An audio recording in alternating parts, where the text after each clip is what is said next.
Good afternoon and welcome to Next Gen TV. We're coming to you live from Grasshoppers Rugby Football Club as we are celebrating 100 years of rugby with Oratory School, and it's an encounter where the Oratory School are going to take on London Oratory School, and we're excited to be here in a calm day here in London, and it's great rugby action coming to you all the way here from Ilsworth. We have 3 matches lined up. The first one, which you're seeing now, 4:30 kickoff, is the under-16A, the Oratory School, taking on the London Oratory School. And London Oratory School will be in the green strip, the red strip, beg your pardon, whilst Oratory School will be in the yellow strip. And I'm not flying solo. I will have a partner in crime helping me call this one. The two teams do come in this one with an interesting results.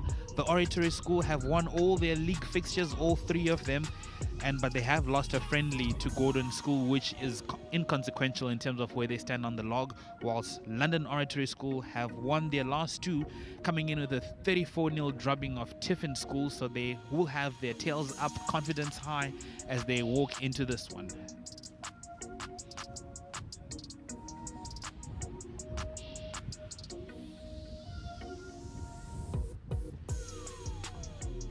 Conditions a little bit windy, temperatures just below 16 degrees if you're wondering what the conditions are.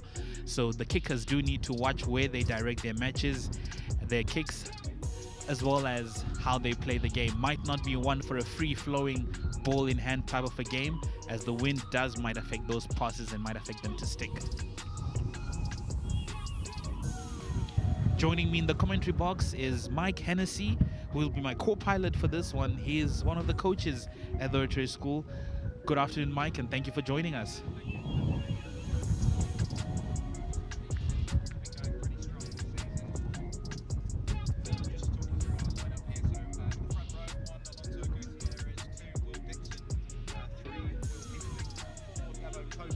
Five, Charlie Burton. 6, Ollie Goforth. 7, Archie Wild. 8, the captain, Kian Tappin. 9, Somto Monye. 10, Casper Kieran. 11, Maxwell Dacardi Nelson. 12, Jake Jackson. 13, Freddie Blair. 14, Ife Ogbodo. And 15, Jay Herbert. Most of those boys featuring in the Schools Cup plate final earlier in the year at Saracens. So pretty confident, I think, going into this one and hoping for a positive result. And on the bench, 16, Tom Davis, 17, Archie Simpson, and 18, Uti Asuya. And they are coached by Mr. Jordan, our long-time first 15 coach, now running the under-16 side and doing a pretty good job.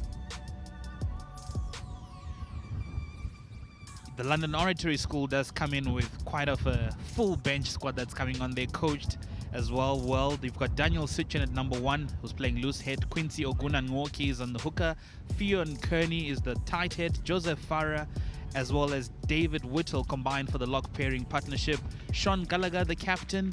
Tristan Hapuchiranje, as well as Raymond Lee, is the loose trio. Daniel O'Sullivan and John Wakiyama McDonnell are the halfback partnership. Cormac Kian, as well as Henry Jacob Kikoyo and Jack Lorima are the back 3, while John Daniel Rema and Frederick Dunning combined for the midfield partnership. What do you think this encounter is going to be like, seeing these two teams match up? So the under-14 game and the under-15 game that have just been played previously were both one-score games, I think, or certainly very close going into the final few stages.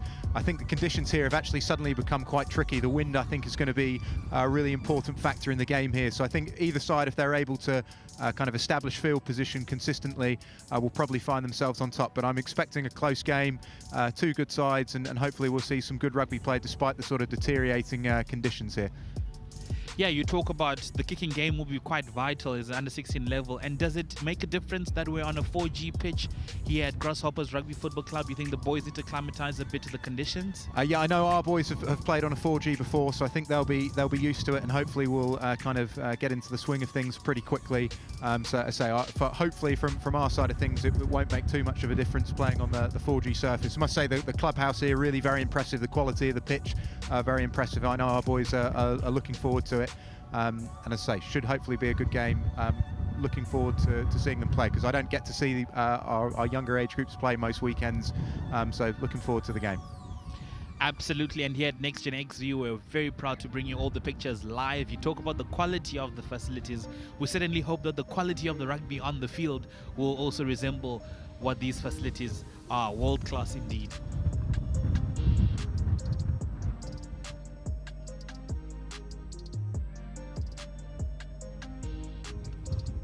As we see the teams are on the field, as we see Oratory School are in the yellow and black strip, whilst London Oratory are in the red and black strip as they're running on to get ready for this enticing under 16A encounter as we are celebrating 100 years of rugby at the Oratory School. What has that been like, celebrating this phenomenal achievement of 100 years of rugby? Yeah, so it's been a big part of the school so far this academic year. We've had lots of different events going on and different things planned coming up as well. But as I say, it marks 100 years to the day since the school's first ever rugby game, which was against Old Sandhurst in 1922. I don't think we won the game on the day. I don't actually think we even scored a try, but 100 years later, rugby's gone from sort of strength to strength in the school and is a big part of the culture of the school. So yeah, been a great day so far and sort of 3 more games to go. Looking forward to all of them. I'm looking forward to seeing our back row in particular here. Kian Tappin, the captain, Archie Wilde as well in the back row, has played some first 15 rugby this year. So yeah, looking forward to it. Absolutely. We hope that experience of playing first 15 Archie Wilde has there in that number 7 position will definitely come in handy for the boys and show that he's probably had more experience playing at a more pressure, high level type of rugby game. Yeah, you hear the London Oratory boys with their last war cry, probably last words in the huddle. If you're there, what are you telling your boys? Not a lot. I think we've got quite experienced rugby players in there. They're pretty calm, pretty composed group. So I don't think Mr. Jordan would have had to have said a lot here. I think they'll be pretty focused, understand what it is they're meant to be doing. And as I say, I think we'll look to try and move the ball wide early and try and put some pace on the game. But as I say, the wind I think is going to be a factor here. It's probably hard to tell watching back home, but it is very windy. Absolutely. So here we are, kickoff under 16A game, Oratory School taking on the London Oratory School. Yeah, you want to starve your distractions and feed your focus for this one as we see how this one turns out. You see the number 20 there for London Oratory School getting ready to take the kickoff. That should be Tommy Grealish.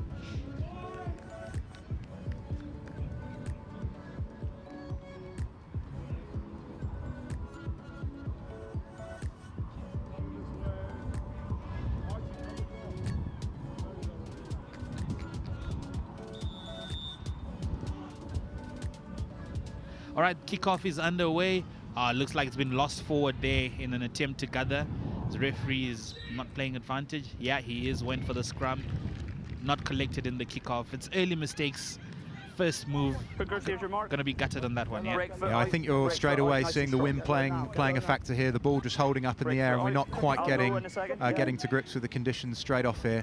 Somto Monye here at scrum half. I think he's gone onto the right-hand side of the scrum, which is interesting, rather than the left. He's come over this side. His older brother Ollie will be on comms later in the first 15 game, has played for Wasps and for England at 7, so exciting to see the younger brother go here as well. Oratory kick to find some clearance of that, regathered at the back wall. Is he going to look for some space? Doesn't kick, attempted to kick, but the support is there, well and able there to try and secure the ball. Bit under pressure there. London Oratory probably did not make the right decision. Playing advantage red. Referee playing advantage for the knock-on. Advantage red. Hands away, not on the floor. They're choosing to keep ball in hand here. Okay, Will you call that decision to keep the ball in hand? Yeah, I think playing into the wind here, they obviously feel confident in their skill set to move the ball and try and pass the ball rather than kick it into this wind. Interesting, you can see straight away Kian Tappin, the captain, up in the faces of London Oratory quickly. I think that will probably be a feature through the game here, the big number 8 from South Africa. Big number 8 for South Africans are well known to be big ball carriers who they don't shy away from that contact area. Maybe one of his role models is Dwayne Vermeulen, we wonder. Second scrum of the game. First one went pretty clean. They got the ball out there quickly. Yeah, so Alonso Gutierrez here at Loosehead, he's a sort of new into the team in the last couple of weeks, so interested to see how he goes here. Will Hickling on the tight-hand side is a pretty experienced prop and seems to have got the nudge on here to turn that one over against the head. Yeah, they want to tight it here, the Oratory School, so they've got ball in the 22, trying to find some hands outside. Our big carry by the number 3. Oh, but that ruck doesn't get cleaned up well. They seem to have lost possession. No advantage here, number 6 in the side. A very scrappy start here, I think. Probably take a few minutes to settle down, but both teams making some errors early on here. Yeah, they've found some space out wide. They played the penalty quickly. Ah, that looked high. That looked high from our position here, but he's in touch. Assistant referee's flag is up. Yellow ball. Yeah, Somto Monye at scrum half looked like he just possibly got up around the shoulder line there. But two big physical hits so far from the scrum half. He might be small in stature, but he's a very powerful boy, and certainly putting himself in the front line of the defence here. Yeah, gone are the days where the nines are allowed to hide behind the flankers and the centres in terms of defence. They have to put in those tackles. Right, Red. First line out of the game, does the hooker find his aim? Let's stay in. Yeah, because you need to be set. Yeah, so interesting here to see Archie Wild, the open side, looks like he's going to throw in here for the Oratory under-16s. Again, difficult here with the wind to see how the line out goes, but looks pretty clean start. Yeah, that's a good take. Oh, knocks on the ball. Quite numerous handling errors. London Oratory have it. They want to make use of that advantage. Great tackle by the number 5. Still advantage. You're offside, young man. Stay there. Scrumov gets it out. Oh, that's a big carry by the number 6. Playing new advantage in the side. They've got advantage from the referee. Puts the kick through. Over. Penalty here. Off his feet in the side. Yeah, we talk about communication. We hear the referee nice and loud. They're telling the boys, you're offside, young men, just calming them down, allowing them to hear what he says. Good preventative refereeing, if you ask me. Yeah, and I think sort of setting his stall out early, it's a second penalty for in at the side, so obviously something he's going to be consistent on here. So I think the Oratory under-16s are going to have to adapt to that quickly, because it's something they're not quite getting to grips with at the moment. Another spills the ball in the carry. Can the Oratory school make advantage of this one? They swing it out wide, but doesn't get the pass to stick right well, or flows it well into contact. Is looking for the turnover, doesn't win the ball. Advantage is over. They're playing some good continuity rugby here, the Oratory school in the yellow jersey. First box kick of the day. Not a bad kick. Finds the green. Good kick return. Stay where you are, Red. Stay where you are, Red. Play now. Number 15, well and able, receiving that. He's on the charge. He puts in another little dink. Does he regather? Oh, that's a great kick and a great chase. Still with the Oratory school, runs out of space out wide, but trying to regather and play again. In the side. They win that penalty. Decisions by the back 3 to kick. You thought they had space to keep it in the hand and try and have a go? Yeah, I just think with the wind in behind them here, they're obviously looking to pin London Oratory into their own 22, and Jay Herbert, very smart footballer, once he sees the space in behind, I think it was a player of his skill level, it was easy just to put boot to ball and turn London Oratory again. So first kind of real attacking period of pressure here for the Oratory. Let's see what they can do from this line out. Yeah, they have a line out 5, about 7 meters out. The last line out they did throw in quite well, so they can regather this one. What do you want to see them do? Do you want them to maul it? Do you think they can play a bit out of the hand? Oh, I know the captain, Kian Tappin, he'll be looking, I think, to get his hands on the ball at the back of this maul, so I'm expecting this to be driven and the captain to try and get himself in position to muscle over. Yeah, clean take by the number 5, getting up high quite well. Yeah, good call. They're mauling it. He's got the ball at the back. We haven't had the referee shout use it, so they can still drive this one forward. Yeah, Archie Wild on the ball here. It seems number 2 has found his way through that maul, but the ball is ready for presentation, so they get it out wide. Quite good loop there, or what they call the Yumi. Does he find space on the outside? Does he go? Just doesn't make it. Knocks it on right before the try line. Those hands seem not to get those passes to stick at the moment. Yeah, just 6 minutes in here and with lots of handling errors already. I think that will probably improve as the game goes on, but I thought Ife Agbodo was going to score here in the corner. Unfortunately, Jay Herbert couldn't quite follow up with the score, but I think we're coming back here for a penalty for offside, or for coming in at the side at the maul. Again, it's very kickable. It'll be interesting to see what the captain, Kian Tappin, chooses to do here. Yeah, referee deeming that there was no advantage accruing from that one. They talk about tactical or territorial advantage, so it doesn't feel that the Oratory school had to play their ball as they wish, so he has to bring it back. What's the call here? They go for the scrum or they go for the line out again? It's interesting. It looks like they're going to go back to the drive here. The first drive was pretty effective, I think, so I think they're going to get a lot of joy out of their catch and drive here. Yeah, you saw when they formed the maul, they had the power to go forward, but that forward front 3 wasn't quite tight as you wanted to have their spinal lines, which allowed the number 2 from red to come through that maul and disrupt it going forward.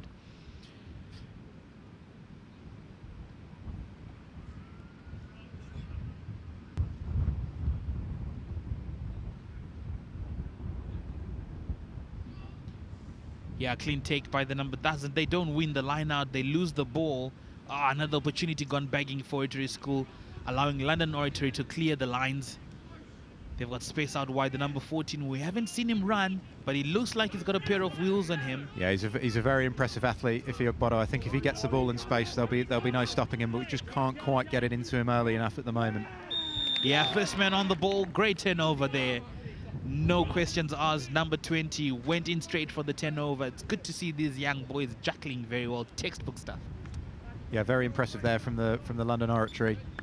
Just making it difficult for the Oratory to gain any sort of continuity inside the London Oratory half at the moment. Yeah, and those kicks are not going too far. That wind is having a say in this encounter, because we see that kick didn't go too far, only about 7-8 meters on that kick. It's the first line out for Red. They've managed to steal one of Oratory School's line outs. Not sure if they can keep their ball, because the wind does play a factor in this one. It's quite windy out here in the Grasshoppers Rugby Football Club. Yeah, and I think Charlie Burton here at the front jumper here for the Oratory will be looking to get up in the air. Very impressive line out forward. Oh yeah, quite nicely done. The number 9 forced to make the carry there. Let's try and clean it out. Oh, there's a counter ruck option coming out from the Oratory School. Yeah, very impressive. Debo Coker on the counter ruck there has almost single-handedly turned that ball over. Very powerful from the second row forward. Brilliant. He's won a turnover for his team. Very well done. Can they make use of this attacking opportunity? Big run from the number 4. That's a good carry. Bumps one. Needs a second tackler to bring him down. Monye finds his fly half. In outside. He's got space, the number 12. Yeah, strong carry here from Jake Jackson. Think he's going to go all the way, and he does. It's a good try scored. Yeah, very impressive. Debo Coker, I think, with the initial counter ruck and then following it up with a strong carry close into the ruck, just created a bit of space there, and Jake Jackson showing good strength and power to finish out wide. Absolutely, and I think good decision making from Monye. Did not hesitate with that ball, so that there was space out wide to exploit. As we look at it a second time on your screens, number 14, Jake Jackson, beating 1, beating 2, finding space towards the right hand touchline, but infield for a try. Not an easy kick for the fly half. Yeah, difficult kick coming up here for Somto Monye, the scrum half, who looks to be on kicking duties, but he started the game well. I know he's been in really good form as well, so I'm sure is pretty confident lining this up. Yeah, it's taken about 10 minutes for us to find our first score on the board. Oratory School leading by 5 points to 0. Solitary try from number 12, Jack Jackson, finding space out wide. Monye with the thought of mind to make sure that ball goes out wide. Now we'll wait the conversion from Monye. It's right on the right. It's windy. It's looking good. The flag stayed down. Yeah, flag stays down, but I think Mr. Jordan, the Oratory coach, will be pretty happy here to see the boys lead 5-0 up on the scoreboard. We'll want to make their wind advantage here count in the first half. And probably a good opportunity for me to mention the QR code, which you'll be seeing in the bottom right corner of your screen. That QR code will take you to the Oratory community page, which is effectively the website of the school's alumni. So if you're an old Oratorian and you would like to sign up to the latest news available to old pupils, you can scan using your mobile phone devices the QR code in the bottom right corner. Yeah, Oratory have the advantage now. Monye puts the kick through, using the advantage there. Advantage over! Yeah, referee calling advantage over, gathered at the back by London Oratory. Back 3. Stay red! Play now! I think really smart play by Monye again, just turning the London Oratory in the wind, and Jay Herbert looking very composed at the back. Off the foot from Monye, chases on kick. Doesn't slow down before the tackle. Yeah, you're release, right. Monye's got the right thinking there. Turn the back 3, force them to play within their own 22. There's the ball, playing advantage, not rolling. Got to be better, got to make an effort. Yeah, got to do better. They're going to be disappointed on that one, not rolling away. They'd work their way into the 22, allowing London Oratory some breathing space to kick for touch. Got to make use of this wind behind them, because we can see London Oratory struggling to get those kicks far, and they're going to have the wind behind them come the second half, assuming conditions stay. Yeah, definitely, and I think tactically you can see from Monye here, every opportunity now he's just turning London Oratory, trying to pin them into their own 22 and allowing them to either run the ball back and try and force an error. If they kick it back, Jay Herbert at fullback looks very composed dealing with those high balls. Yeah, high ball ability is going to become crucial as we see that line out clean from London Oratory, but the gather from the scrum off was not very well done. Came a bit scrappy there in the air, but they still have the ball. A discipline becoming an issue here for the Oratory boys. Yeah, a few penalties creeping in already. I think that's the third penalty for in at the side. Will Hickling, the tight head prop, just misreading that situation in front of the back foot and then coming through the side of the ruck. Yeah, coming through the side of that ruck, and it's going to be disappointing because they have worked their way through again. Now they have to find their way back into the 22. But be interesting to see if London Oratory can make use of this pressure that they're getting and convert it into points. It's going to be crucial for an encounter like this. Once you get a chance, you want to take it because they don't come quite easily, as we've seen. The handling is not that great. Yeah, I think both teams struggling here, just the quality of the ball handling so far and the conditions. You can see there from the line out, the ball move in the wind. Play an advantage. Okay. First knock on, then an accidental, so we'll go scrum red. Yeah? Not your fault. Scrum red. Scrum red ball. Yeah, as we see on that replay, the line out, the ball is drifting quite a lot with the wind, and I've inside information from London referees tell me that they're trying to make sure that if it's straight at the 5 meter line, they're not going to penalize the thrower going forward. Not sure when that implementation is going to come, but they're trying to reward that effort of getting that ball straight while it's still on the 5 meter. So it'll be interesting here because I think the first London Oratory scrum was turned over by the Oratory. Will Dixon in at hooker, I think, doing a very good job on that first scrum. Oh, they've managed to keep this one. They put to ball. Oh, not a great kick, straight into an Oratory body there, putting themselves under pressure with poor execution here, London Oratory. Another counter ruck coming from Oratory School. They've won the 10 over now. Yeah, great play from the try scorer, Jake Jackson, recently converted from the back row to centre. And I think you could see a lot of his back row skills there in evidence. Yeah, absolutely, he's not shying away from any of the hard stuff, the content area. Another carry from Oratory School. Another big carry again. Oh, Monye with the show and go, doesn't find space, does he? Pretty direct tactics here from the Oratory. Not really looking to put the balls through the hands, but just being nice and direct in and around the ruck. Yeah, I think it's more to curb those handling errors if they go around the hands and put the ball through some air. They're picking and going, and the forwards are building the pods. Oh, quick 10, taken quickly. Does he find space? It's in... A very sharp play from Kian Tappin, the captain. Playing advantage here still for not being 10, so the captain pretty sharp play. Yeah, easy stuff. They didn't decide to do anything complicated. Carry, force the defense to work. Try, scored. It's 10-0. 10-0. I think Will Hickling in at tight head seems to be the one getting credited for that try. I don't think he gets on the score sheet too often, so I'm pretty sure he'll be happy with that one. Nice props try from 2 yards out, but it won't matter to him. Yeah, surely the lads are going to hear all of that throughout the season, right? No, I don't think we'll be hearing the end of that for a long time, but very smart play, obviously pretty aware of where the line was, Will Hickling, so... Typical forwards carry there, showing some weak shoulders, realizing it, go straight for the line. What a way to celebrate 100 years of rugby for his school by scoring a try. He rarely does that, so kudos to the young man. Yeah, absolutely. So nice for Will to score here on the school's Rugby Centenary Day. And just while we have this slight break in play, just a big thank you to the Oratory School Society who've sponsored today's event. You'll see their logo in the top left-hand corner of your screens, and in the bottom right-hand page, the QR code which will take you to the school's alumni website. So if you are an old Oratorian and you'd like to sign up to the Old Oratorian Society, please scan the QR code using your mobile device, and that will take you to that page. Yeah, Monye doesn't convert that kick. It goes out wide on the right-hand side. Testament of the conditions right here as we keep hammering on them. They're making life a bit difficult for the kick. Restart from the number 20 from London Oratory. Oh, the first kick that's beautifully taken. It's nice to see ball going into hand.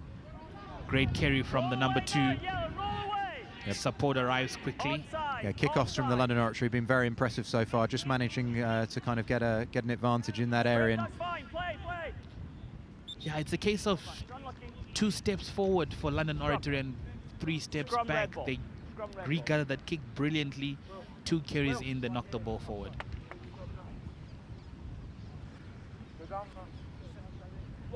No, you got to stay. You can stay there. But you got so Charlie Burton, I think, for the Oratory, just the slight knock on Him another one of our under-16s who's had some first 15 experience earlier this season. So pretty athletic in the second row. I'm sure as the game goes on, you'll see him become more and more prominent. Another strong scrum here. Oh, he's found some space, has he? Playing advantage. Spills it forward. It's going to be disappointed on that one. No advantage, sir. Scrum. Red ball. I found some space, could not handle. Did he see the white line too early? Knock on in the tackle. He's pretty aware player, Kean. I think used to scoring some tries. I think perhaps the support play could have got up with him a bit quicker. Make sure feet are out, yeah? Here we Looks go. a bit disappointed with himself there that he couldn't get that ball away. Right. But the Oratory scrum going really well here. 1-2 against the head already. Hold there, stay bind. London Oratory keeps this ball in their side. Good scrum. Oh, not a bad decision Release there the ball. from the number Stay on 9. your feet. Can he find some space, the number 20? Or manages to get the ball out in Kick contact. through, that's fine. Dink through. Well dealt with by the number 15 from Oratory School. Yeah, Jay Herbert at fullback again, looking very composed when the ball's kicked into him here, and he's found a lot of space in the backfield. Playing advantage. Oh, he's chased it well. Scrum Won his advantage. team advantage for the knock-on from Red. Still Jay playing Herbert's advantage. done brilliantly well. Good distance on that kick. Good Okay, no chase. advantage. Yeah, Ball excellent forward play for from Broad Jay Scrum. Herbert. I say Yellow dealt ball. with the initial ball very well, and then just looked nice and composed as he put boot to ball in behind, turned the London Oratory again. Clearly a tactic that the boys have identified early here.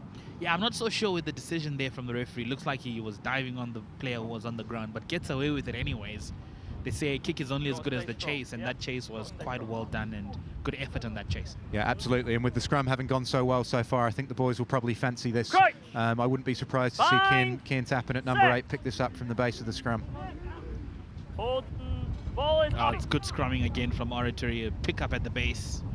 Playing advantage, red. It's number 8. I think that's the captain, Cian. Playing advantage to red. Ball is out. Still playing advantage to red. Red have got the ball and the referee's playing advantage. It's Release a good now on the carry. floor. Still playing a knock-on advantage. I don't know why London Oratory are not kicking this away, opting there, to still playing keep scrum ball in hand advantage. and do the carry, and we've seen their ability to make errors is quite high. Oh, it almost got dicey for them. They found some space. Has he, the number 20? Advantage They're is gonna- over. Play on. Play new scrum advantage. There's lots of New handling scrum errors here, advantage. so as soon as the advantage is called over, you see another knock on from the Oratory, still struggling Release really with now, the roll conditions away, here. Yellow. Roll away. Onside. Yeah, Still Red playing still have scrum it. They're playing advantage. advantage. Does he kick? It's a kick through. We're Line inside out. the 22, so that's fine. But it's the decision making really of trying to force the passes in the contact area that I'm wondering about. Yeah, absolutely. I think Yellow ball. Yellow bringing ball. some changes here. Uti Ashuya coming onto the field, and also Archie Simpson. I think probably just looking to tighten up that area of the game. Lots of handling errors, lots of knock-ons, double knock-ons. Go left. So it's an early substitution. So we see there the number 10, Casper Kieran, leaving the field. He's been substituted. Maybe is it more Let's go, young tactical? man. Nice Would like to quickly. find out. 6. Yeah, it'd be interesting to see what happens here. I think Monnier will move to 10, and Archie plus Simpson scrum will come half. in at 9. Uti Oshua also onto the field, and Edward Park coming on here for the try scorer, Will Hickling. Off a second, boys. Yeah, it's interesting how Oratory will play without Monye at 9, because he was getting hands on the ball quite a Still bit at at scrum six off and plus allowing scrum him to half, direct okay? play a bit. Yeah, his box kicking had been important. He was playing at a good back pace, on. at a good tempo, so it'll be interesting to see here how that impacts the game from a Boys, tactical let's get position. into the line out, please. Into the line out. This is Lana throw by the number 7 from Oratory School. Archie Wild finds his mark. Tackle now. Release. Hands away. Onside. Fion, It's the first breakdown onside. without Monye playing at the base. Another great pass from the replacement number 9, but Monye cleans up well, fixes his defender. They've got the ball out wide. Do they find some space? It's Playing number advantage. 15. Playing Herbert's pass advantage, wasn't knock quite on, well done. red. Hands away. Okay, no advantage. Scrum, yellow ball. Sorry, scrum, red ball. Scrum, red ball. I think Yeah. you can hear Knock Mr. on by Jordan on yellow, the far scrum. side, a bit frustrated with the quality of the boys handling here so far. Normally pretty impressive, able to move the ball wide quickly, but just not quite able to do so here in the first 20-25 minutes or so.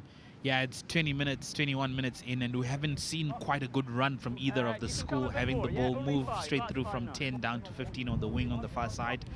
And is it maybe the occasion getting to them quite early in today's encounter? Yeah, possibly. So the boys played some big games earlier in the year as part of their Schools Cup plate run to the final at Saracen. So used to playing on the big occasion, but just not quite getting to grips with things so far. Found some space here, London Oratory. Good carry from the number 19. Release now, release. Support arrives quickly.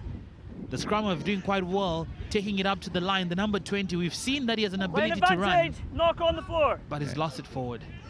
Still playing advantage. No advantage. First real clean line break we've seen there. Missed tackle in the midfield, but Kian Tappin making a good cover tackle. Good scramble defence by the Oratory to force the knock on. Yeah, absolutely. We've seen that his ability to play out with space, the number 20, is quite great.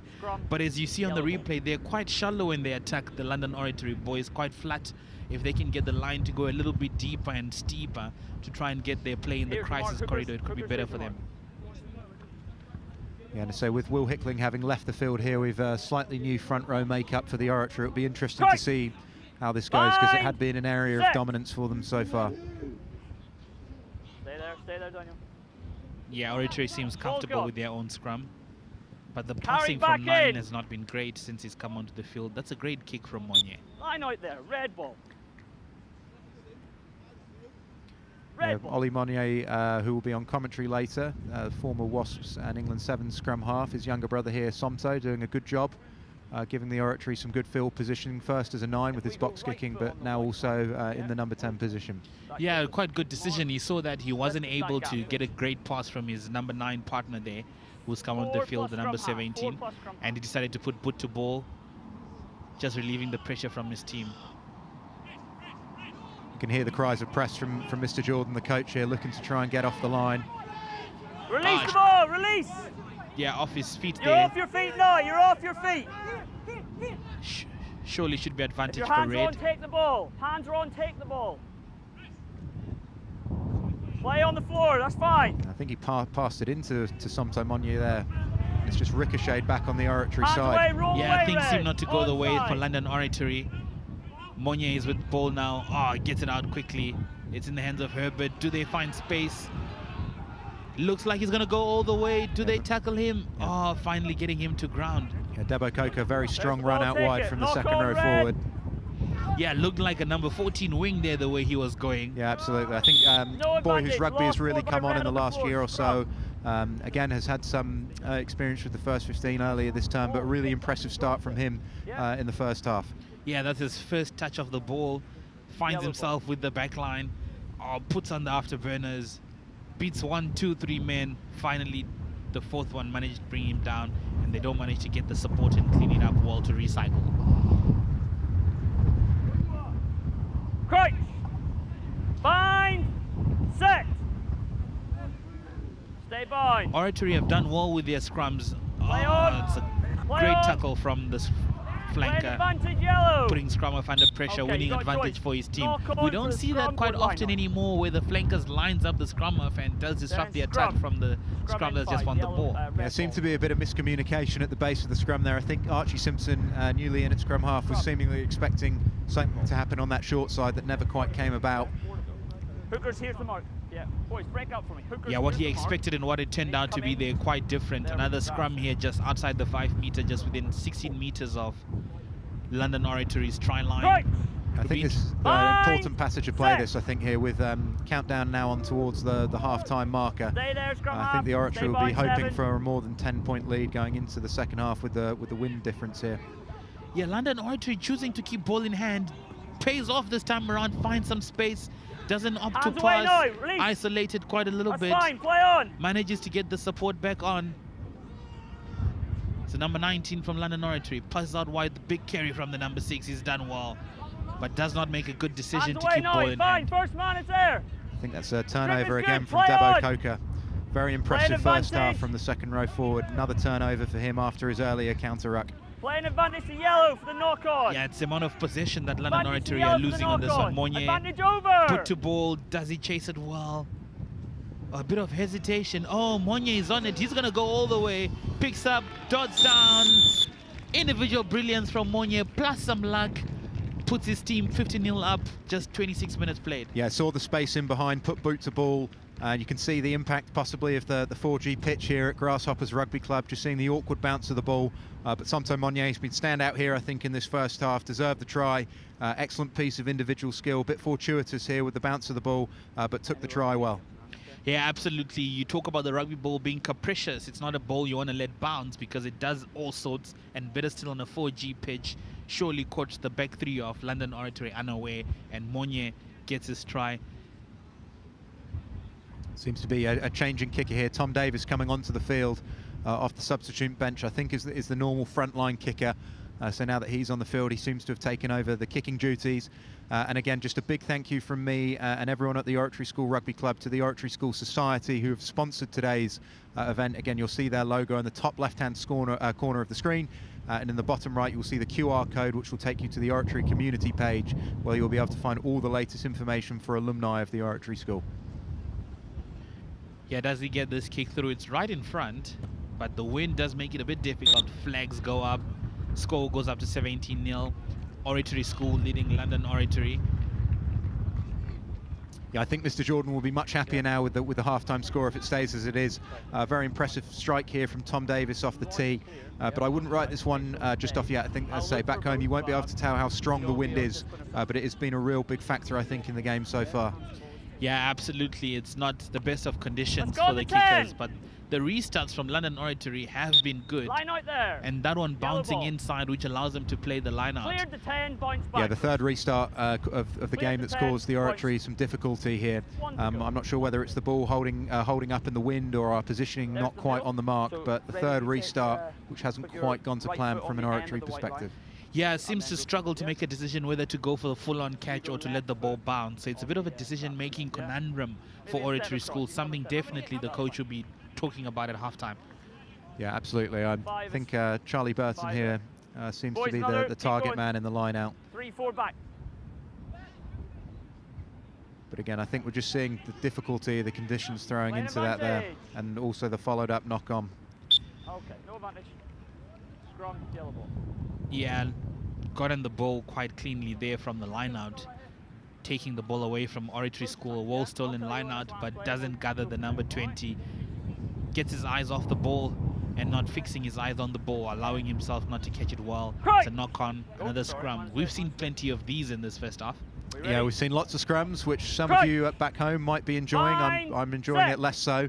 But the scrum being a real positive for the Oratory so far in this first half. Won a couple against the head and given the number 8 Kian tap in the platform to pick off the base of. First man there, he's gone for the ball, you must let go, yeah? Penalty awarded there, good juggling again from London Oratory. We've seen them 1-2 turnovers in this match, so they certainly can play some good rugby at the breakdown. Is that ability to hold on to possession once they've got ball in hand, nudge for the line out, doesn't make much distance. Surely you're going to have the heaviest talking to the backline about their handling skills. Yeah, I think so. Mr. Jordan, famed for his ability to put together a high-quality backline. I think he won't be overly happy with the quality of all of the handling first half. I think this is a big moment in the game here. I think the referee has said that this is the last play, so we'll see what the London Oratory can force from this line out. Yeah, it will be key for them to get some points from this one. They have found some headway into the Oratory School's 22-meter line. Taken well in the line out. They're going to opt for the more. Yeah, playing advantage here, I think. He's broken away. Does he find space on the outside? He does. Does the pass stick? This one does. The support arrives ably. He picks again. This big number 2, not shying away from the confrontation. Onside now. Take a step, Yellow. Advantage. Offside. Surely with the penalty advantage, they should get some points on the board with this one. Yeah, I think so. I think this is a big moment in the game here if the London Oratory can score. Great carry. They get it through the hands. It's a kick through, maybe to get the advantage back on. Yeah, and it'll be interesting to see what they choose to do here. Last play of the half. On the try line. Penalty. Quick tap. Playing advantage, not 10. Advantage again here for the London Oratory. Surely they're going to pick and go. Advantage offside. 6-5 yellow. That's a great tackle. Second advantage from the referee. Somebody might be going to the bin. Another advantage offside. Great carry there. They've got another advantage from the referee. The number 20 ships it out wide to the number 20 again. Does he find space? Dances 1, dances 2. Falls short. pick and go. He's in the try, dots down. First Boys, points on the that's board for 4 London penalties Oratory. Well worked try.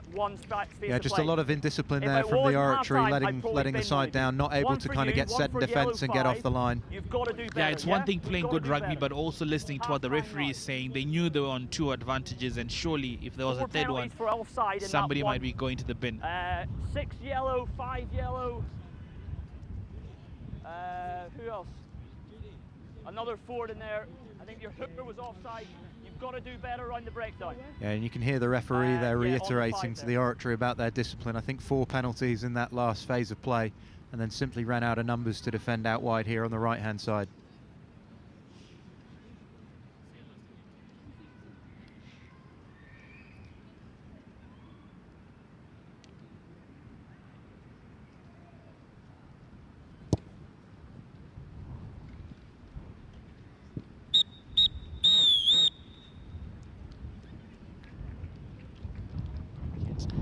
That's a half-time whistle from the referee. Oratory. 17-5 here at Grasshoppers Rugby Football Club.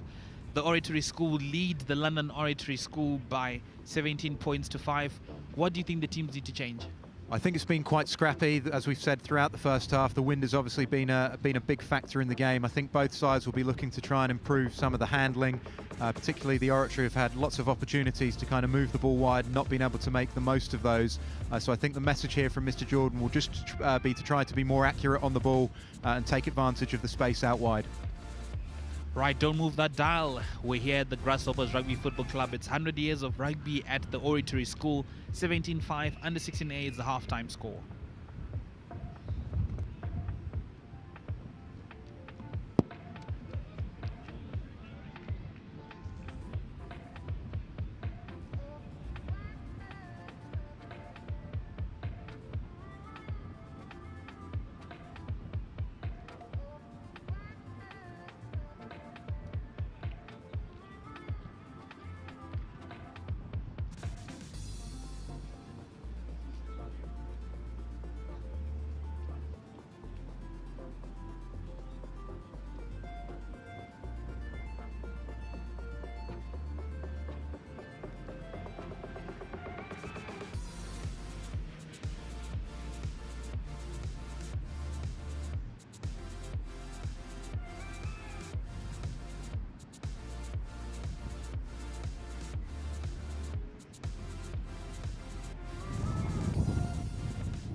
Teams are back on the field. We're here at Grasshoppers Rugby Football Club at 17-5 in the under 16A encounter as the Oratory School leads the London Oratory School by 17 points to 5.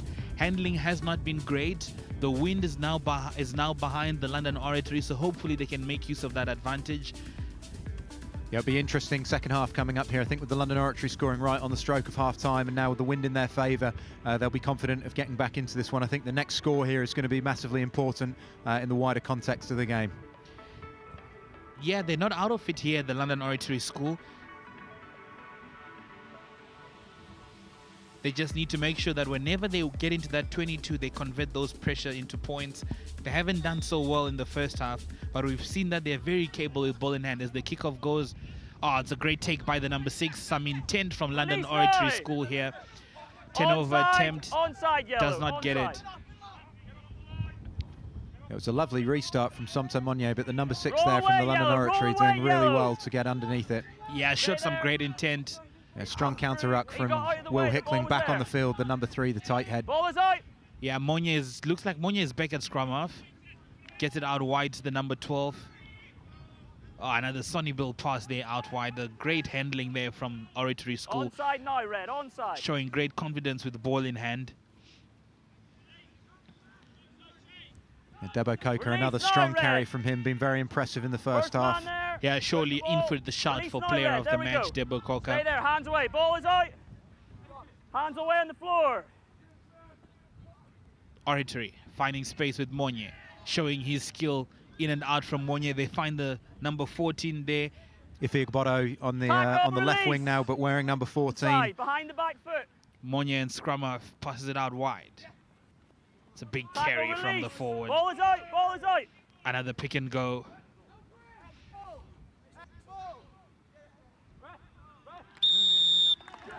First man in, he's got his hands on the ball.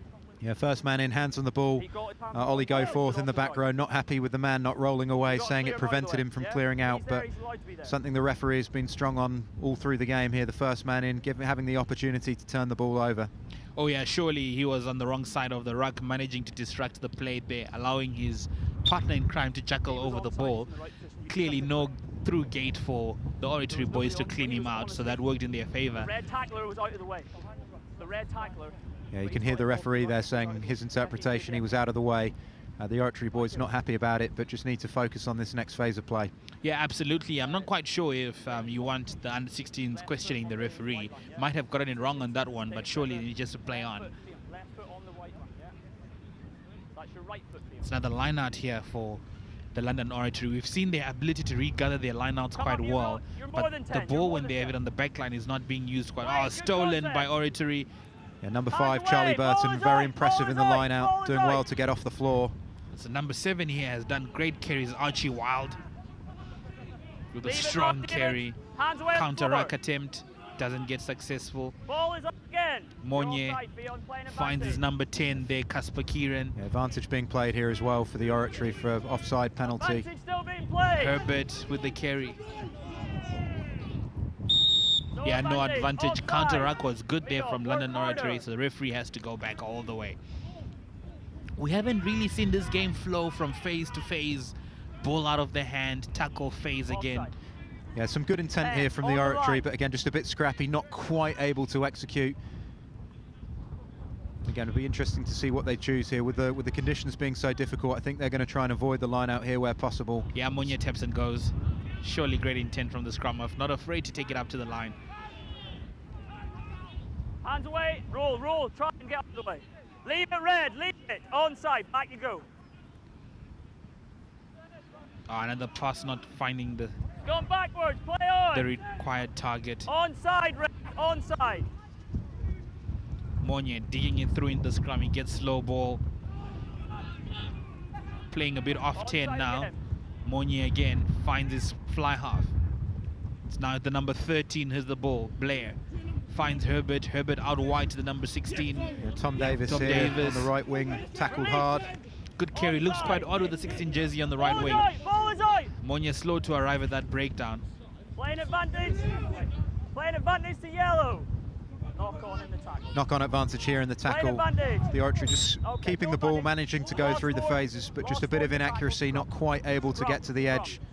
Monye, I think, was hoping for a penalty there, hasn't quite realised it was only scrum advantage. Yeah, typical scrum of play, trying to catch the referee off guard, tapping and going on a scrum call. But surely we've seen that Oratory School have had lots of possession, but they haven't found themselves over the gain line. Seem they're attacking quite laterally here. Surely not impressive for the coaches. Yeah, I think Mr. Jordan, you could hear him on the side there, just asking for someone to come onto the ball with a bit of punch. I must say, conditions here very, very difficult. I think is just forcing the team to go lateral and attack, but just need someone to offer themselves up on that short ball. Jake Jackson, the first try scorer, big strong ball carrier. Wouldn't be surprised just to see this go into him. Ah, great passing there from Oratory School. Good presentation. Monye out wide. They're working the ball out wide. Herbert finds number 14, Dukobo. Hands away, great carry by the number 14. Yeah, so I think much better play there from the Oratory. Freddie Blair at centre, at outside centre, coming onto the ball hard, just giving that foundation here for the Oratory to go forward. Hands away. Looking for more support. Yeah, Ollie Monye, Oliver Goforth here, I think just wants someone to latch onto him. Our great carry is in the try box. Tackle now, release, roll away. Falls short. Hands away. See another pick and go. Watch the neck, Theon. Watch. Falls short again. Roll. They're tackling all these London Oratory boys. Kinder is good. Through the ruck. Kinder is good. Oh, have they spoiled it? Yes, they have. They've gained possession. Yeah, I think it was the number 12 from the London Oratory. Great counter ruck from him. It's either 12 or 2. Apologies if I've got that wrong. But great counter ruck there from the London Oratory, and now forcing the penalty. Yeah, they've won the penalty, so surely they're going to get out of danger, get out of jail free card. They'll be really impressed with that defense. Did not really have an answer. The tackling wasn't going right well, but allowing themselves to counter ruck. Now we've seen that the kicks do travel a little bit longer with the wind behind you, don't they? Yeah, absolutely, and I think you can see there the frustration from the Oratory. I think just a bit more patience, they'd have had opportunity to score there. And again, I think while this game remains at 17-5, it's very much live. The next score, important part of the game. Raymond. Just looking over there at the Oratory substitutes bench, Kian Tappin, number 8, the captain, appears to be off the field. I'd have thought that Archie Wild in at open side has probably moved to number 8 and now become the captain. If it comes off the top, then you're in play.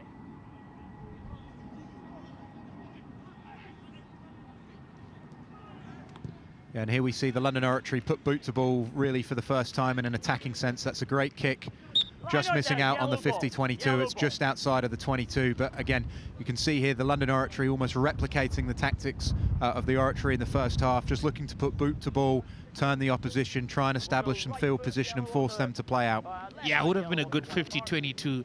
Great decision from that. He found some space, put that boot, and the ball didn't roll over. I think something related to the 4G pitch as well, not allowing the ball a little bit of a bounce. If it was on grass, surely he would have gotten a 50-22 on that one. Yeah, I think so. You see the odd bounce of the ball here on the 4G, which obviously caused problems for Somto Monye, his try, now benefiting the London Oratory.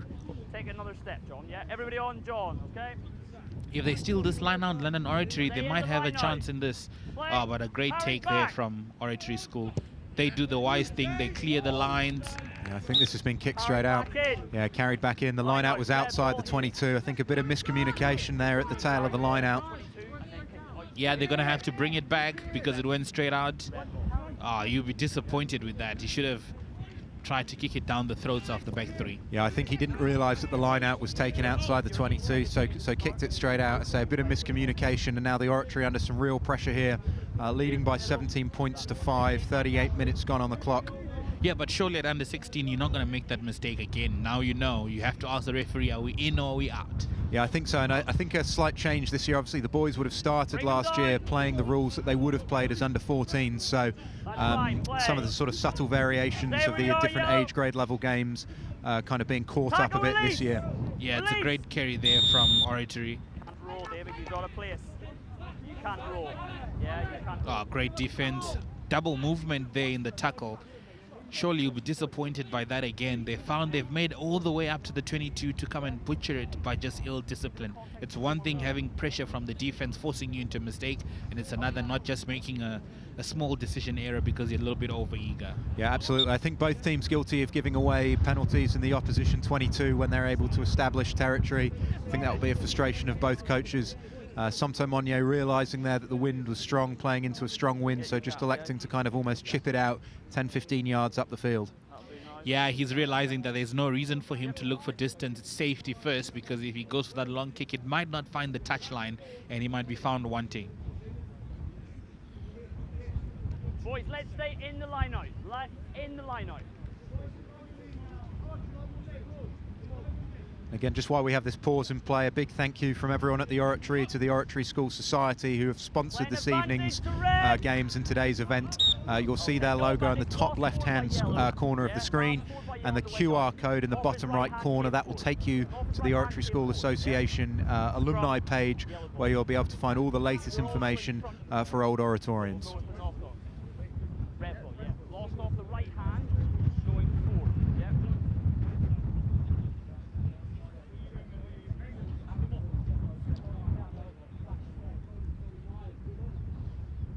Crouch!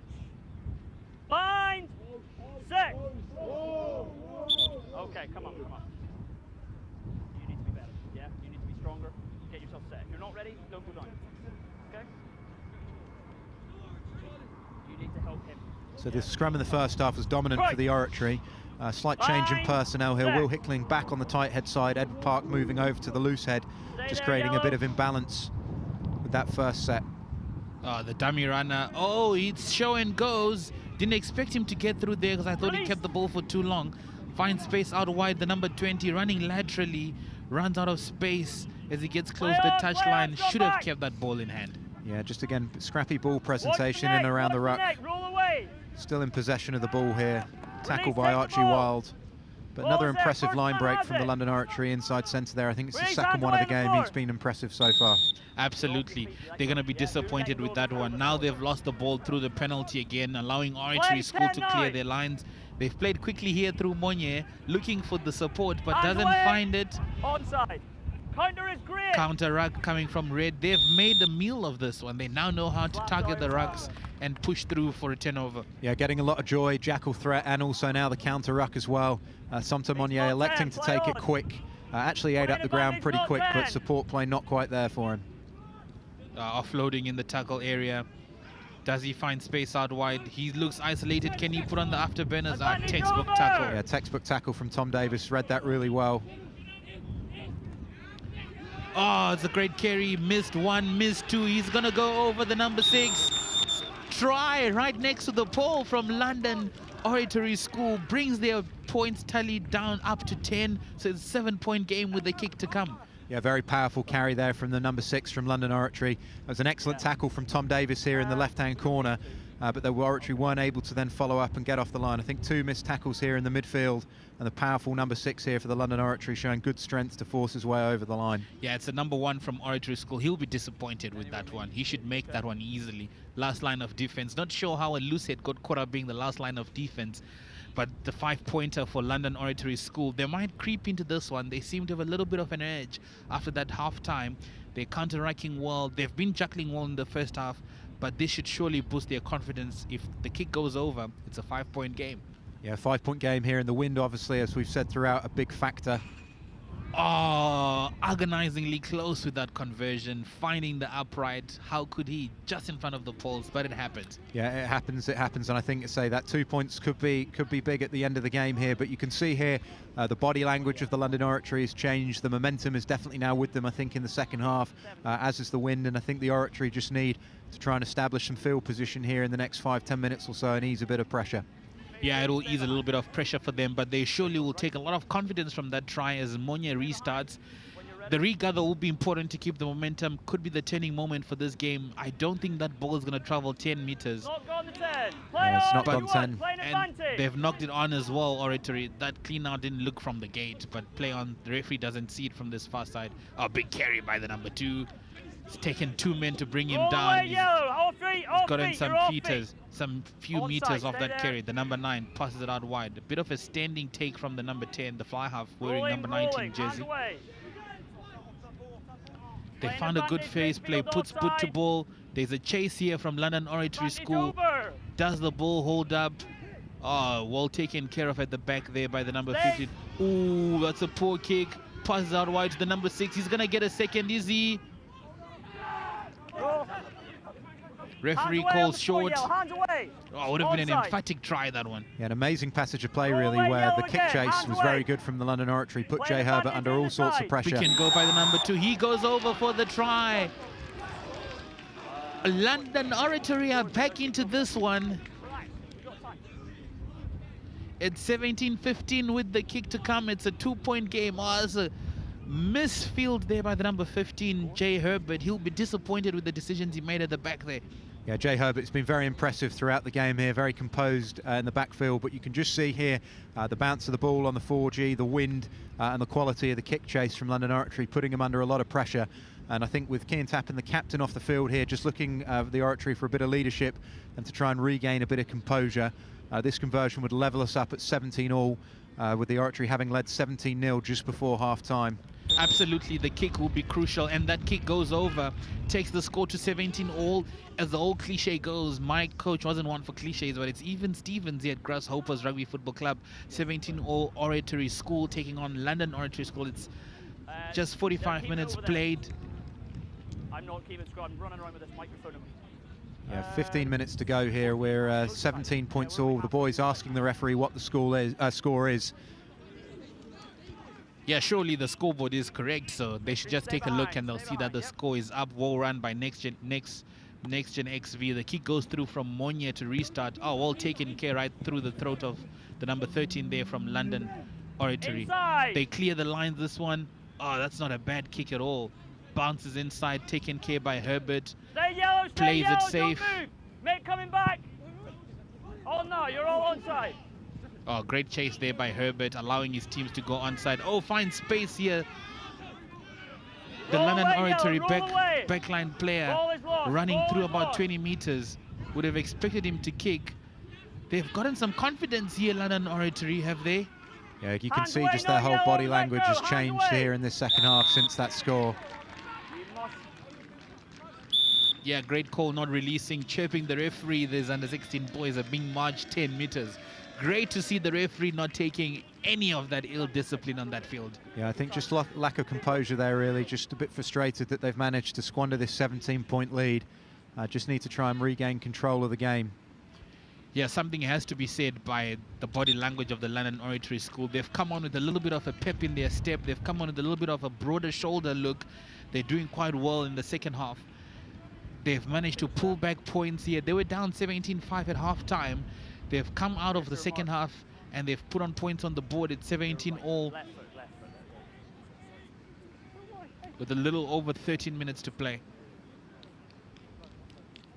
The wind seems to have calmed down a little bit, so it should allow for the match to go a little bit easy for both teams in terms of the handling. But it's a little bit unpredictable here at Grasshoppers Rugby Football Club with the wind. They've passed it down in the line out. They've taken it well. Puts a kick through. Not sure that was the right decision. Straight into Herbert's throat. Stay yellow. Puts the Oh, up and no, under. onside. Is he going to chase it? advantage. Nobody's ball, playing advantage. Knocked forward by Red. Yeah, well gathered by Release Freddie the Blair as ball. well. He's done excellent to get on that loose bouncing ball. Yeah, he didn't look attentive, the backline player from London Oratory School there. Sorry, we don't have the numbers. Some of the players and jerseys don't have numbers. Pretty difficult to see. Lost forward there. But surely should have regathered that it was down his throat. He'll be disappointed with that option that he took. Lost 40 when the catch is scrumming. Yeah, and it's an opportunity here for the Oratory just to kind of regain some field position and some composure in this game. Having led 17-0, you can see they're frustrated that the scores are now tied. Yeah, it was a big turning moment that when that kick went through and Herbert didn't gather at the back. Surely put his team under pressure as this scrum takes place with Monye ball in hand. Bind on. A little bit of an early shout from Oratory School, but they seem to get away with it. Monye gets it out wide. A little bit lateral from Oratory. Yeah, you could see in those passes not going to stick. Play, play, play, hands away on the floor. Yeah, you can just see here with the conditions here, the Oratory trying to play wide into the wind, very difficult. Hands off your feet, you're off your I think feet. probably would have been a better option just to play into Jake Jackson or Freddie Blair, both strong running centres. Pick and go from Red, met well and ably by the defenders from Oratory School. They manhandled him there in the middle of the park. He will surely feel that tomorrow morning when he wakes up for school. In the different body parts, there was a big hit. But they win the penalty from the referee. He's quite done well with his communication, the referee. Quite impressed with how he's talked to the boys, allowing them to play a bit of rugby. But the handling hasn't helped him trying to get a free-flowing game. We've had him play advantage quite a while, and the pass is not sticking. Yeah, the handling being an issue for both teams throughout here. We've had a lot of scrums. It's been an area that's gone well for the Oratory. Will Hickling on this tight head side, done very well. You can see there again, he's on top on that scrum. Pick and go, gets the ball out wide. He's got numbers. Does he make use of them? Good defense from the number 11 from Oratory School. Yeah, Maxwell Dakadi Nelson back on here, doing really well, and a great penalty. Yeah, Maxwell Dakadi Nelson doing the basics right, using the touchline as an extra defender. Surely the coach will be happy with that basic application of defensive intelligence. Monya with the right foot gains a bit of traction on this kick. 10 to go. Just heard the referee say 10 minutes to go. Very, very even contest. It's a big passage of play coming up. Yeah, I think next score wins the game because we haven't seen the teams attack very well in terms of their handling skill. Surely whoever scores after this moment will have a little bit of an upsurge in this game. Yeah, 5-man line out called from the Oratory here. I think we'll expect to see this go off the top and then potentially again into Jackson midfield. I think Charlie Burton wearing 5 for the Oratory will be the target man here. Yeah, number 7, Wild, does get the throw in. They lose the line out, disappointed with this one, allowing London Oratory to get out of the 22. Brick carry, they've got advantage. Called for a seatbelt tackle there from the referee. Safety is of paramount importance. Referee doing well and making sure the boys played safe. Not much distance on the kick. There's going to be a line out for London Oratory School right dead at halfway. They'll look to make use of this line out. If they can attack from this, surely next score is in with a shot for full time. Yeah, I think so. It's been a tight contest here, particularly in the second half. London Oratory with the momentum. I think they'll probably fancy their chances here in the final 10 minutes. But I think you're right, Caleb. I think the next score here is going to be vital for either side. Stay on the line, not yet. On the line. On the line. On the line. A great steal from Charlie Burton there at the front of the line out, but it's scrappy bouncing ball here at the back. Well recovered by Uti Ashuya back onto the field. He's done very well. If he can just stay composed here and look after the ball. Yeah, disappointing line out there for London Oratory. They've kicked it through from Monye. Yeah, it's a great box kick from Monye. He's found plenty of space, and the kick chase here from Freddie Blair is... Freddie Blair well supported by Cocker.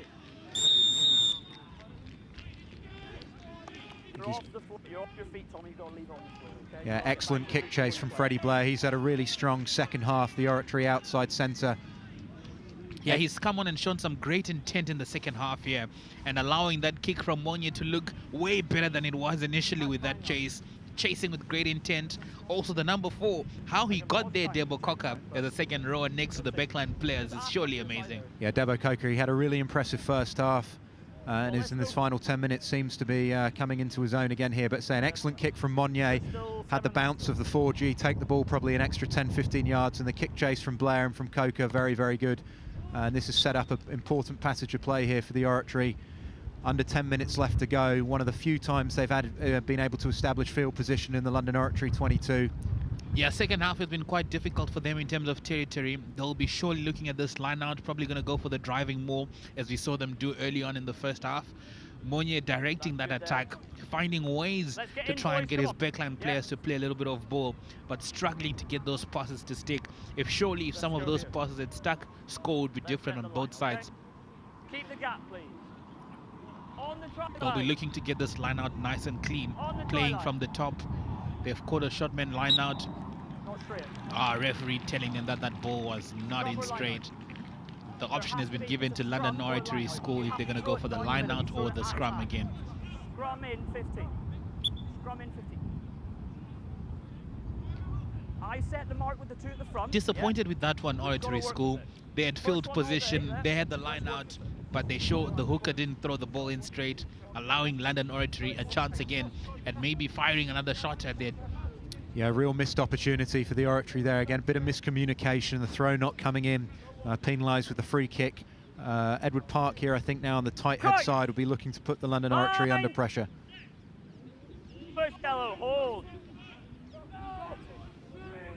Oh, it's a big scrum there from Oratory School, but great handling by the number 8 at the base there, allowing the number 9 to get the ball, surely protecting his team from potential danger there. Great composure at the base of the scrum. They're going to kick for touch. Hopefully they can attack from there. You can see the difference in the distance of these kicks. The wind is having a huge say in this game. Yeah, it's had a big impact. Obviously, you know, the team that's been playing with it has dominated both halves of rugby. The Oratory penalised for being offside there at the scrum, giving the London Oratory opportunity to try and get down the field. Charlie Burton, he stole the last line out. He'll be looking to do the same again here. Yeah, hopefully he can continue on the way that he has continued in the line out. He's gone up quite well. He's read the line out very well from London Oratory. He goes up early, but creates chaos for London Oratory. Ollie Goforth, the back row there, doing a great job at the tail of the line out. He's bounced on that loose ball. I don't know if that's the right option for Monnier. Went to the blind side, yet numbers out wide, maybe stretching defense. Monnier again. Yeah, Goforth very prominent here in this last passage of play. Did well at the line out and carrying strong there. Yeah, clean out by Casper Kieran. Ball awkwardly falling there from that carry. Ball is out, first man. Blair picking up the loose ball here, turned over from the London Oratory. Just needs some support to get close to him. Yeah, he needs to straighten as well with his run there, Blair. Tackle! Tackle! Tackle called by referee. Hands away! But Blair Hands got away! himself up after that tackle, not so sure. Oh, he's knocked it on there, Debo Cocker. Coming in with steaming energy, but failing to keep his hands on the ball, Debo Cocker. London Oratory have this one. They're going to work themselves out wide. The pass not really finding the intention of the targeted marker. Oh, he's rounded his defense. Does he find space?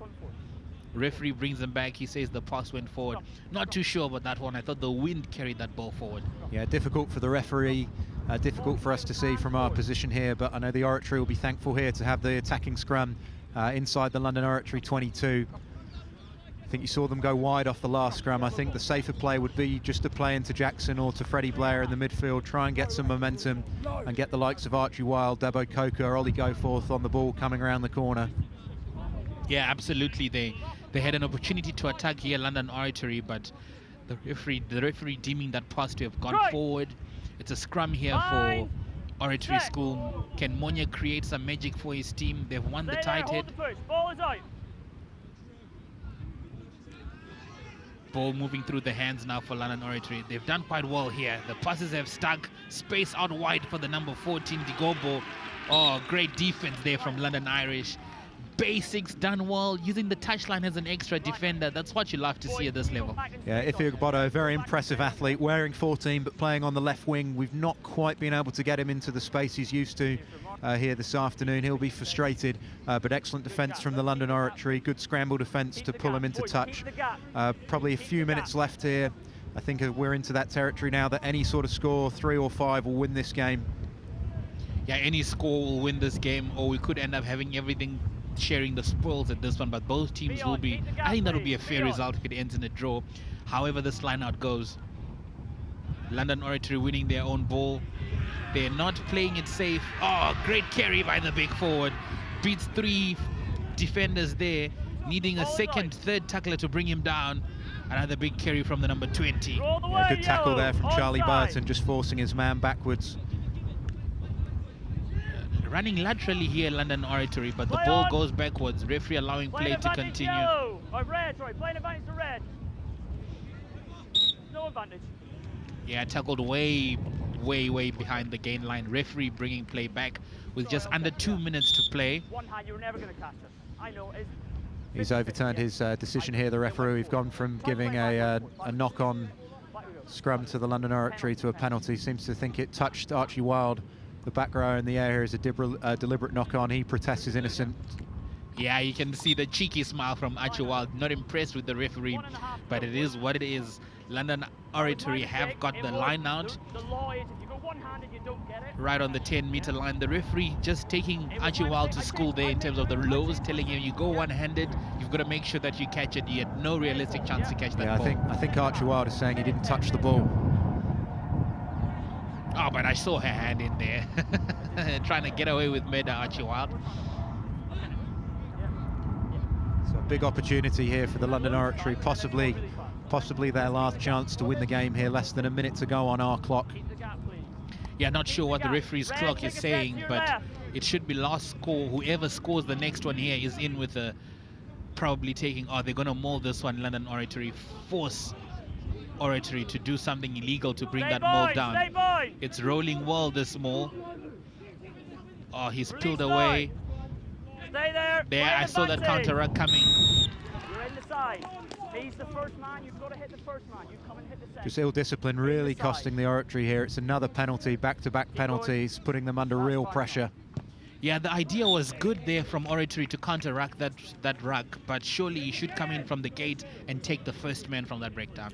Yeah, Somto Monye guilty of the offence. Very impressive throughout the game, but a misjudged moment there for him. And now this is a big finale here. 17 points down just before half-time. Now 17 all. Yeah, London Oratory should be pleased with how they've proven themselves in the second half. Came back with a little bit more energy, a little bit more vigor and intent in what they were doing. The lift goes up, the line out doesn't stick, but it also doesn't stick for Oratory. Referee playing advantage. Are they going to play this through the hands? Yeah, this is the last play here as well, so they can't afford for the ball to go dead because there'll be no time for that scrum. Yeah, referee's playing advantage. He hasn't called advantage over. He's allowing this advantage to go for long. Yeah, so I think advantage would, if he calls this back here, it would end the game because he's called last play. Advantage must be over. Jake Jackson with an excellent turnover here. Yeah, he's allowing play to go, so advantage is over. Oh, it's a kick. I'm not so sure if that's the right decision. Reiterating again that this is last play. What do you do at the back? He's going to play it. Yeah, surely, because if they knock it on, it's still last play. So either way, take the risk. London Oratory going with this one through the hands. Does he make the right decision? Hands off. Passes the ball, keeps it infield. Yeah, great tackle from Maxwell to Cardi Nelson, but the London Oratory doing well to keep the ball in play. They've done brilliantly well to recycle. London Oratory have it here. Great carry from the 25, but well enabling. Great tackle by Casper Kieran. Yeah, fly half. Not what you would expect from the standoff, but an excellent hit. Yeah, surely an excellent hit there. Oh, it's a number 2 with a great pass. You can hear the crowd screaming and cheering on London Oratory School. Do they have an opportunity? We've got to hold discipline here, Oratory School. The referee was playing advantage for the high tackle. Now he has to bring it back. It's a bit far out to go for poles here, Mikey. Yeah, I think this will be on the edge of his limit. I'm not sure he'll have the legs to reach even with this win. You can hear the referee again reiterating last play. Amazing passage of play to think the ball's probably gone 2-3 minutes there without going dead. We had a knock-on advantage as well, but the game's still going here in London Oratory with another opportunity to get inside the Oratory 22. Handling has improved as this fixture has gone on. Surely if this wasn't the first half, they would have knocked on a long time ago, would have been done with this one. Yeah, slight irony. We had lots of handling areas earlier on in the game, and now that time is up, neither side seems to be making those same mistakes. Yeah, they're improving their skill set whilst getting fatigued. Surely that's an oxymoron. But they've got the line out just about 7 meters out. 5 meters away from the 22-meter line from what I see here. If they can make use of this one, what do you do as a coach? Surely you're calling for the maul, are you? Yeah, I think so. I think looking at some of the big forwards up front, you can see the number 6 there who brought the scores level or scored one of the London Oratory tries. I think he'll be looking to get his hands on the ball. Charlie Burton with the turnover. They've won the turnover here, Oratory School. Surely they're gonna play. I think Somto Monye tried to kick the ball out and it hit a London Oratory player and bounced back in. We couldn't quite tell from our vantage point here. So you're offside, 4, you're offside. They've done the box kick here. On now, play. called. Number 4 was offside. You're fine now. Debo Coker almost giving a penalty away there, but did well to kind of stop himself in mid-play. Roll away, yellow. Surely that turnover is one. Yellow, Oh no, Nick, they've roll kept the away, ball here, faster. London Oratory. That's a big carry from the number 4. Nick, now, He's ready. been problematic to bring down, hasn't he? Yeah, he's been one of the Line big advantage, threats that London midfield. Oratory. We have Offside. penalty advantage Yellow, here. I think stay it's very offside, kickable, keep so I imagine discipline. London Oratory will probably want this penalty. Oh, it's a kick and chase, No dig advantage. through, Offside, yellow. taking advantage of that I'm talking. You advantage need he to had. listen. Number 4 and But all I think he's got to take the points here. I think smack in front. I know he's missed a difficult, an easier chance earlier in the game, but I think he's got to take this shot at goal.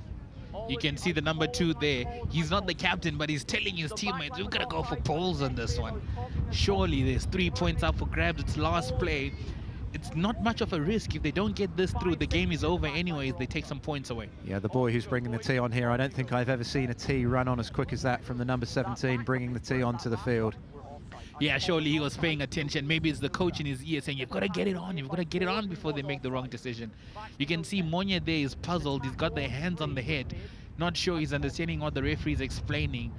It's a kickable. He's got to get this one through for the victory. All the pressure is on him. It's last play, penalty for London Oratory School. They were behind this fixture, but it's going to be a comeback of note. That kick, flags are up. It's 20 points to 17, full-time score. Celebrations have started for the under-16 A team for the London Oratory School. Heartbreak for Oratory School. They led the game all the way until the last minute where they lost that one. Yeah, the referee not happy with the celebrations here from the London Oratory, but you can understand their jubilation. 17 points down with the final play of the first half. 20 points to 17 winners at full time. The only time they led through the entire game was on the final play there. You can see their devastation for the Oratory boys. Debo Coker, who had a particularly impressive first half, looking absolutely devastated. Yeah, interesting from the referee, trying to keep the boys within the spirit of play, telling them to stop celebrating like that and allowing the gamesmanship to go on. It's brilliant to see. And credit as well to the London Oratory there. So it might have looked very kickable, but I'm sure he felt under a lot of pressure, took it very composed, struck it nicely, and an excellent comeback from them, having trailed 17 points to 0 just before the break. Yeah, it should be a comeback of note, this one. They were trailing by 7 points nil at some point, went into the halftime, 17-5, came back, found some vitality points, found some energy. Full-time score, Grasshoppers Rugby Football Club is the Oratory School 17 and is the London Oratory School 20 in the under-16A game, here celebrating 100 years of rugby at the Oratory School. Mikey, what do you think the Oratory School need to take after this loss? Well, you can see, just looking at the pictures on the screen, the boys are obviously devastated that they weren't able to kind of see that one out. Had plenty of opportunities, particularly in the first half, to score. Weren't able to kind of capitalise on those moments. Some of the handling letting them down in those final stages. But yeah, tough one for the boys to take, but I'm sure they'll bounce back after the half-term break. Yeah, surely they'll bounce back after the half-term break. It's been an interesting encounter. We've seen it's been really more started than sparkled as we expected, but the second half was surely of better quality as they handled the ball quite better in the second half.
We're here at Grasshoppers Rugby Football Club. The under 16A game has just finished, and I'm here by Kian, the number 8.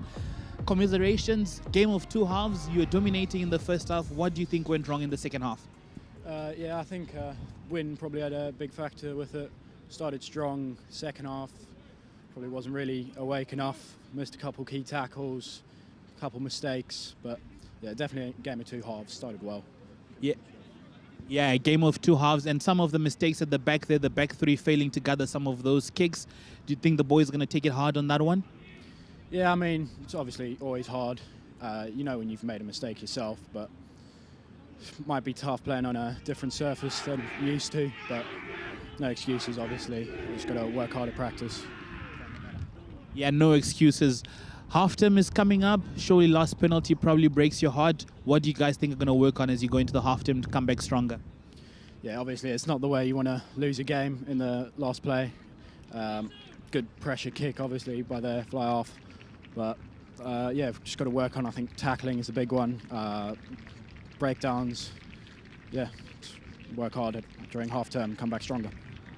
Yeah, he says they're going to come back stronger. Kieran, the number 8 from the Oratory School, full-time score, 17 to the Oratory School and 20 to the London Oratory School here at Grasshoppers Rugby Football Club. And commiserations and good luck with the rest of your season. Thank you.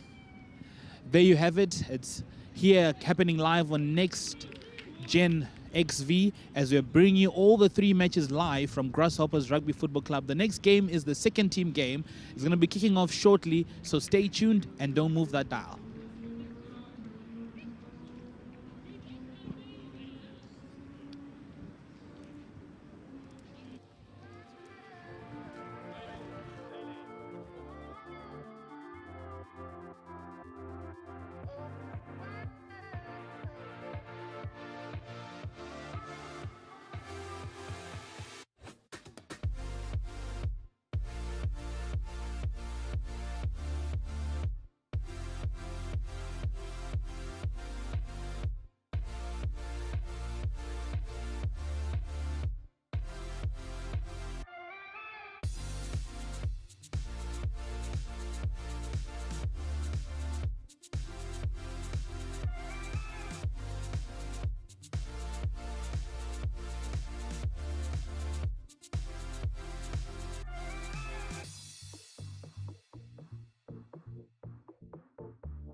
year celebration for the Oratory School Day of Rugby, and we're having the second XV taking on each other in this what looks to be a humding of an encounter if the pre-game war cries are anything to go by.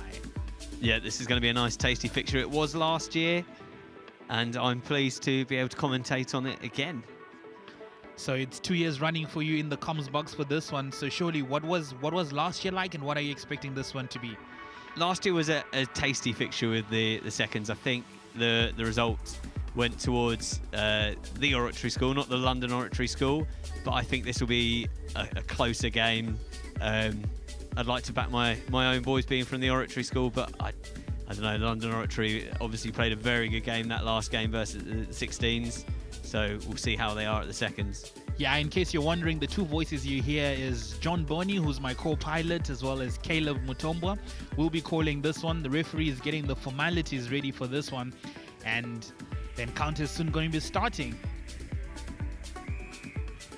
Whistle's gone. The number 10 from London Oratory kicks the ball to restart. The gather is great. It's a good first ruck there by the Oratory. Taken in hard by Alfie Proctor, the hooker there. Oh, that clean out was massive. Doesn't gather that one. No, just over his head there. Can't gather it in. Yeah, the pass wasn't great. Didn't manage to get the pass to get to the target. So surely he won't be impressed with that one early on. Less than a minute. First mistake of the game. Yeah, they needed just to get their heads on. It seems like Lawrence Ward is in at 9. Just needed to get a good pass there on the first ruck. Crouch. First scrum of the day. It'll be interesting to see how these two packs hold up. Sawyer just couldn't carry it in. Set. It's the second one we've seen so far today. His brother Uti played in the previous game, and he's in this for the second 15. That's great hard line there by London Oratory. Yeah, it's a great take. He's gone through straight from the back and he's run through that defense. They recycle it well. Another great carry from London Oratory. Support arrives ably. Attempted jackling, but referee calling not on the ball. Ah, that pass goes wild, giving the Oratory a chance to get out of the 22. Your advantage. Let's see their exit strategy. There's a strong run by Manuel Gutierrez. His brother is an year below, playing for the 16s, Alonso. No, he's good, but there's no advantage from the knock-on. Yeah, referee being very clear with his communication that the jackler was good, but he has to come back for the advantage. Yeah. Advantage for the knock-on. Yeah, the law is quite clear on that one. It says advantage has to be tactical or territorial. Yeah, definitely, and it's usually shorter for a sort of scrum advantage than it is for a penalty advantage. We saw that in the previous game. Yeah, absolutely, and this one is being handled by the well and able London Rugby Referee Society. So it's going to be an interesting encounter. It's just over 2 minutes in this encounter. The second scrum of the game. Set. They did a very good backs move, the London Oratory. Let's see if the Oratory have got something that they've got up their sleeves. Okay, I want that scrum steady before that ball's coming in. Yeah, don't put the ball in until the scrum is nice and steady, please, stable, yeah? We've got to I want stability, please. Balance. Yeah, not happy with that push and shove a little bit before that ball has come in. Both teams not being steady on the scrum set. Referee not happy. They're quite particular about the stability when it comes to scrums. Yeah, it's one of a referee's bugbears, I think, this season in particular. Set. See how they do on this one. Oratory feeder through. It's a good push by London Oratory. They need to use it though. Play on. Yeah, I managed to regather at the back. Milo Griffiths over there. That's a good kick into space. With the bounce favour the Oratory. Can't quite gather it in. Garge on the wing as fullback. Stay behind, you're offside. Okay, he ran in, but you're offside. Toby Martin there just ahead of the line. Bit too quick there for the referee's liking. Yeah, it's quite interesting that the referees are being more materialistic based in terms of their decision making, not allowing play to continue if an infringement has an impact to the game. They go for the line out on this penalty. Yeah, there's a very good kick there by the number 10 for London Oratory, Osho Moroni. Yeah, they have the wind behind them, so surely that's acting to their advantage in this one. Oh, definitely. They've got to utilise. We've seen in all the games that have been played so far today that the wind has been almost the deciding factor in many of these games. Yeah, we saw that in the second half of the previous game, then the 16 As. Oratory were ahead in the first half because they had the wind behind them. As soon as that changed, London Oratory came with a little bit of a punch, and we saw how quickly the score started to shift. Yeah. It's a line out here for London Oratory. It's a 5-man line out. Hold! Probably going to go for the driving maul. They set it quite well. They've gotten some momentum. That was a good take. Yeah, they do have some momentum. Some more. Oratory struggling to stop this. No. Oh no, that should be a penalty there. Oh no, it's broken off. Yeah, referee allowing play to continue there. And that was a good sort of spin-off by Matthew Dobble, the captain for London Oratory.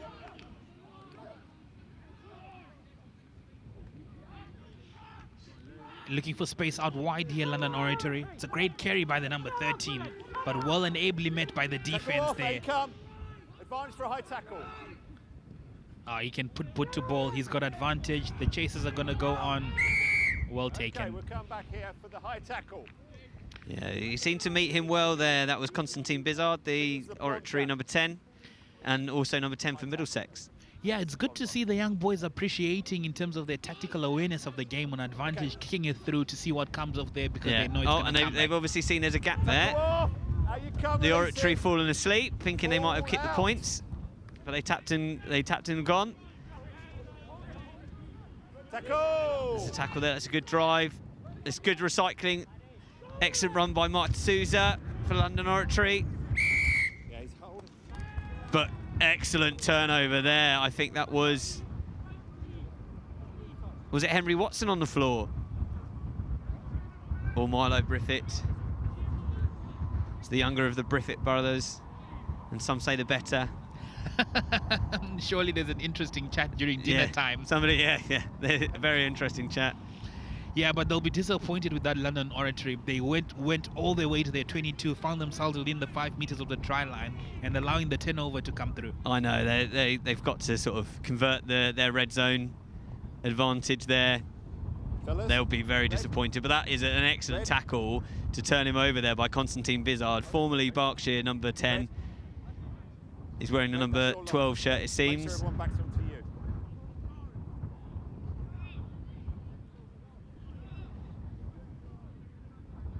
Now let's see what they can do against the wind in this line out. Can they get secure ball with Alfie Proctor throwing in the line out? That's a good take there by Sam Miller. Tackle.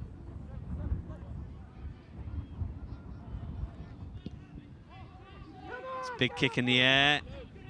Could go anywhere. Yeah, I did not find any distance on that kick. No.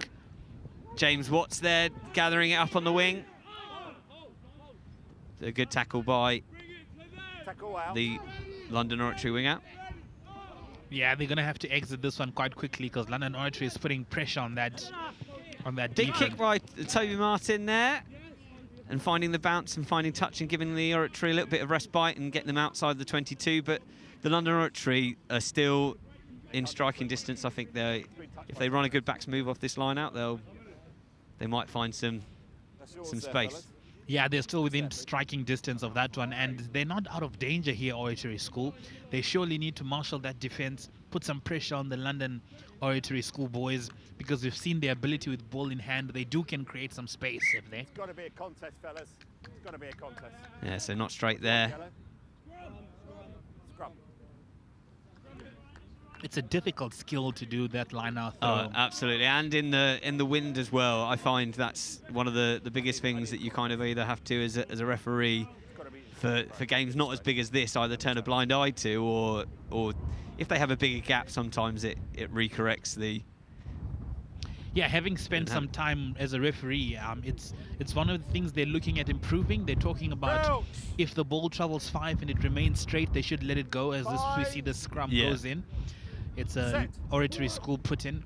But it makes such a difference when it is straight and there is a contest. Oh, they've won the title here, London Oratory School. Oh, he's found some gap, the number 22. It's a missed tackle. He's going to go all the way. Can he get underneath the post to make an easier kick? Yes, he can. Oh, it's a great run in the end goal as well. They'll be disappointed with their defense there, Oratory School. Quite a soft try. Yeah, missed tackles lead to tries, is what I tell my teams that I coach. Yeah, especially, and we saw it there. Yeah, it was their scrum. If you look at the replay there, they didn't manage to defend the scrum well. Not so quite sure if that ball was legal because it seems to have come out through the tunnel. But referee was right there and he plays on, so he's the man in charge. That was well picked up by Joshua Keating there for London Oratory. And then running, possibly Luke McDermott. Yeah, he's done very well to pounce on that loose ball, and he's made sure that he's given his team a chance to start this game on a high. They draw first blood with the kick to come, 5 points to nil, just under 10 minutes played here at Grasshoppers Rugby Football Club. But it is worth saying how with the wind behind them, they've got to have their wind in their sails in the first half, and it's very difficult for the Oratory to have any kind of form of exit strategy, particularly if they don't get good ball off the scrum. Absolutely, it's going to be crucial for people to make use of this win, the players on the field, as we saw the difference it has made in the previous game. But if you look at that replay, disappointed with the defense from Oratory School. I think their coach will be having a chat about that. He will. That was a very good step, but you've got to at least slow them down, even if you are getting stepped. You've got to get sort of closer and make the tackles sooner. Yeah, and the lack of intent to slow them down in the in goal, allowing him to dot down right close to the post, is also something they need to have a discussion on. Okay, it's a good deep kick there. It gives London Oratory some time and space to run. He's missed a few tackles, got it to the outside. Yeah, the defense from Oratory School is not very impressive at the moment, and London Oratory are making use of that advantage, creating some space for themselves out wide. Oh, plays it quick. Oh, he's sharp, this number 9. Manages to dance around the cup. Yeah, Joshua Keating, unbelievable. He's very well switched on. And you see they're moving it through the hands, through to Mark D'Souza. Ball's loose, and just gone forward there. Whistle! Yeah, it's just gone forward. They're looking to float the ball in contact area. They're allowing the ball to move through the air. It's impressive to see, especially with this wind. They're not afraid to take the risks, and these London Oratory boys.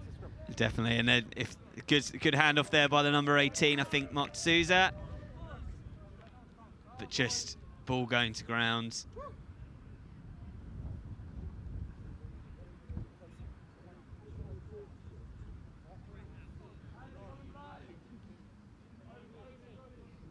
Crouch! Bind! So let's see if they can have a stronger scrum this time. Up you come, fellas. Need you to respect the gap before the set. Both teams, yeah? Give me a gap, please. Just hold your second rows. Right, so they need to respect the gap, which is, they're obviously getting too close there on the bind. Crouch! Bind! Set! There we are. That's much better at the engagement there. Better ball there for Lawrence Ward to Toby Martin to Bizzard in the centre. Looking for some support. I'm not so sure if he released that ball. Yeah, I'm not sure if he did or whether he was held. That was Josh Sidhu there, the captain for the day. Yeah, surely taking advantage that the referee's on the inside, not releasing the ball. Quite cheeky play there. Yeah, you have to, I suppose, Josh Sidhu's a very clever boy. Got all 9s at GCSE, and he's probably looking for the similar results at A-level, so maybe he was trying a bit cheekiness as well. Yeah, it's a typical scrum half behavior. We would expect anything less from them, would we? No. It's a line out here for Oratory School, London Oratory School. They've gathered here. Referee allows it to go. Oh, good awareness from the number 9. So space taken away, puts the dink through, puts pressure on Oratory School. Oh, but that's well taken there by James Watts. But can they get over? No. Was he holding on? No, they did have man over the ball. That's a good kick there by Toby Martin.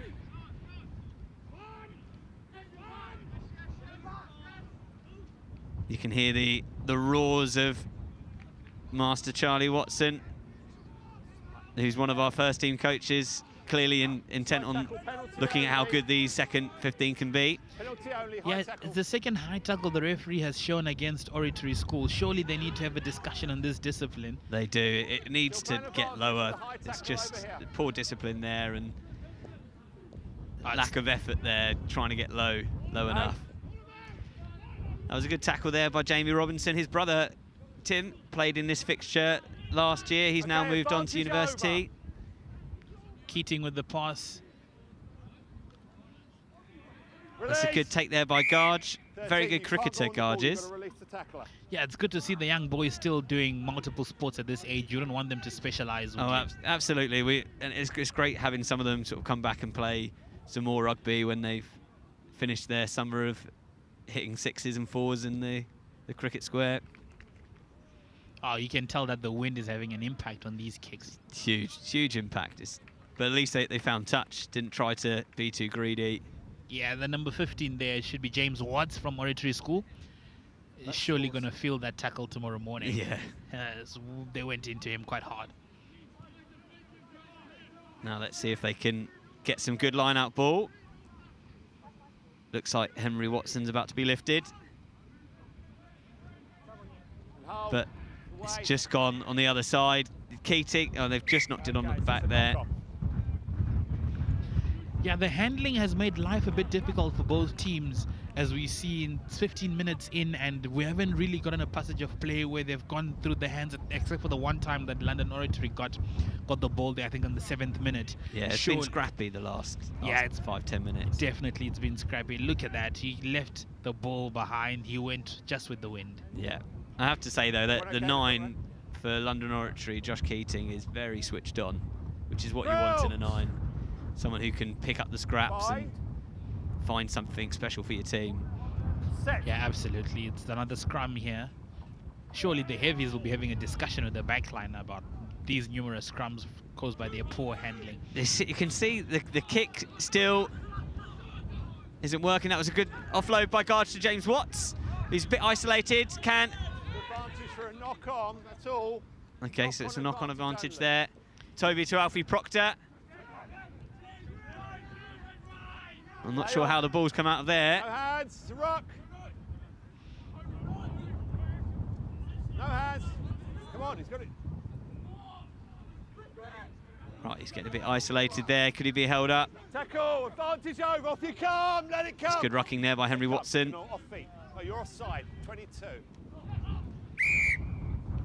Unlucky, that was a good run there by Nefemi Asoya, but the offside was already called.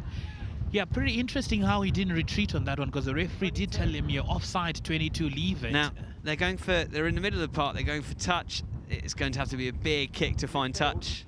That was a big kick. We see it didn't gain much ground, but it did make touch, which was the most important thing. Toby Martin's just been drafted in, I think, this week at 10.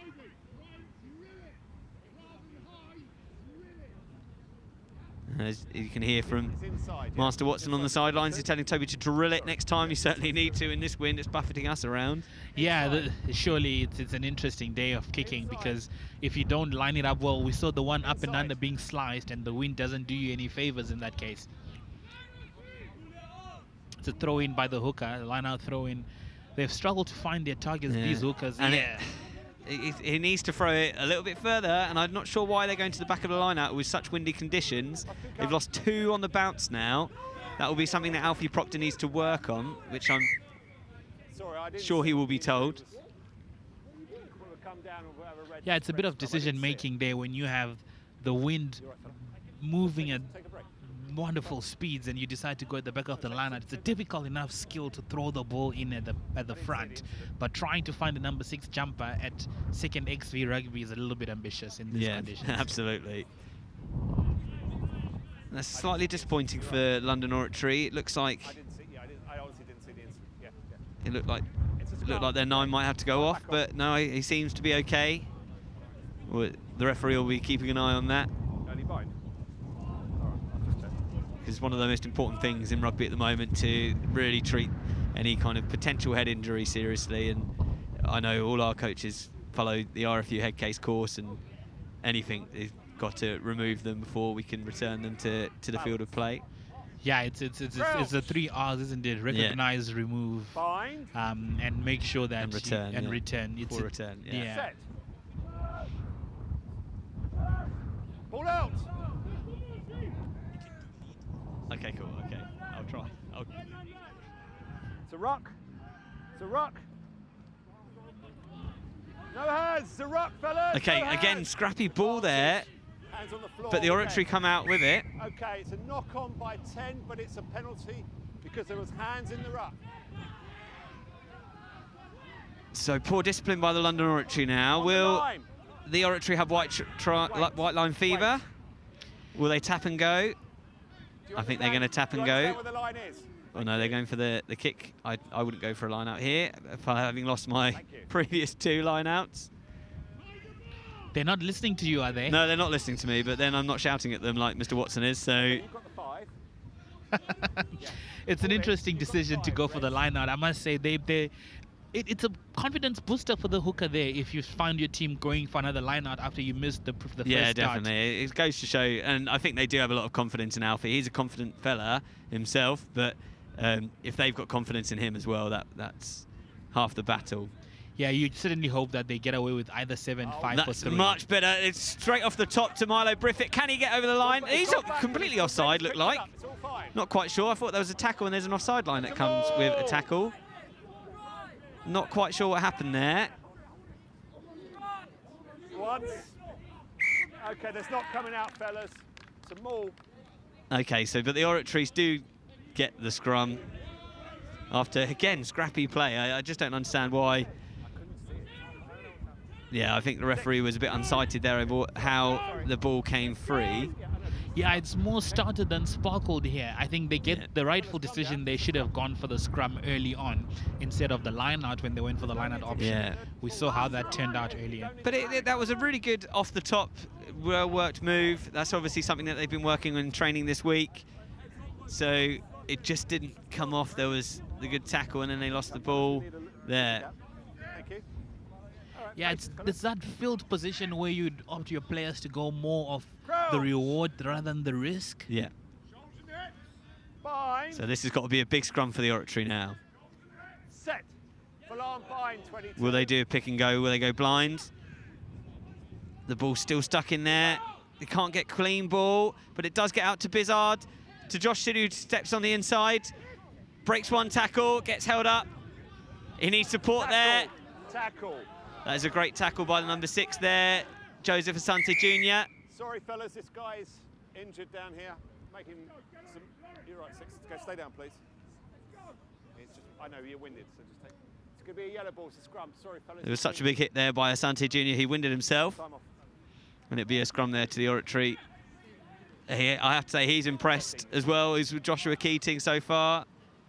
But Take your time. there needs to be a little bit more fluidity for both teams, both in attack and Someone get defence. some water for this player, please. Hopefully they'll be able to have this discussion and really find out who the leaders out there are. We can see that Johnny Wainhouse is talking a lot. He is probably one of the most popular kids in the entire school, I have to say. Everyone loves Johnny Wainhouse. Yeah, were you one of those popular ones during your time? I certainly was not. Even though we do share a name, I was not as popular as Johnny Wainhouse is. Chest to chest. Yeah, galvanizing his team together there. We see the water running on. Quite good to see the referees, I must say, impressed with how they are very safety oriented, keeping the boys safe, stopping play because players move towards an injured player. It's exactly what we want to see. Absolutely. It's always got to be player safety first. And that's how we can continue the game at this level, because it suffered so much because of the pandemic with people not wanting to play. And so it's great to see numbers growing and the referees are helping that and being able to carry on playing. Absolutely. Play is going to restart. Referee was stopping time. Now he's allowed play to come back on. He's probably going to start with a scrum for the team that was going forward, which is Oratory School. A chance for them to use this one and get some points on the board. Yeah, they seem to be struggling, though, to get clean ball from the scrum. They need to really be a bit stronger in the front 5 to hold that push. And so to give Lawrence Ward as number 9 enough time over the ball to get clean ball to Toby Martin at 10. It looks like they're split. Could be running a special move here. Crouch.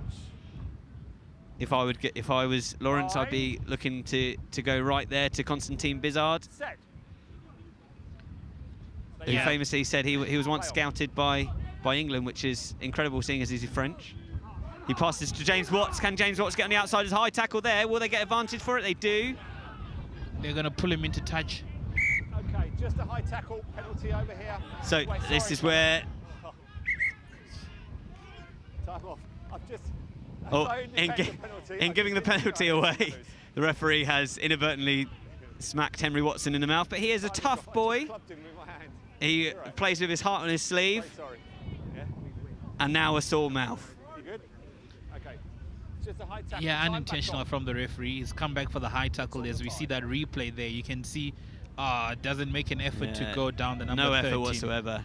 Poor tackle technique. I do wonder if the referee will be cited for that long arm that he did on Henry Watson, but I don't think he will see it in the replay here. I reckon 6 weeks for that for the referee. Yes, yeah, that's Henry did kind of walk into it there. Yeah, hopefully he's all right. He can continue with play. He will, and although I don't think he's got a future in the WWE. Maybe. Yeah, after that. His acting skills may be, but not taking a clothesline. He'll have to work on that. Yeah, surely one of the famous referees would have gone, this is not soccer. What do you expect Oratory to do here? I think they might try that nice little number off the top, but actually what they should do is catch and drive. With the numbers in the line out, they catch and they do drive. Yeah, it looks like there was some contact in the air there. Oh, the ball's come down though. What can Bizza do? He straightens up, but he's isolated. Can he get... There is an advantage, I think, possibly for... Oh, yeah. Yeah, none coming there. Yeah, the referee comes back because he's not happy with how that line out was handled. He's kicked it on. Can Sam Miller get over the line? He was such a dog for us every year group so far, Sam Miller. You can't go running around the side. They're going to have to... There's been a number of penalties back-to-back for the London Oratory. The referee might have to have a word here with their captain. And the Oratory need to just have a little bit of patience and not have white line fever. Yeah, discipline is key if you're defending red zone, as we see Oratory. That's a great tackle there on Milo Briffett. The bigger they are, the harder they fall. He's coming around the side again. I think the referee needs to say something here, but that's just my opinion. Players. It's an opinion I usually keep to myself until I've got a microphone in my hand. Surely he's trying to keep 15 on 15 for yes, such a good exactly. I do sympathise. I know exactly. I'm not actually, when I referee, I'm not one to show the cards. I kind of, you've got to play the temperament of the game, I suppose. Continue with that, you'll be penalised. Is it clear? Is it clear? Cut that out.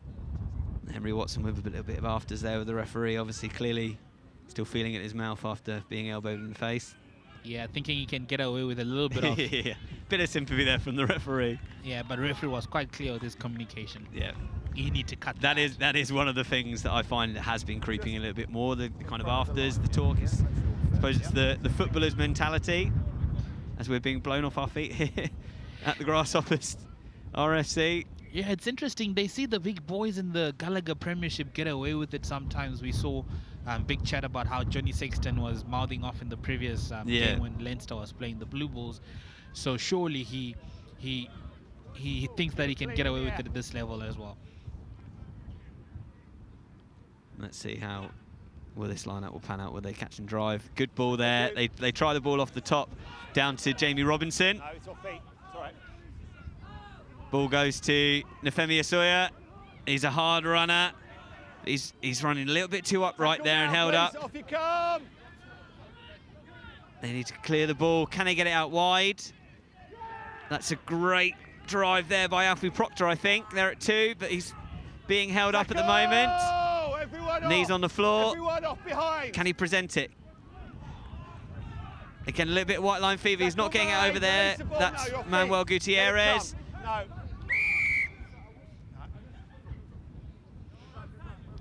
That's far too many. But again, another penalty. They need to maintain their discipline in the London Oratory. It's maybe 5 penalties in the last 5 minutes. Just discipline. Yeah, Guys, discipline I is am key leaving at this the point game. in time for London Oratory. They haven't managed to control their tempers in terms of allowing themselves to defend without committing any foul. Referee is surely going to lose his patience. We saw the carry there from Oratory School. You can see he's having words, we see, with the captain, Matthew Double. This is not the first time in the 5, yeah? Keep the discipline. Our players will be going, yeah? Yeah, we saw the carries there towards the try line from Oratory School, not really having any thought process through it, just picking and going and trying to get some glory for themselves. And also, yeah, running very much upright as well. They need to get a little bit lower to the ground, and they might see they'll have more success. I wonder if they'll go for the scrum here, or if they'll tap, try and go, get pushed back, and we'll have a repetition of the last few minutes of play. Time this off. I don't think it's too bad, yeah, that's fine. Wait, please. Time is back on. You go back behind the line. Off we go. They've given it to Jamie Robinson. Can he drive forward? He's cut down just short of the line. Off you go. Oh, there we are. Hands in the ruck. The referee did just speak to the London Oratory captain, and now he is producing a card. I warned you, he's in the ruck. Wait, please. Now, for the Oratory School, this pressure has to pay off. They can't come away with this without a try. Wait. After how long they've been here, locked in the 22. Can I have his number, please? Number 1. Number 18. Okay, it's number 18, yeah? Is that Mark D'Souza getting the yellow card? Yeah, possibly they're getting the yellow card. Just, I don't think it's cumulative for him. I think it's more of a cumulative for his whole team, and he was the one that he's a victim pulled of the short straw, as it were. Yeah, he's the victim of circumstance there. His team was on a full team warning, and that's one thing that it'll go on his record as a yellow card, but surely it should be taken into context when his coaches look at it, that he was last man trying to do what he can to stop the try from going in. You've got to have identical It's one of those ones, as a referee, you say to them, any more, then there'll be a yellow card, and it happens immediately, and you're like, well, I told you less than 30 seconds ago. Yeah, they talk about committing yourself to the card as a referee, so you want to be very careful with your language. You say, I might be forced to give you a yellow card, to try and make sure that you put the responsibility on the players in terms of how they behave themselves in the red zone. They've gone for the scrum here, right decision? Well, I think so. I think they weren't actually having any joy with the tap and go, so this draws in all 8 forwards. They're having a good push there, but still not clean ball. That's something maybe Lawrence Ward needs to work on. Tackle! Can they get over the ball? There's great rucking there by Asante Jr., who's recovered from his earlier winding. Jamie Robinson pushing over, the ball's come free. Go back. It's gone backwards there. Into the hands of Josh Sidhu. It's a maul! Oh, Josh Sidhu's being held up then. They need to realise that they need to get him down. There he is. He's still held up. Okay, it's a maul. Too many boys standing around watching while Josh Sidhu was held up there, which was really disappointing there from the Oratory perspective, but great play defensively from the London Oratory. And now we've had how long in the red zone there? Yeah, it's an issue of not converting pressure into points there for the Oratory. They've spent about 7 to 8 minutes in that 22-meter red zone for London Oratory, but they've managed to get themselves to make a mistake. Not body positioning you spoke about earlier. They're upright when they carry in, which allows the London Oratory boys to just hold them up. Now it's a scrum, getting themselves out of the danger zone. They might have a long kick and get away with this without conceding anyone. With the wind behind them, that they have to say, despite having penalty after penalty and going down to 14 men, that was excellent, patient defence by the London Oratory, and they should clear their lines here. Yeah, surely you get it out to the scrum half if he's fast enough, do a box kick or get it to your fly half and find some distance on. You might even find some space out in between the 10-meter and the 22-meter line, and maybe get chasers up. It's one of those moments that could change the pattern of the game, that they've seen that they can hold out for as long as they did. You're not allowed to squeeze ball, fella. Yeah. That is one of the big variations for the under-19 game, is that squeeze ball is not allowed. No squeeze ball. That's an interesting variation there, that squeeze ball is not allowed because it doesn't allow for the fair contest. Trying to allow the boys to be able to, they kick for the line out. Yeah, but it's also, I think the squeeze ball just opens up the players in a position where they could get hurt themselves. They're lying over the ball, people want to get on the ball, they're most likely going to go on to the person and injure them. So I think it's a really good variation that we have to eliminate that, and it's really well picked up on by the referee there. And that was an excellent kick again by Toby Martin, who's been kicking really well with the wind, and listened to Mr. Watson and drilled that one into the corner. You can see the assistant referee's flag blowing in the wind. Yeah, it's a good sight for the assistant referee that his flag is really right. And as we can visible. see, not straight. You've got to try and counterbalance for that wind. Thank you. Yeah, it's a difficult skill, we've said time and time again here on Next Gen XV, to try and throw that ball in as a line-out thrower, and getting it straight behind this wind surely takes some skill. But as you can see, it's really outside on the left-hand side of the jumper's shoulder. You need to just give themselves a bit more of a gap, and then that's what I tell my players. If you give yourself one more step, then if it does go slightly not straight, then most likely it'll still be in the gap. But that was very close together, those two teams, so it's always going to be given not straight. Yeah, we're hearing Johnny giving out all the coaching tips, so if any referees listening out there, if they extend the gap, just make sure they're trying to cheat, they're not in straight. Yeah, exactly, yeah. High tackle as well. Right, another high tackle. And he seems to not be rolling away there. We've got a multiple penalty. We've got a high tackle. We also got Yeah, discipline is not really being on the side of both teams. We've seen London Oratory making some crucial discipline mistakes whilst they're on the defense. We've also seen now Oratory committing themselves to tackles without lowering their body positioning, allowing London Oratory to get a nice free penalty to kick for the touch, and he finds some good distance on it. But he doesn't find touch, and so this does give Garge. And he hears a pacey player.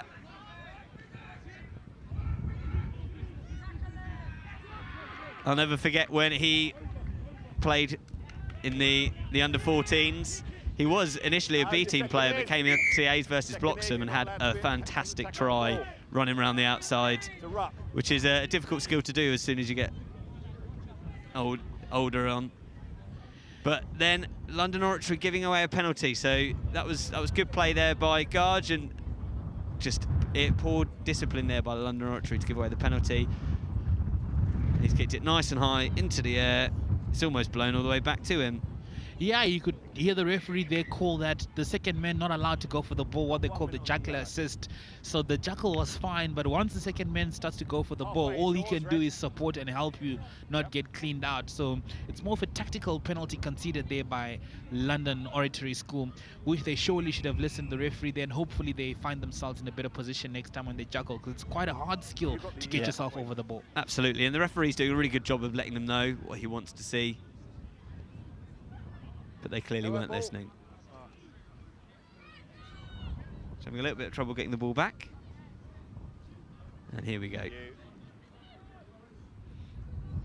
So we'll be able to see the kind of technique now for Alfie Proctor, and giving some pointers of what he needs to work on. Can he keep it straight this time? Much better throw there. Great leap there by Henry Watson. But the pass just goes to floor. Advantage being played.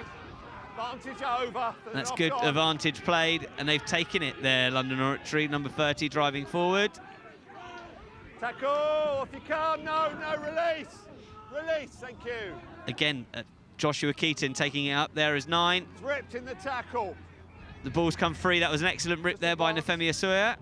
Thank you. Lawrence Hall goes right to Henry Watson, who makes the kick. Not often a kicker, Henry Watson, but he does have a fantastic skill set.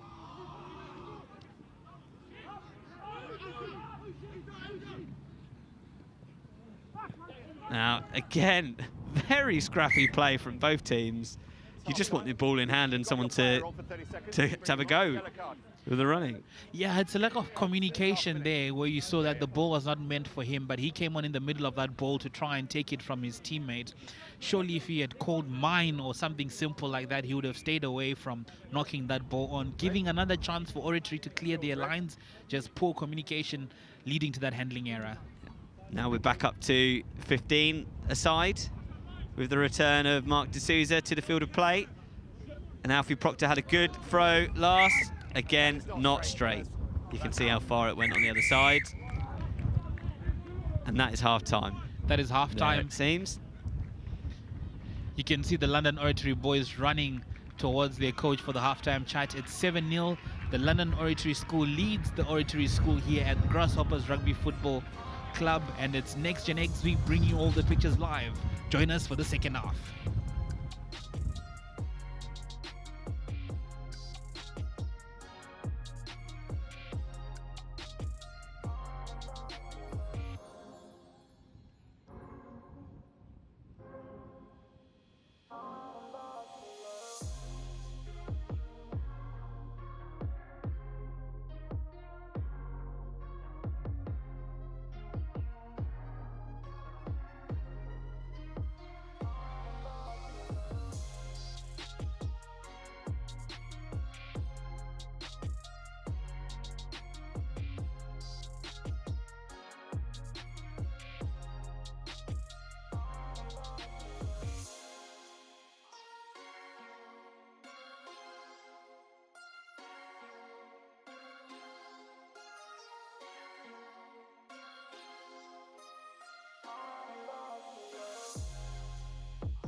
We're still here at the Grasshoppers Rugby Football Club. It's halftime of the second XV game, but I'm here joined by the fly half for the Oratory School first XV, Ollie. Looking forward to the fixture ahead?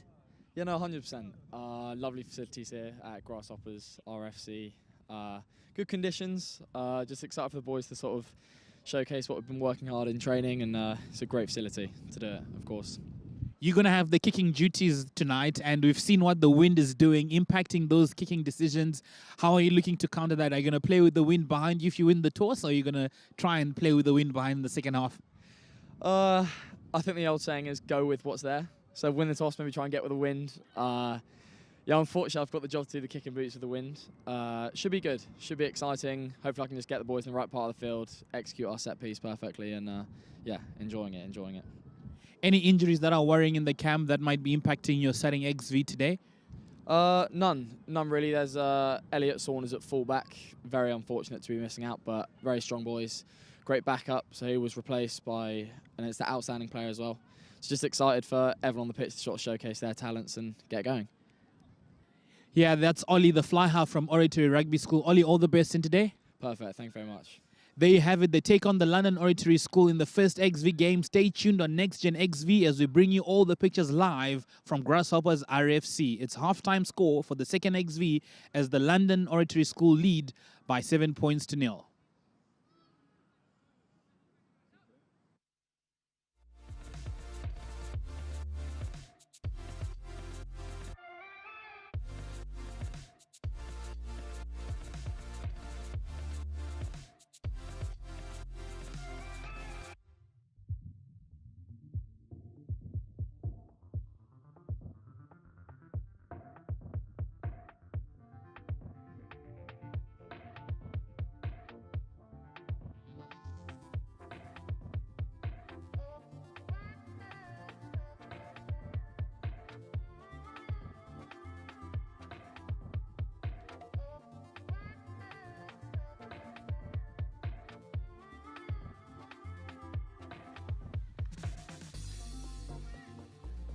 Right, the second half is just about to kick off with teams lined up. Score remains 7-0 in favor of the London Oratory School, which are playing in the red and black strip. If you're watching on your screens, playing from left to right, whilst the Oratory School are in the yellow and black strip, playing from right to left. Fly half number 10 has ball in hand. John, welcome back. It's the second half. Yeah, looking good forward to a good second half here by both teams. Hopefully they can have a little bit less scrappy this second half. I think on balance, playing into the wind, the Oratory School would have taken 7-0 at half-time, but they will look back at that long period of play in the opposition 22 that they just couldn't make the ball go over the try line. Seems that we've had some substitutions, which we'll try and pick up on. I can certainly see Charlie Charles, who is out there playing on what I think is his debut for the second 15. Charlie Charles, so good, they named him twice. That was a good kick there by the London Oratory, clearing their lines. And Johnny Wainhouse is on the wing there. What do you think the Oratory School needs to do better here if they're going to get themselves back into this encounter? They're just 7 points behind, so it's not a really huge mountain to climb, but they surely need to get some tactical decisions right. Absolutely. I think they kicked a lot into the wind, and it'll be interesting to see whether they still have that kicking plan with the wind behind them, because if they kick it too far, it will just come back straight back at them and or go dead, particularly in this area. I think they need a little bit of ball in hand, clean ball. They just need to come a little bit shorter in the backs to make sure they get that ball. And that was a better line out. Nafemi Asoya storming through, but loses the ball. The referee hasn't spotted it. It would have gone backwards maybe. Picked up well by Miller. Well, that was Henry Watson actually, and that was Miller just tackled there in the back. But Toby Martin throws the interception pass. That is probably the worst thing that he could have done at this time of the half. And the number 10 for the London Oratory storms through. Oshan Maroney, the vice captain, and that really came out of nowhere and was not how the Oratory wanted to start the second half. But the London Oratory, fantastic. They'll be made up with that, getting 12 points up with a kickable kick into the wind. Yeah, it's a case of not playing what's in front of you. If you take a look at this replay, space had been cut down. He throws what we like to call the to whom it may concern pass, not really looking at what's happening in terms of defensive line coming up, giving it straight to the number 10 from London Oratory School, Oysen Maroney. Thank you very much. Right close to under the sticks. The chase from the number 11 there from Oratory School, Eddie Potter, was all but in vain. They'll be disappointed with that decision making of that pass. Yeah, it was disappointing there. Eddie Potter, a bit slow there on the chasing, but he'll get quicker as the game goes on, as he gets warmed up into the game. And I think Toby Martin just showing a little bit of lack of match sharpness. He spent a lot of time rowing over the few years, and he's come back now to rugby. And sometimes just that little bit of game sharpness that you have, and it kicked it into the wind. That's a fantastic kick, actually, even though right in front of the posts, you could see the ball almost freezing in the air with the strong wind coming behind it. But that was a great kick there by Oshan Maroney. 2 converted tries by London Oratory School. You must say now it's more than Everest for these Oratory boys to climb. They don't want to lose both games before their first XB runs on in their celebratory day of 100 years of rugby at Oratory School. Absolutely. This needs to be a centenary celebration, which is a bit of a tongue twister rather than commiseration. Big kick there. Good decision, finding the green, pinning London Oratory back in their own 22. Absolutely. It was a fantastic kick by Toby Martin. That nothing to do with lack of match sharpness there. He was fully aware of where the space was and making that kick, so well done, Toby. Yeah, it's going to be interesting to see how London Oratory played this one. It's a defensive line out. They've surely shown some intent in this game to play the ball from the back and not worrying about how they're going to put pressure on themselves not to exit. Now, the referee just pausing there to tie his shoelace. You don't want to be tripping over. I had a game at the weekend where I seemed to be running into everyone left, right and centre, but luckily I didn't fall over. But I'm sure there were some pictures taken. Yeah, absolutely. Somebody should give us evidence of that, of Mr. John falling over. But we see that line out there going up. Early lift. So technical fault there by the London Oratory, and it's a free kick to the Oratory, which Oh no, it was early lift for the Oratory. Okay. Yeah, because if London Oratory early lifts on their own line out, if they win it, they're probably given the benefit of the doubt. Yeah, true. That's very true. Oh, it's off his head. So the ball is still in play. And there's a good rocking over there. Guard is just on his back. And they can't hold on to the ball there. Knocked forward by both teams. So this London Oratory scrum. Let's see how the first scrum of the second half fares up. Now there's been some changes. So Charlie Charles is in at second row with Milo Briffett. We've still got Tejas, Sam Miller and Henry Watson in the back row. yeah, we've seen the scrums not being very problematic in the first half, so the front rows really have done well.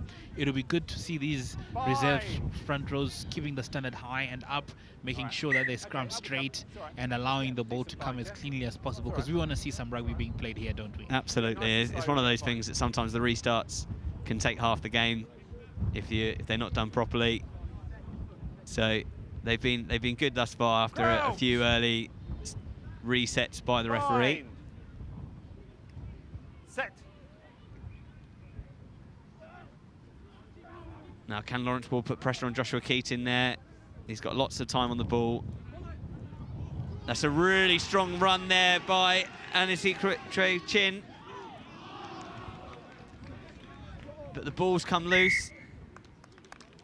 And it's gone forward there. That was a really nice run off his wing in the centres there. Yeah. Found the gap, exploited it. No one could get near him. Yeah, the tackling from Oratory School leaves a lot to be desired. They're quite ambitious. They're looking for the offload. He had done the hard work. Just going to ground and recycling would have done the trick. Yeah. But we have to speak about how the defensive line from Oratory School was found in ones and twos there. A lot of dog legs hanging around and not making their tackles at a first-time basis. Absolutely. They need to show a bit more communication with each other, come up as one. I'm sure Constantine in the centre will be telling that to his outside centre and the wingers. Certainly something he's worked on in his time at Middlesex. Yeah, interesting you hear the talk from the referee there, where he says it's got a 1.5 meter reset. Just for viewers, it's an under-19 law variation that a scrum should not go beyond 1.5 meter push, just for the safety of the boys. So the referee is obliged to reset that one.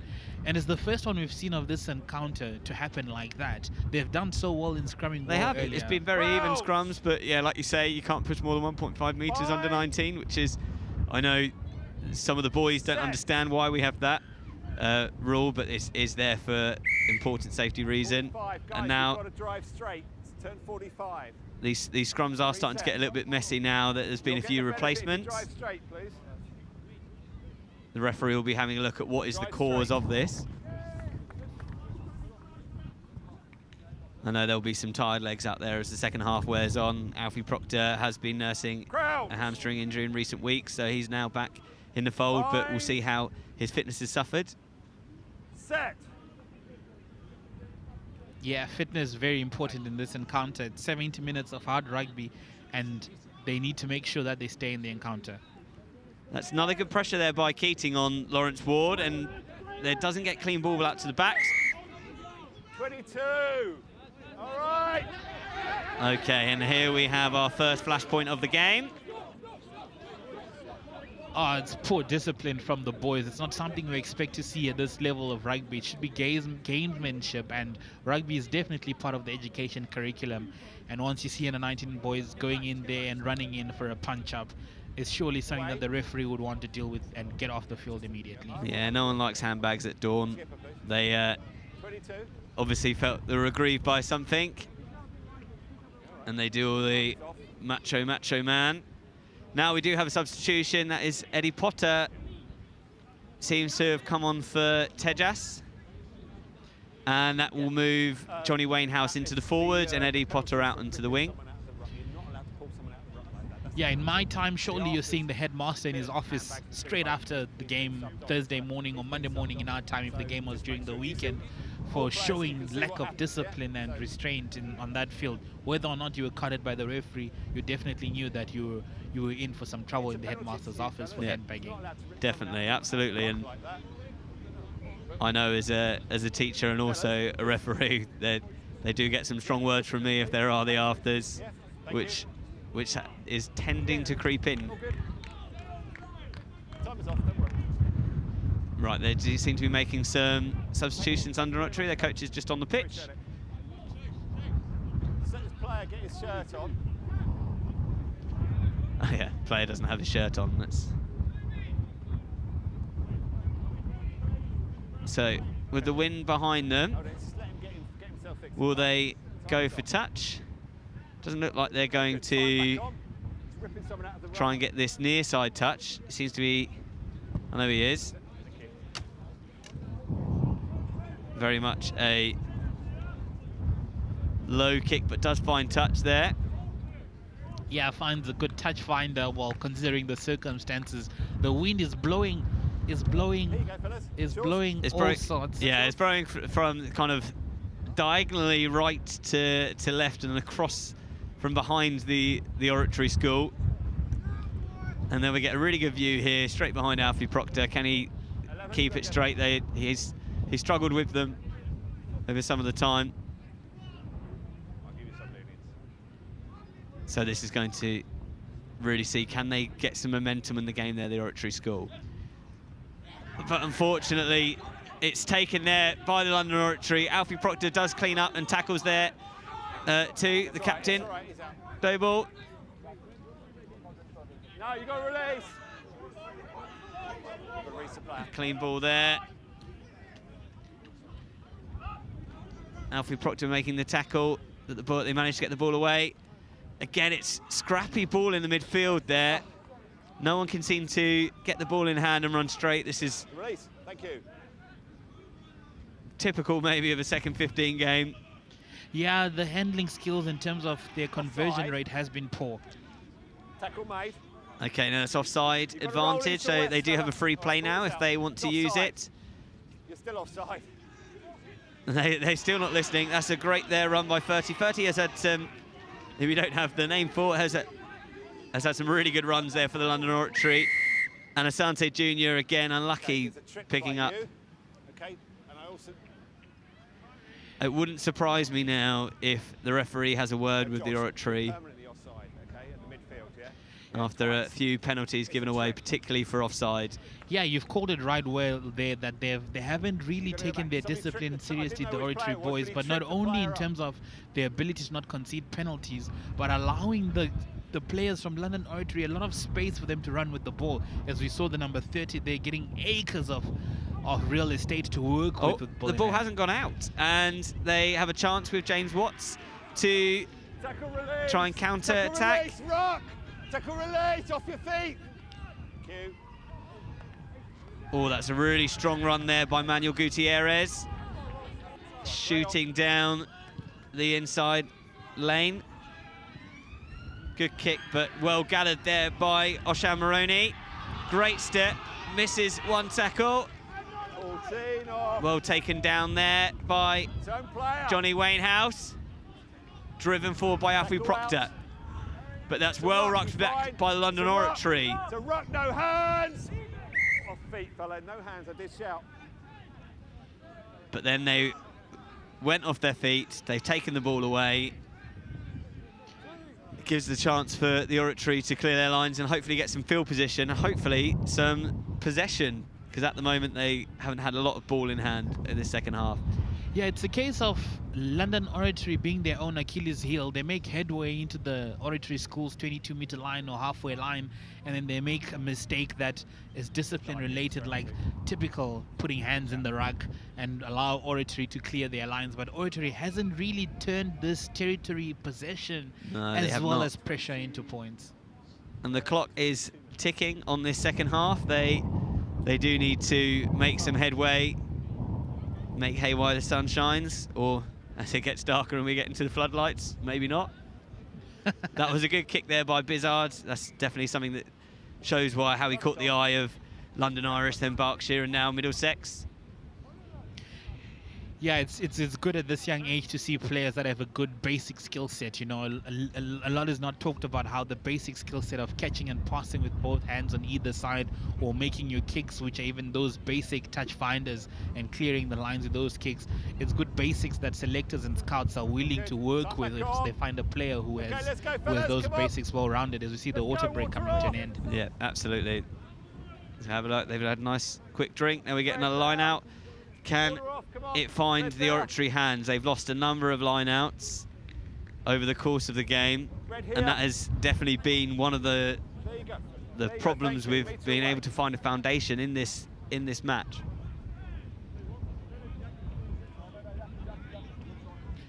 Yeah, lineouts have been one of the most not well taken parts of this game. The scrums have been decent. After that, with handling, it was interesting to see how this one goes, if he can find his target, the Oratory school thrower. Over the top, knocked on, and an advantage there. Just couldn't gather it in cleanly there, Charlie Charles. He's got great hand-eye coordination normally, being an excellent racket player, but just not there. Perfect. Seems that the advantage is over, and he managed to keep the ball in. That was an excellent run there by Gutierrez again. Sniping down the blind side to Nefemi Osoya. Excellent strength there by the young man. Okay, there's no rolling away of a player which enables you to come in. Your jackling is... Wait, your jackling is fine, but there's no rolling. Now, this is where they need to, I would kick it very deep into territory. Bizard, with a footballer's boots, would kick it there. Okay, all right, fine. Time off, please. He's a self-confessed Chelsea fan because he walked past Stamford Bridge once and decided to support them. Referee has stopped time, having a word with the London Oratory boys, trying to explain to them that his jackling was fine. You saw him go over the ball there, but he wasn't impressed with the way the tackler rolled away, because the law does say tackler needs to release and he needs to roll away before you go and jackal for that ball. It's just a player enabled you to get the jackal. He wasn't rolling. No, it's not your... You were fine. Now let's see. Are you okay? Is he okay to play? Will they decide to do a nice big kick? It does look. Let's see how deep Constantine Bizard can get it. Sorry. Seems to replace Toby Martin in the majority of the kicking duties this half. And that's something he's been working on this week. That's a very nice deep kick there. Yeah, it's a good touch finder here for our Oratory school, as we see that carry again. And you can see the red player lying on the floor on the wrong side of the gate. Surely the juggler was fine, but number 6 is on the wrong side and he's not allowing that ball to come out. Yeah, he couldn't make the presentation, which you are allowed to do. Meter away, yellow. Now, nice deep ball there for the Oratory. Again, they're going to have hopefully a period of possession in the 22. Let's see if they can convert this red zone into points this half. He's just holding, he's not fake throwing. He's got to make a deliberate action.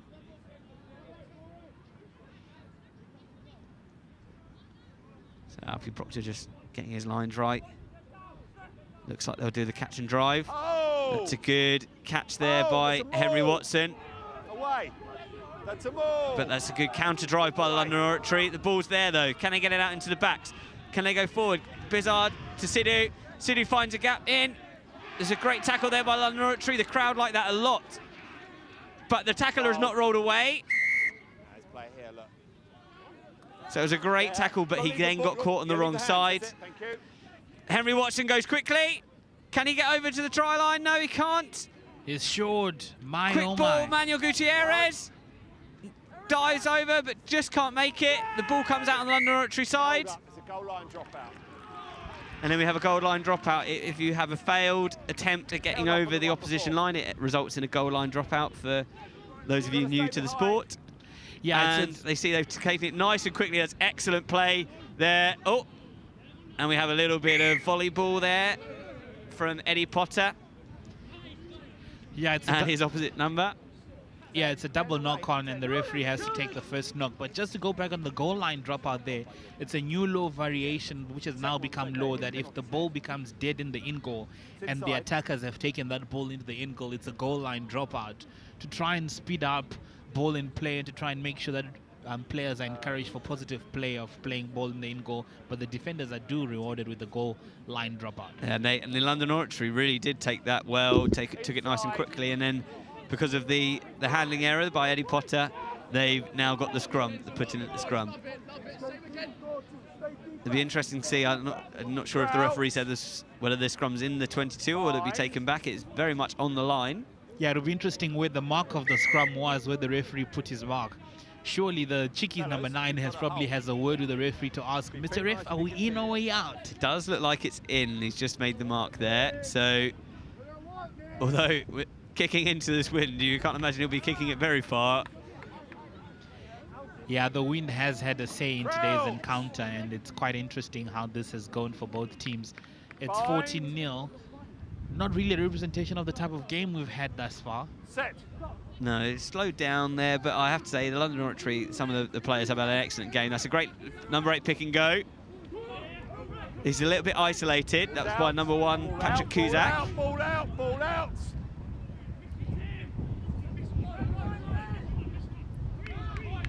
There's good counter-rucking there by Henry Watson.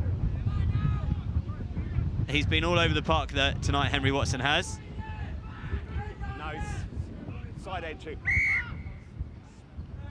But unfortunately, coming in there, the side, Alfie Proctor. He's usually so good at entering in from the right side of the gate when it gets to a ruck, but coming at the side there, Alfie, he'll be disappointed in himself, but I have to say he's played fantastically. Big kick, doesn't find touch. And slight there knock on as the referee playing advantage, but it comes down the Oratory side. It's a ruck form, you've got to use your feet, I'm afraid. Oh, okay, so the Oratory get away with that one, I have to say. That looked to me like it was a knock on by Garge. And as you can see, Alfie Proctor there, maybe with a little bit of cramp. He has been nursing that hamstring injury. And that would be a shame to lose him because he's played so well over the course of the game. Yeah, I'm not so sure if we look at that replay, but the number 11 with that tackle, if there were any hands in that tackle, looks like he went with the shoulder straight in as Alfie gets up while he was nursing that injury.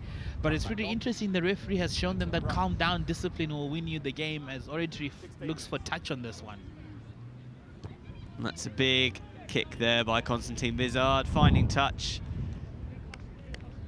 Deep in. I don't think. It's not as far Well, as not that. as deep as I think it's more like here. the lino has more like shown. Guys, you've got So the Oratory just making headway into the London Oratory's half. the 10. We've got another 10 minutes to play. That is ample time to score 2 tries if they can get ball in hand and make any line breaks, but we haven't seen that thus far. Okay, thank you. We're really looking now for some of the teams to do something to get the crowd excited here. The Grasshoppers, we had that moment in the interception from London Oratory, Oshan Moroni, but the Oratory school haven't really shown that so far. Free kick. And again, he has been warned. They asked the question about Alfie Proctor's throwing in the line out as he hobbles off, nursing that injury. Yeah, it's just a case of the London Oratory boys being game aware, alerting the referee that he quite dummies when he throws what they call balking. And we can see the wind having its impact in this game as the London Oratory boys kick into touch. They seem to have this game within their hands. If you look at that throw, look at that. Yeah, it definitely looked like he did the dummy throw. Wasn't sure what the move he wanted to do was. Yeah, he says he moved his feet and not his hands, but the referee has made it quite clear. Single movement when you throw in that ball. Okay, now they're changing. Constantine Bizard wants to have a look at throwing in. Note that Sam Miller decides to take charge. Hold it a second, please. This line is moving. Sam Miller is definitely one of the leaders out there today. He has a bit of a practice. Yeah, has a bit of a practice before he goes for this one, trying to make sure that he doesn't make the mistake that he's... And hold. And he, obviously that was a great tactical substitution. They kick it right in the midfield. So many players under this, but to the quickest number 11, who misses a good few tackles, and finally taken down by Johnny Wainhouse. right, he's only annoyed with himself, it's fine. Yeah, he doesn't hold on to the ball, but you saw what he can do with space on his side. I'm not so sure if it was the right decision to come back in. He had turned the defense. He should have kept going for that corner flag. He could have managed to stretch defense. Yeah, and as we can see, he just had carried the ball in one hand, and he's lost that twice now, which he'll be kicking himself over. It's one of those ones they always say, try and get the ball in two hands if you can. It's a difficult skill to have. Yeah, he'll be gutted with the way that he's carried that ball. He's found space for himself, failed to hold on to it. Surely he knows that he can do better. That was good work, though, from Henry Watson and Johnny Wainhouse with the tackle. Henry Watson slow him down, and Johnny Wainhouse to knock the ball out. But more ball in hand, they take it. Oh, he drops the ball again, which is such a shame for... You can see that he's lacking that confidence, and you know if he got that ball in hand, he probably would have been in with the legs that he's shown so far. He cannot play the ball on the floor. Yeah, he's knocked on 3 in a row. It's a hat-trick of knock-ons for him, the number 11. He's probably one of the quickest men on the park. He had the space. All he needed to... I think he looked at the try line before he caught the ball and just let his eyes off the ball and did not gather that one, spilling it forward. And then gives away the penalty by playing the ball on the floor. Yeah, it's a case of confidence that has gone in. You're trying to redeem yourself, but you've got to do it within the laws of the game. Yeah, so he runs hard. This winger. He's been the one shining light of this second half. I have to say, his few runs, and it's just a bit of a shame with the handling errors, but it's definitely opened up the field position for the London Oratory, and also the clock keeps ticking. So Sam Miller has taken over the throwing duties, had a good throw. There was a little bit of a miscalculation. I hope none of these do A-level maths.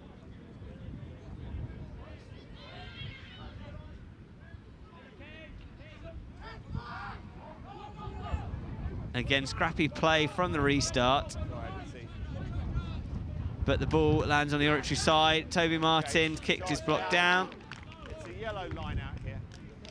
Yeah, off red. You saw that kick was a bit ambitious, not playing heads-up rugby in terms of looking what's in front of himself before he kicks it forward. And it's gone off the red body there to find touch just from where he kicked from. They'll be disappointed with some of the decisions they've made at the back there, John. Definitely. They need to... They don't seem to have managed to get the ball beyond the 13 at any point when they're going in attack. It seems to, although I have to say the London Oratory have been up very quickly and putting pressure on the Oratory, and as they showed there, that they managed to charge down the kick. Yeah, they're living dangerously here. He makes the decision to kick. It's charged down again, but comes down the side of the Oratory. Manuel Gutierrez cleaning up. Now he finally gets the kick away. Taken by Okpara. Now he's got some space. Can he keep the ball in hand? Dodges one and passes forward there.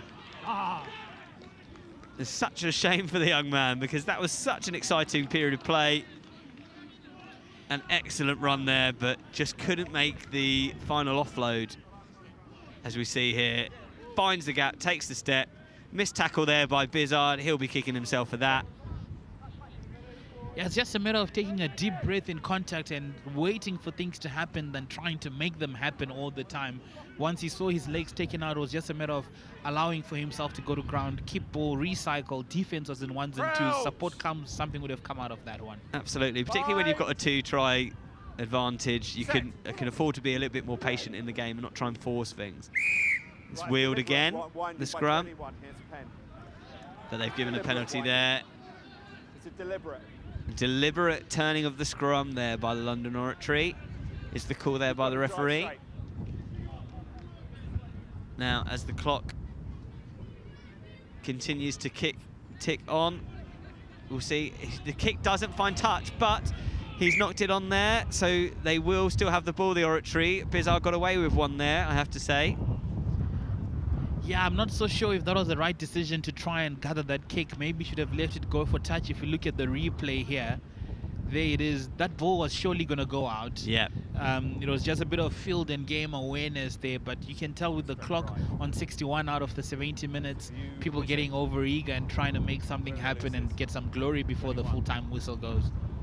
Yeah, and just his kind of body position there was always going to lead to a knock-on. If he got a little bit more side on, maybe it might have rolled out backwards if he wasn't able to catch it cleanly.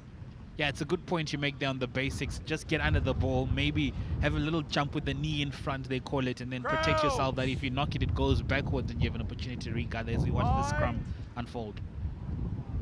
Set. So another good strong scrum by the London Oratory, pushing back, but they are offside. There's penalty advantage. This is an excellent strong run by Toby Martin, but the ball goes forward. There won't be any advantage taken. Number 6. Number 6. So number 6. You left your bind early. You left the bind early. Number 6 a little bit premature there, leaving the scrum. Yeah, typical flankers And penalty. we have an injury there. Or cramp. There seems to be an awful lot of cramp I've seen with players this season as we get later on into the game. Yeah, it's a typical flankers penalty there, where you don't bind fully to try and steal some yardage when you go in for the scrum half or for the fly half. But referee will away and will awake to that one and bring him back in for the bind that he did not have that well. So it's good to see that the referees are not just wanting that ball to get out of the scrum and have a quick play, but they're surely keeping an eye on how the players are taking themselves in terms of how they're binding in that scrum. So it's kudos to the referee. But yeah, that was really well spotted by the referee. And yeah, I think now we're looking at, now they've got the time off for the injury break. You wonder if the Oratory will have some words there with their coach and he'll give them a bit more advice over what they should do now they're nearing the red zone. Can they finally get over? It does seem that time is ticking, time is running out, but can they get the much needed score? That I think their play on balance has deserved at least one try.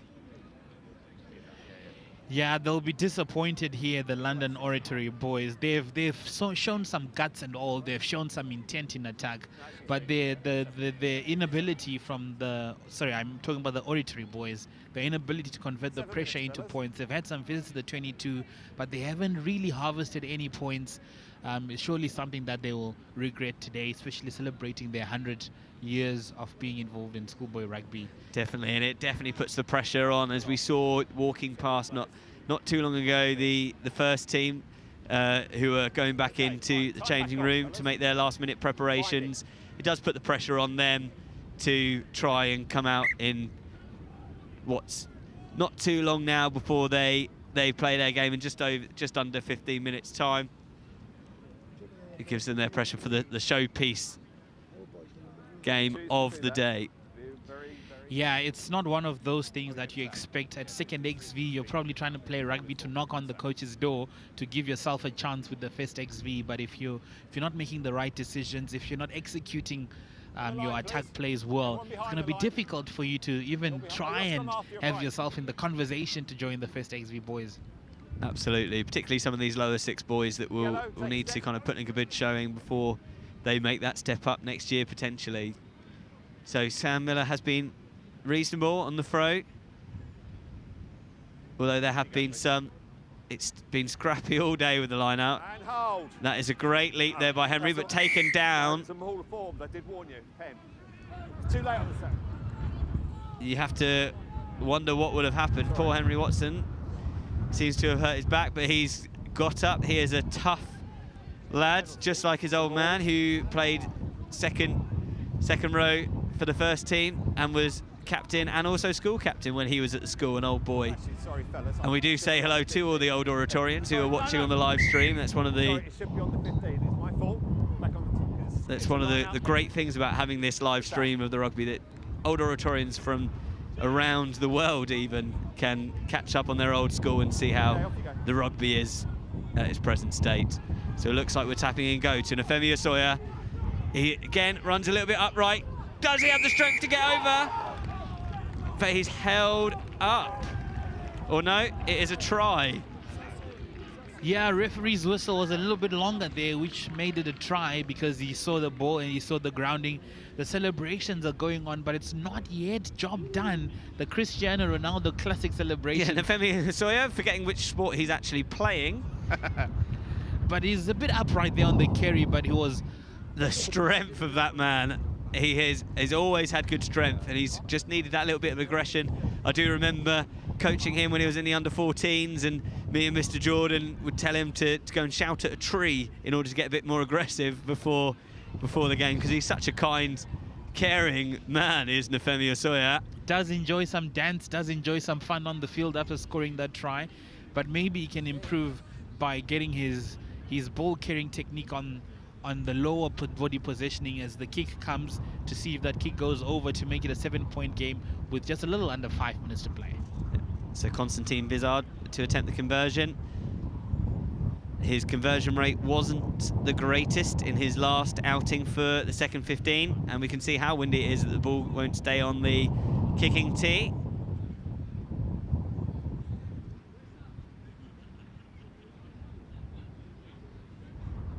It'll be interesting how the London Oratory boys take this restart. Are they going to go full on attack, or are they just going to control the game and see if they can get away with a 7-point win without risking a bit too much? As we see, the first team is getting ready to come onto this field. So does the kick go over? Flags are up. It's a 7-point game. That is an excellent kick by Constantine Bizard. That will do him the world of confidence after so many missed kicks in his previous outing. The wind he had to deal with billowing across him over his right shoulder. Now that does set up a very interesting last few minutes of action. Will the London Oratory be sensible? Will they kick it deep and play for field position? Or is there another twist in this tale? They seem to be in front of the kicker there. And Manuel Gutierrez takes it well, but there's no support there. The man is not rolling away. Has the referee spotted that? Again, thrown very high to Nafemi Osoya, the scorer of that try. No advantage there for offside. 22. Now they need to kick for field position here. It's a case of trying to maintain your discipline here for London Oratory, not doing something that's out of the ordinary that will bring you into trouble as he takes that ball into touch. Again, Bizard gets away with another one. It didn't find touch, but is bobbled out. And they couldn't quite gather it in the London Oratory. You've got a choice because it's knocked out into touch. You've got a choice, you go a line out or a scrum. Well, they've got a choice now. I know, given the wind, what I would choose. But they have chosen the line out, so I would have gone with the scrum with this wind. And let's hopefully that pays off. They got a penalty from the last line out because of a pull down. So we'll see. That's another good ball there. Henry Watson has gathered really well when he's been asked. Josh Sidhu driving hard, but he's a little bit isolated. The support's there, but they're coming through. Toby Martin to Constantine Bizard. Bizard steps. Does a pirouette there. Hands on the ground there by the London Oratory. Back you come. They find Josh Sidhu. Tackle made, off you release. Good tackle there by the London Oratory. But not releasing. Now they need to keep their heads now, the Oratory School. There's still 2 minutes of the game to play, and they need to play it in the right area of the field. And that's a good solid kick there. Shown by the school captain who's running touch, Ollie Ray. Right, it's a case of ill discipline there from London Oratory. They surely can just hold their defensive line and allow Oratory to attack them and absorb the pressure. It's just 2.5 minutes to play, but they've decided to go on full-on defense, not rolling away, hands in the rug. Could put them in some bit of a trouble with this line-out. Yeah, we know that they have given away a lot of penalties over the course of this match. They were shown a yellow card. They must remember that they need to keep their discipline if they're going to finish the game with 15 men. Back you go, So, unless you're receiving. Another important line out for the Oratory. Can they have good clean ball? Hold it. Guys, what's time off here? What's the numbers, please? Because you're drawing players in. All in. Fine. So again, another bit of miscommunication there with the numbers in the line out. It is the prerogative of the attacking team to let them know how many are going to be in the line out. Oh, but he's taken down the ball, is scrappy. Okay, no advantage, it's knock on by yellow. And now we have London Oratory scrum. The time is nearly dead. Do they know this? All right, time off. So there seems to be, is there an injury? Time's off. To give the players one last little bit of respite. There can't be much longer to play. Can the London Oratory keep the ball in hand, clear their lines and see out the win? I think over on balance their win has been fully deserved. Defensively, they've been very strong. Not really let any ball through other than the storming run by London Oratory's prop, Nefemi Asua. We've got time, Chris. Okay. Seconds in, please. Seconds in. Crouch. Bind. Set. Sorry. It's a big scrum. Is it kicked against the head? No. Up we come again, please. Metre and a half. Okay, again, driving beyond the metre and a half. That was a good solid scrum, but again, at this under-19 level, they don't actually get the turnover because of player safety. They need to have a little bit more control over that scrum and hold it when they see that it's pushing too far. Metre and a half. Yeah, referee making sure that he keeps the standards that he set at the start of the game, just making sure that that scrum is a metre and a half apart, as this probably way into last play now. Yeah, our clock here on the screen has gone into red. Whether it's in sync with the referee, yes, it does look like it's last play, and that is the game. And the London Oratory take the win, 14 points to 7. You have to say on balance they did extraordinarily well in the midst of a lot of pressure, both in the first half and the second half. And yeah, another excellent game of rugby we witnessed here today. Yeah, absolutely. It's 2-0 now for London Oratory boys. They're 2-0 up in this 3-game day we've got here, and it's not looking good for Oratory boys. They surely need their first XV to redeem themselves. It's been a game of good discipline but poor handling, but in the end we saw that the boys did give it a good go. They'll be disappointed, Oratory, here with the score line, because they did have chances in the 22 which they didn't convert. They did have chances, and prior to the stream of the 16s, there were a 15 and a 14 game which was run by the Oratory School. So actually it's if we're counting all the results together, it's tied nicely at 2-all, with, if this was a tournament, the decider with the first 15s playing coming up next. Absolutely. It's been a great encounter we've had, and you've been a good co-pilot for this one.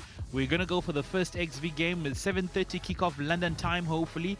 And we're going to have a new comms team in. Mr. Angus will be driving you on this one as we preview the first XV. But it's been an exciting encounter as we see the boys on the field doing what they need to do in terms of gamesmanship and sportsmanship, clapping each other off and forming the tunnel. It's been great. So stay tuned here on Next Gen XV as we bring you the first XV and the preview on Pitch Side with Angus.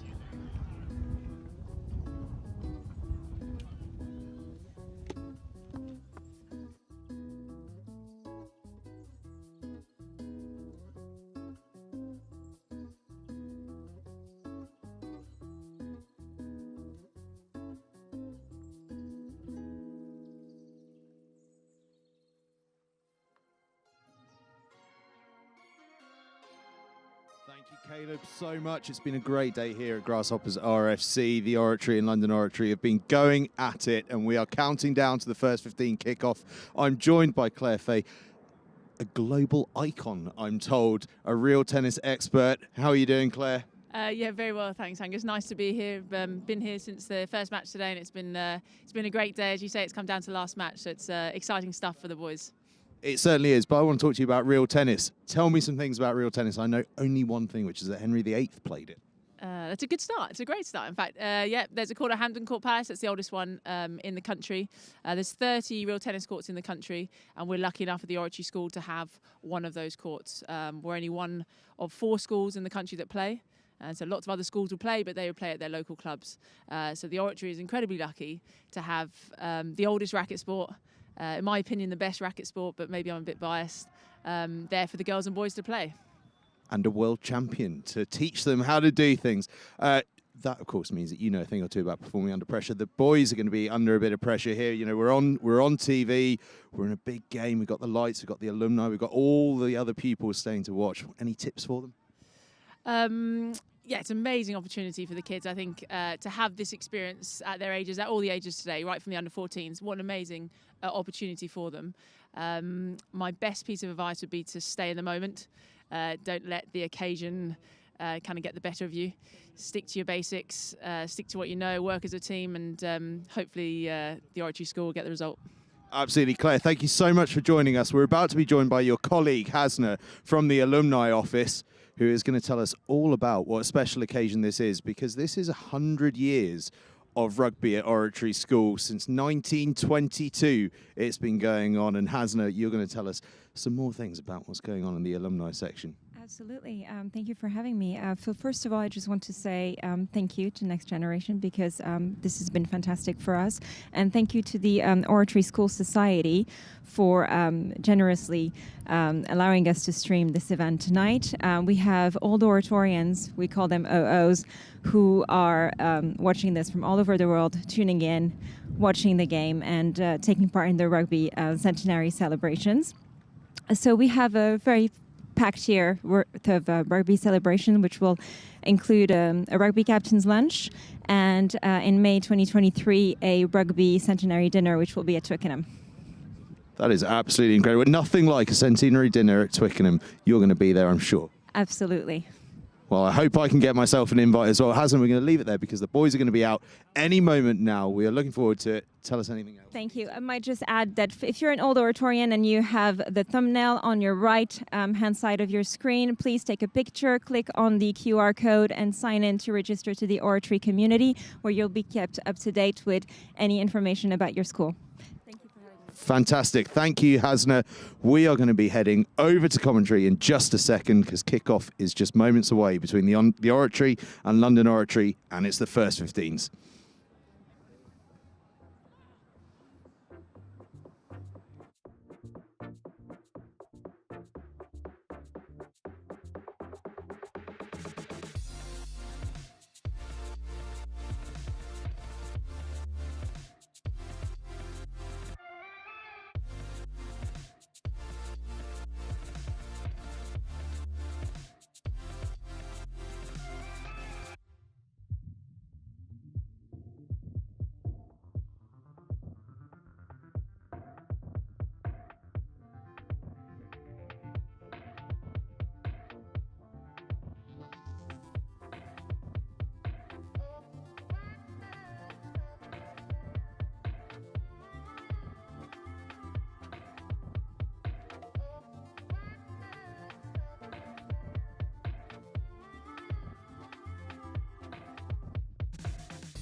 Well, we've had 2 absolutely fantastic games on the live stream so far, and we are just seconds away from a massive game now to finish things off. The first 15s between the Oratory and London Oratory, and I'm joined by 2 very special former pupils. Ollie Monette, how are you getting on? Very well, thank you. Very well. Excited for the game ahead? Yeah, it's always good, you know, getting under the lights as an Oratory boy. It's always something to look forward to. It's going to be a big one. What are your predictions for the lads? I think the Oratory, Reading will take the win today. Strong side. See Ollie Winterbottom going up to do the toss now. He'll be leading the side, I think.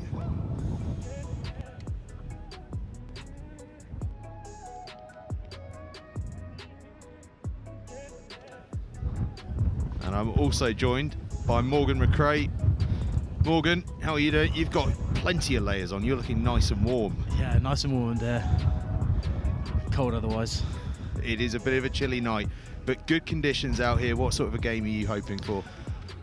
I'm hoping the boys can play to what their strengths are and play some running rugby. I know it's a bit windy, but yeah, hopefully the boys can spread the ball around and really stretch the London Oratory side.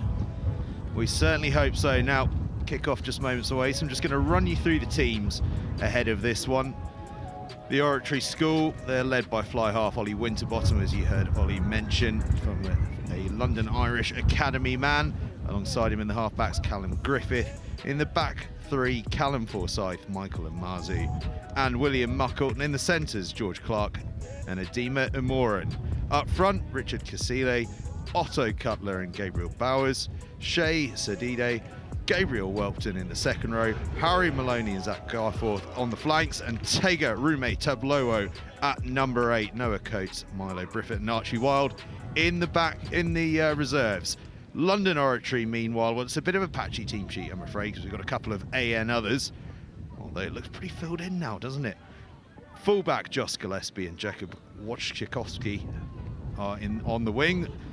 In the centres, Oscar James and Matthias Pelleretti, Stanislas Gilbert at 10, Joshua Keating at 9, Ace Avenatti, Luca Romero Waters and Kieran Brickley in the front row, and Denzel Ezra Essien in the second row. Finley McHale, Roderick Plantega and Harry Holmes Milner in the back row, and it's Kieran Connolly on the subs bench. We are just about to kick off. We are in fact kicking off.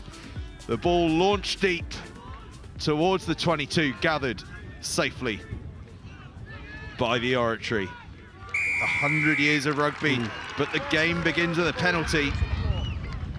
London Oratory getting over the ball from the off. They'll love that nice and early. Settle the nerves. Good early pen to... Always gone. An ambitious start as well, going for the touchline rather than for the post from bang in front.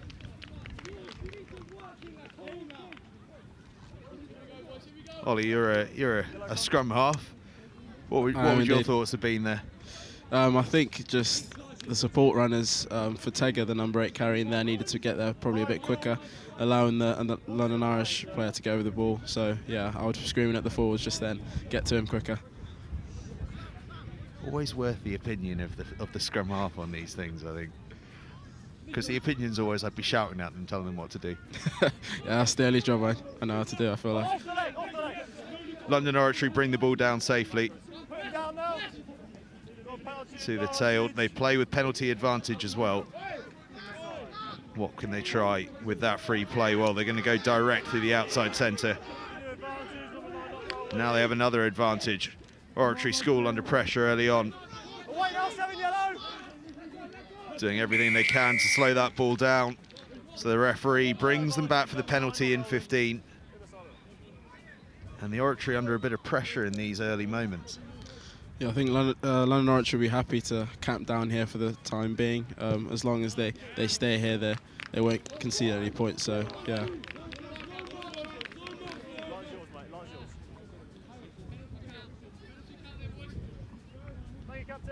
We see there, penalty pumped into the corner. Two ambitious plays from the penalties from London Oratory, going for the touchline. And again, they bring the line out down well. Now how's your mauling? Rumbling forward, goes to deck now though. So around the fringes, they work, turned over by the Oratory.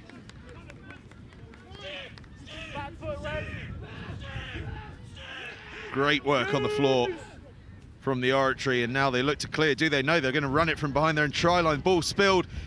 London Oratory, are they across the line? No, not quite. Good scramble from the hosts. First knock on by yellow. And we'll come back for the scrum. Scrum down. Nervy times. Oh, very, very frantic. I was really hoping the boys would do the sensible thing there and just get some form of clearance kick, but decided to run it back in. So, yeah, I mean, just spelt. Nothing like the schoolboy ambition of going, I'll have a run from behind my own try line. Bind. Set.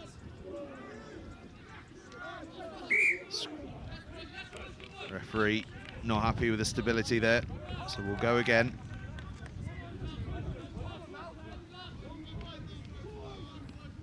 This side. Make sure neither of you push before the ball comes in. Allow each other to get that bind, yeah? Contest doesn't start until the ball comes in. It's a big blind side for London Oratory. Only one man occupying the space at the moment. Set. There's a man directly behind the scrum as well, who may just drift towards that blind side if they wheel it that way, but instead it's a massive scrum from the Oratory. London Oratory escape with possession, but it's not the clean ball they were hoping for as they go working around the fringes. Can they capitalise on this pressure? Oh, they can. What a line and what a pass. That's a great start for the London Oratory. Great little lift inside and caught the defenders napping close to the ruck. Yeah, we see the replay here, and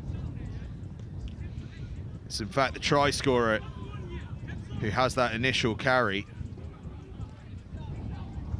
It's not, in fact. 2 number 3s on the field. Been absolutely done by the numbers. That's a great line, though, and a great ball, isn't it? Yeah, really good. You can see they're trying to pick on the space, and there's a good rush defence there from the Reading Oratory, but then there's no inside pressure, so you can actually just get the inside ball and walk straight over.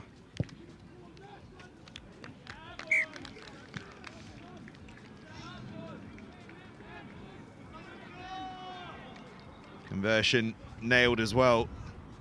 It's a 7-0 lead for London Oratory. And perhaps a little bit against some of that early season form that we've seen. It's been a strong start to the season for the Oratory. London Oratory, meanwhile, have found things a little tougher, but it's them that have been absolutely on top in this opening 5 minutes or so as the Oratory kick long. And a skewed clearance may give them a first chance to have a little dabble with the ball in hand. They're yet to have any ball in hand. And it's a little too frantic. It's fair to say London Oratory up for this one. I think you can hear their supporters in the stands as well. Every collision they're sort of going for it, and I think Reading Oratory need to, maybe be a bit more physical in all of what they're doing. What's the advice out there? If you're on the pitch, those conversations, is there a little bit of just stay calm, lads? Keep your heads screwed on. We're going to be all right here. It's early days. Yeah, definitely. I think the leaders in the team need to sort of grab everyone together and just basically say, everyone calm down. I think it's a contrast to what London Oratory are doing, because they're sort of really, pumped and up for it. But I think we need to calm down, find our feet and go again. Perhaps a chance. Penalty to the Oratory.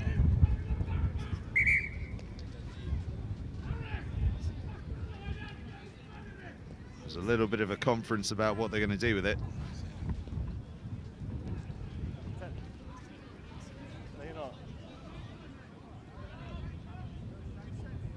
I think the conference is still ongoing. You looked incredibly groggy.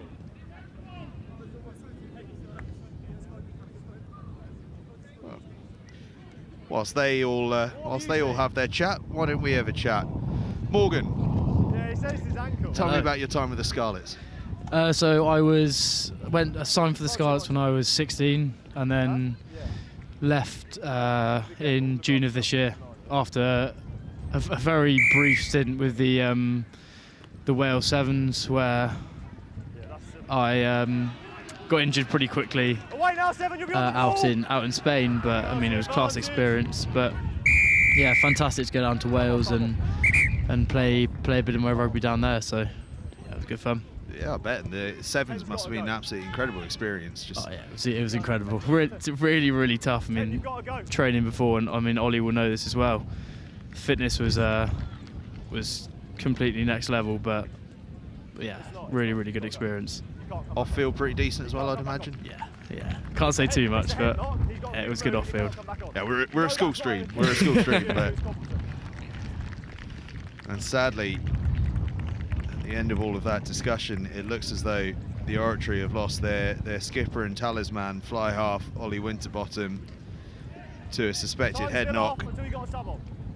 A real shame for them, a real shame for him. He would have hoped to be lifting the trophy in front of me later on this evening. But his side are going to have to do it without their fly half.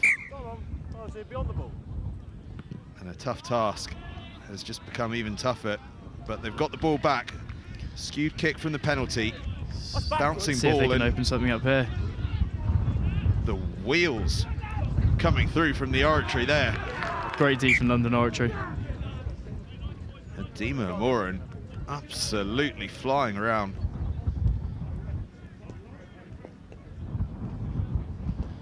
We see here, I mean, the kick misses touch, and then it's all about the dangers of a bouncing ball in the game of rugby union. Pops up, and Edema is away. And I think the rest of the players on the field have just been put on notice that you do not give him any space. He's definitely got some pace to him. I mean, he was when me and Ollie were there towards the end of our time at school, he was just coming into the third form, and he was a big name there and definitely lighting up the younger rugby, and now to see what he can do at the top stage. You're off your feet, you're playing the ball in the rock, number 1 red. If you're a big enough name as a third former to be impressing the sixth formers, you're doing something right. Yeah, I mean, he definitely. It was just going to watch one of their games and we didn't have one, and a few of the boys had to take notice. We were like, yeah, this kid's definitely got something to him. Highly impressive from the young outside centre, and his team have a line out, and they're still yet to really get any kind of attacking structure and attacking pattern in this game. Perhaps off the back of this line out they can put something together. They've certainly got a back line that looks as though it knows what the plan is, but the ball spills loose and it'll be a London Oratory scrum down. And Ollie, that's frustrating because they had something planned there. Yeah, it's a good part of the pitch to attack. I think maybe a bit of miscommunication coming in, and they lose the lineup. But yeah, we've got to take those chances. Got to get those basics right to give the rest of the team that platform to play off. Slightly rejigged backline now for the Oratory as a result of Winterbottom going off. Yeah, sort yourselves out.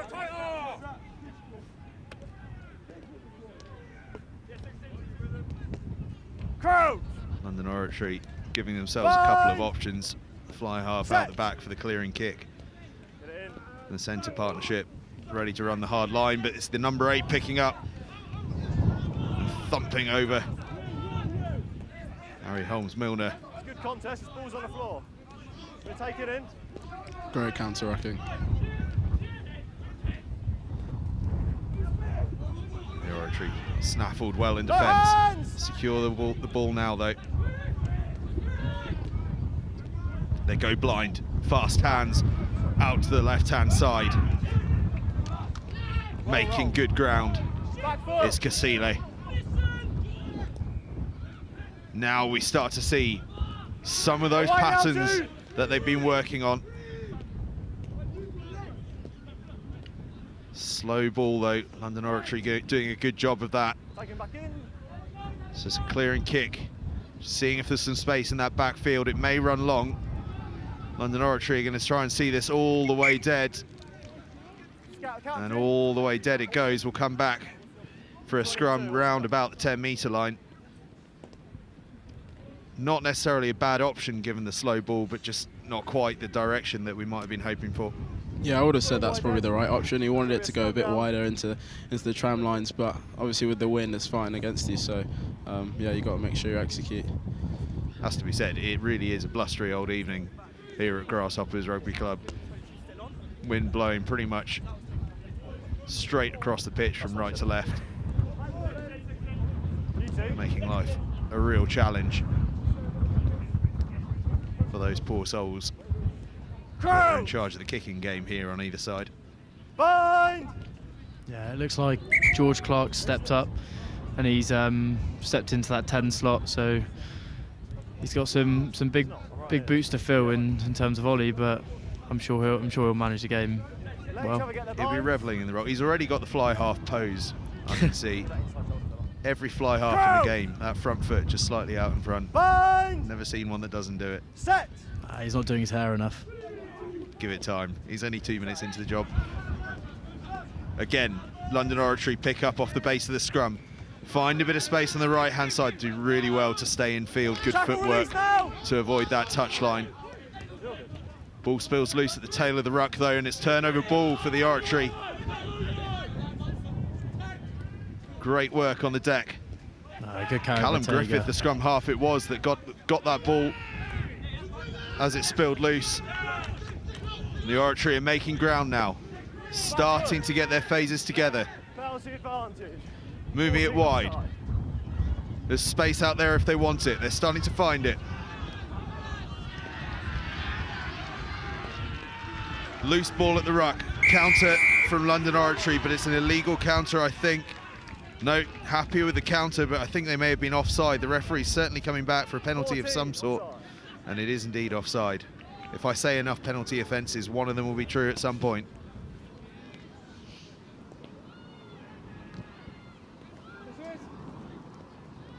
Clark doesn't quite find his touch, but London Oratory step into touch.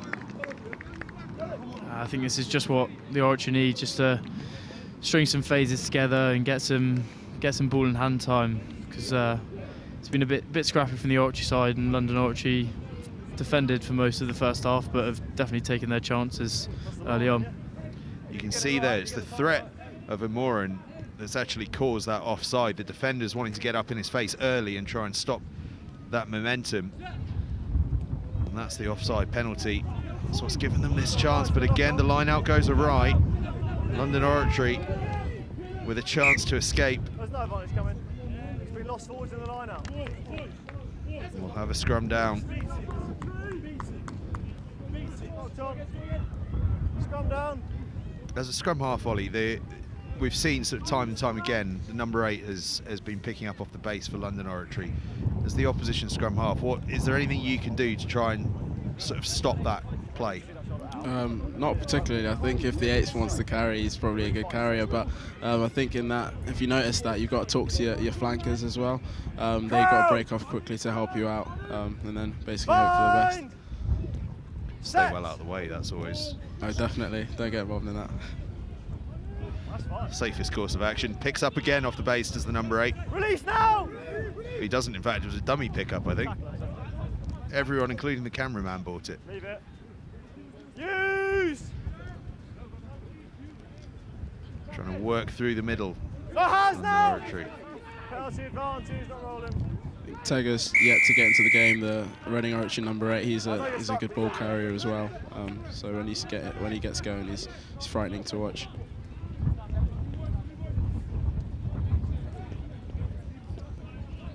Well, and like yourself, a Wasp or a former Wasp, tough few days for some of your former colleagues.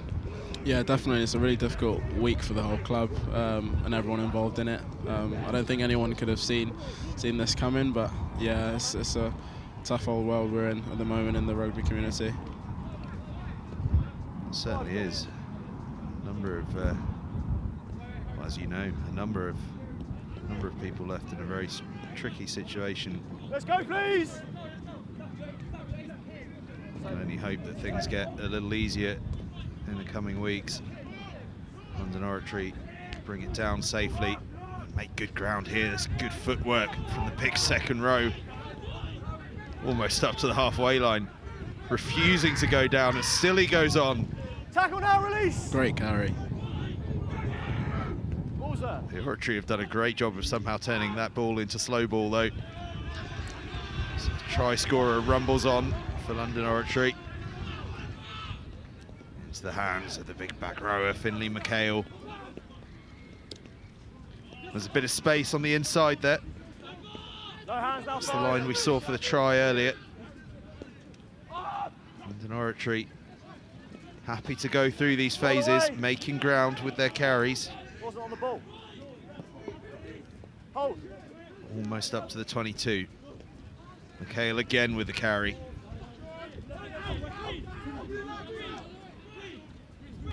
Timings. Look a bit wider now, come back inside.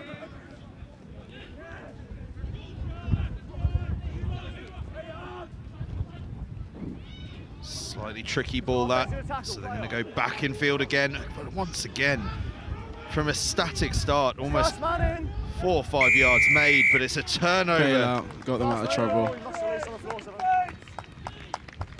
Superb work on the floor. Can't quite make out a number yet. The number 5, I think it is. Gabriel Welpton. Absolutely outstanding on the floor, but the kick's not quite made touch, so they've got to respond fast. Eventually, London Oratory bundled out into touch. That was a crucial turnover under immense pressure after a number of phases. Yeah, definitely. It was good work on the floor. I just say, in a game like this, when your skipper's gone off quite early, I think the leaders of the team have to really step up. And you can see the likes of Go Forth wearing 7 and obviously Adema at 13. They've got sort of try and get the boys up for it and lead by their gameplay. I suppose when it's your fly half and talisman that's gone, you have to think a little bit about the way you play and where you play. Obviously, he's your big kicking weapon in terms of moving you around the field, and you perhaps have to look at different options for getting yourself into position.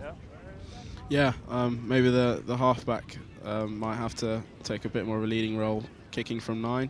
I don't know if they're used to that, because obviously, as you say, Ollie Woods-Bottom's used to clearing up and getting them out of trouble, but they've got to really think about how they're going to fix the issue they have.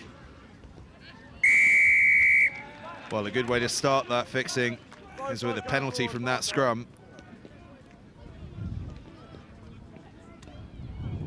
And a decent position from which to launch something.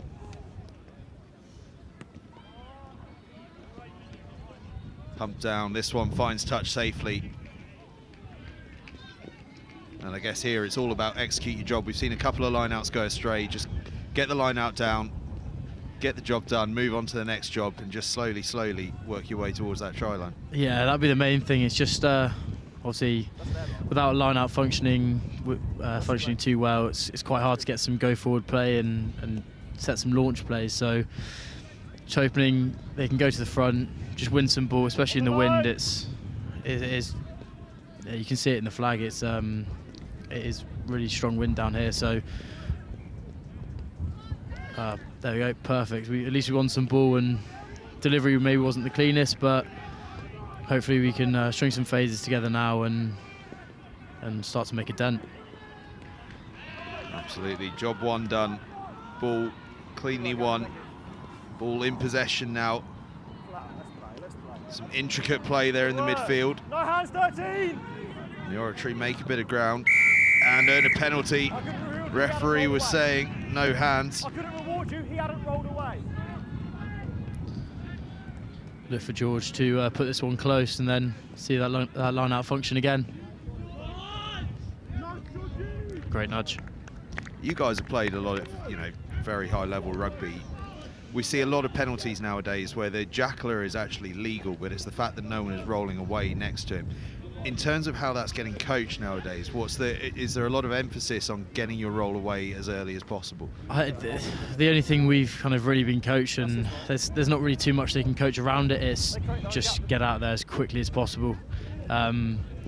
I think quite a few players think their job's done when the tackle's made, but I think you've still got a job to do after and get out of the way, because refs are so hot on it now, and if you're in there for a second or two, it's going to be a penalty. So yeah, just try and get that as quickly as possible by however you can.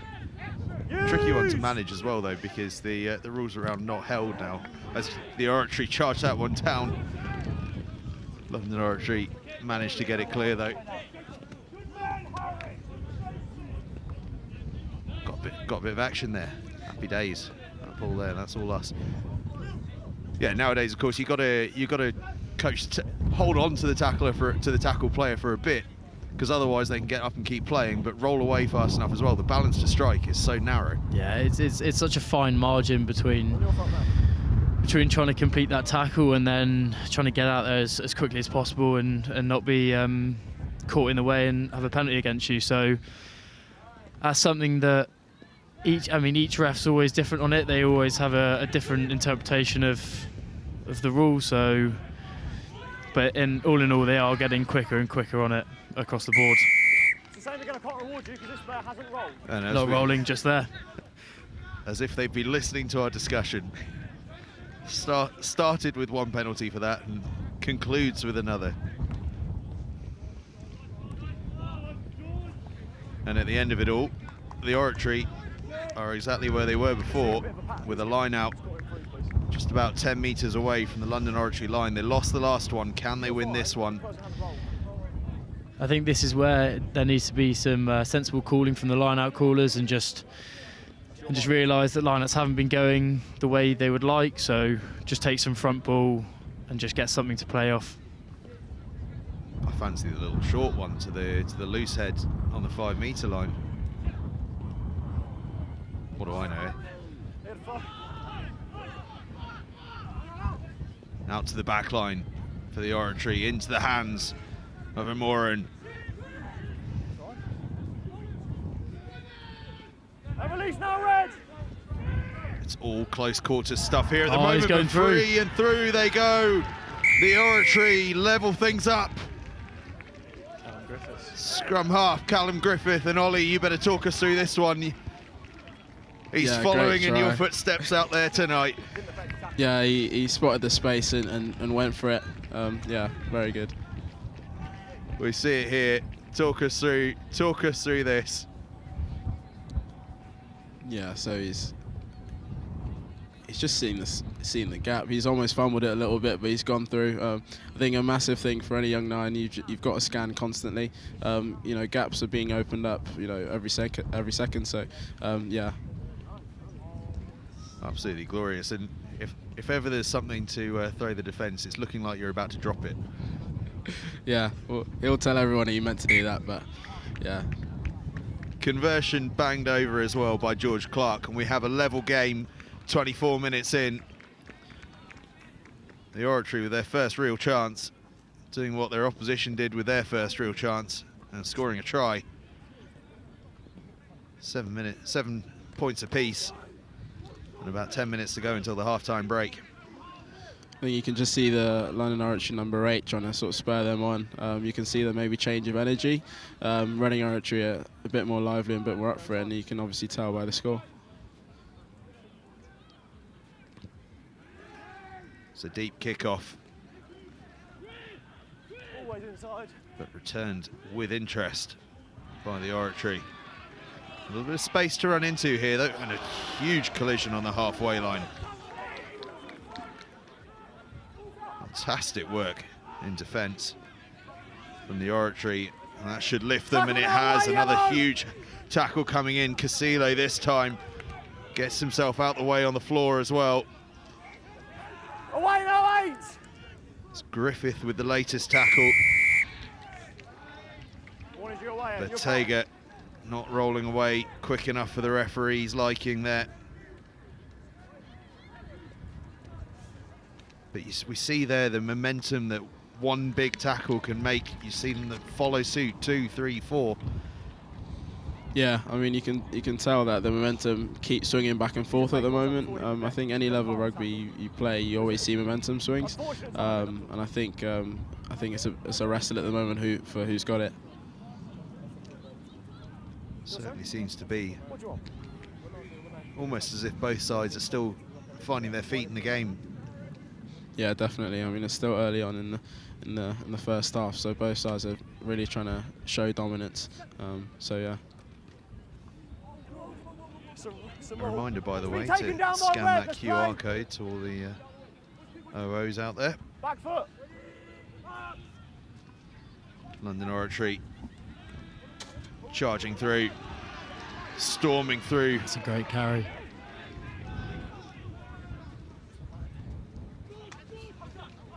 Up towards 22 they go, they get the offload away, and a second bouncing ball, could go anywhere. Bouncing ball because it had been spilled forward. Come back, and the hosts live to fight another day on that one. Bit excited. Frantic stuff out there. Real example though of the carnage that just one offload can do in terms of a defensive shape. Yeah, I mean it can really off-put the defence, and just for the attack it can open up numerous channels to get through. So but it's that fine line between, is the offload on or is it not? Like the last one there was maybe not the right option, but he went for the ball, so he's gonna have to back his decision now. I know they're getting tired, but we can scrum better than that. There used to be a great line from the All Blacks. No longer really applicable. The game's too professional for it now, but it used to be, when you throw the offload or throw the pass, it's not your fault. If it doesn't go to hand, it's everyone else's fault for not being there. I'm definitely going to use that. The next offload I throw definitely wasn't my fault. I think there was a little PS on it about it has to kind of go where someone might be.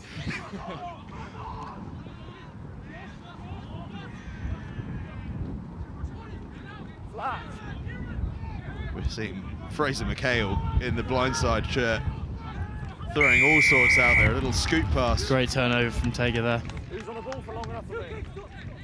And he's the man, isn't he, that we're waiting to see come into his own. If he can start having an influence on this game, we may see some very special things out there. That one comes off the side of the boot a little bit, but safely finds its touch. We see here Tager, he was just waiting, wasn't he? Ready to pounce.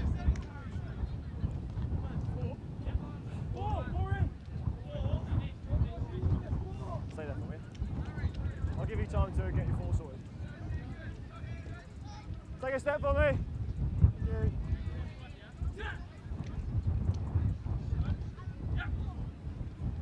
Good line out from the Oratory and safely brought down by the backs. Bouncing around now. Good contest. Possession secured. Use it now. Griffith,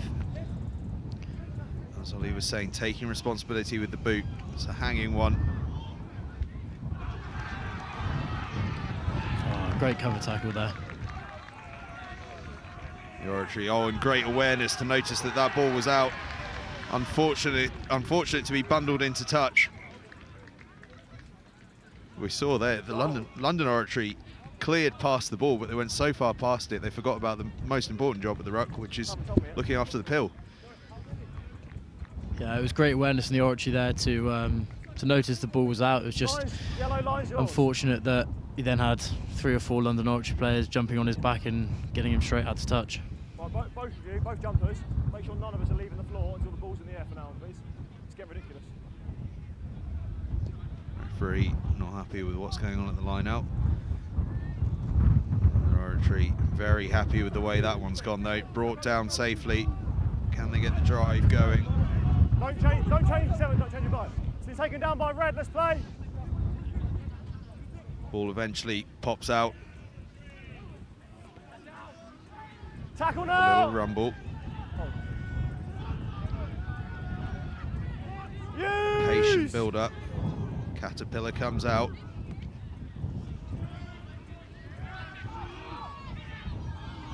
Just about a perfect box kick there.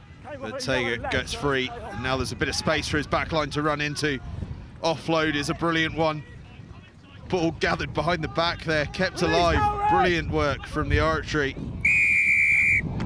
And they get a penalty to boot. I have absolutely no idea how Muckle managed to hold on to that ball. It was behind his back at one point. But he'll be delighted he managed to, because his side have got a penalty. And Clark has got the ball into the 22. We see it again here, ball behind his back. Found a way to get it back to front. And no release from London Oratory there, pretty clear for all to see. We'll go far, shall we? That's his mark.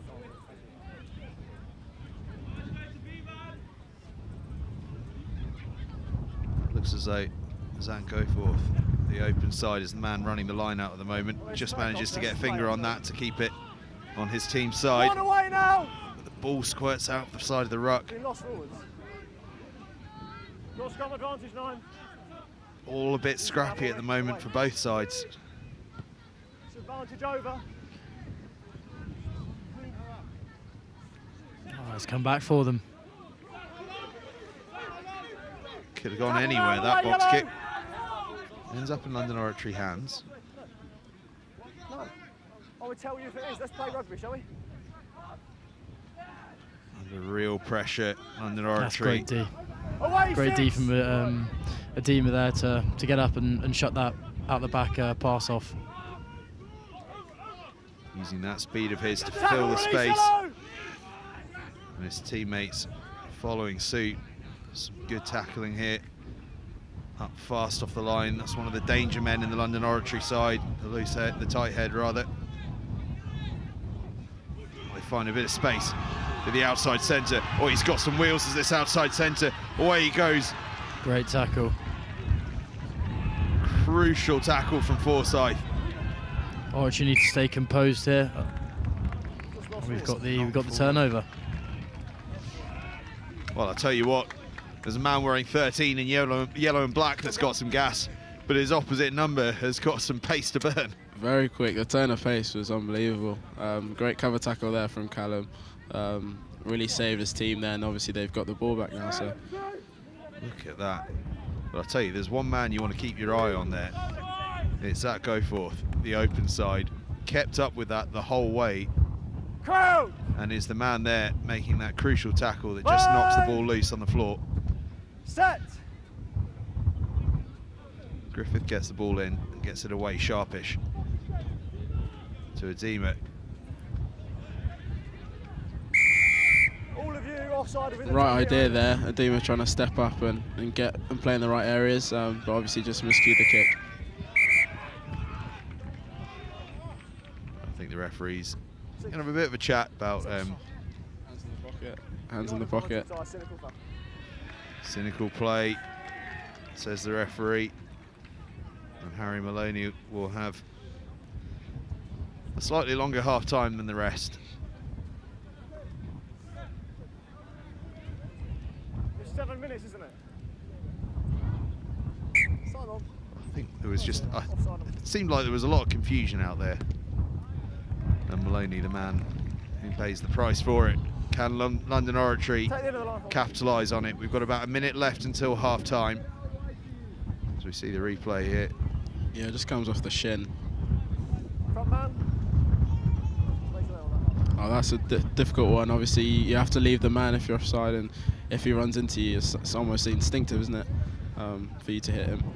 It really is. And of course, at schoolboy level, on a technical law like that, different players will have a differing understanding level of the law book, and some may make an error in cynicism, and some may make an error in just not being aware. But London Oratory are certainly aware of where the try line is, because they are rumbling towards it and playing with penalty advantage. Last time we were in this position, we saw what they did. Started the half with a try. Can they finish it with one? The Oratory are very narrow here in defence, so if they can get it wide. They really are. All 15 defenders, or all 14 rather, inside of the near post to the breakdown. London Oratory, though, looking like they fancy battering their way over, playing with penalty advantage still. McHale looked as though he was going to go for that offload again, but this time has a rumble forward. On they move. Are they up to the try line? Not quite. Yes, they are indeed. Roderick Plantega gets himself over the try line. And London Oratory have done it. One try at the start of the half, one at the second, at the end of the half. And you've got to think the conversion's got a fair chance as well. And that's going to send them into the break with a lead. I think that just comes down to London Oratory just from the start of the play, just being smart in their line-out calls and playing to the conditions here. They're not trying to throw any middle to back balls for a chance for the wind to get underneath it. They're just playing to the front, winning consistent ball, and it pays off. Conversion does indeed land, and that is half-time. London Oratory leading the Oratory 14 points to 7 at the break. Fantastic half of rugby. Very, very competitive. And we can hear some serious crowd action on the far side. I think we've got a fairly healthy crowd over there. From both sides supporting their teams. You love to see it. We see it run through the tries. This was the first one. It was a big carry from the tight head for London Oratory. And then a nice, delicate inside ball to open the scoring.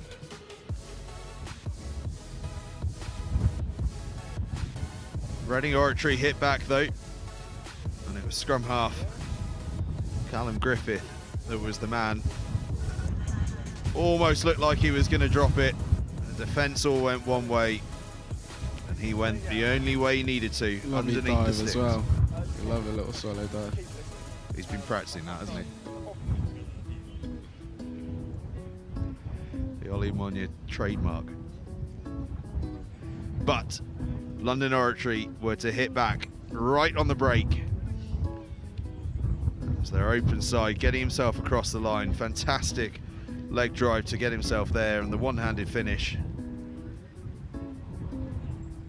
And that sends his team in 14-7 ahead at the break.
Well, the Oratory's team talk was a quick one. They are out in the field, nice and sharpish.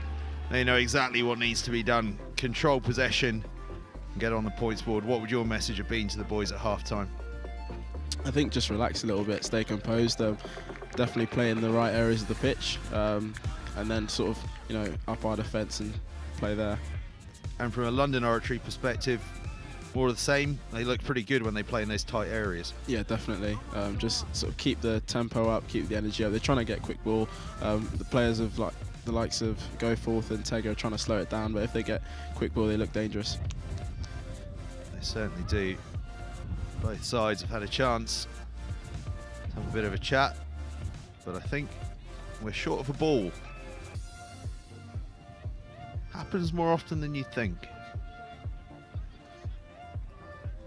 Bit of a conference. Where can we find a ball? You had one in the first half, we know that much.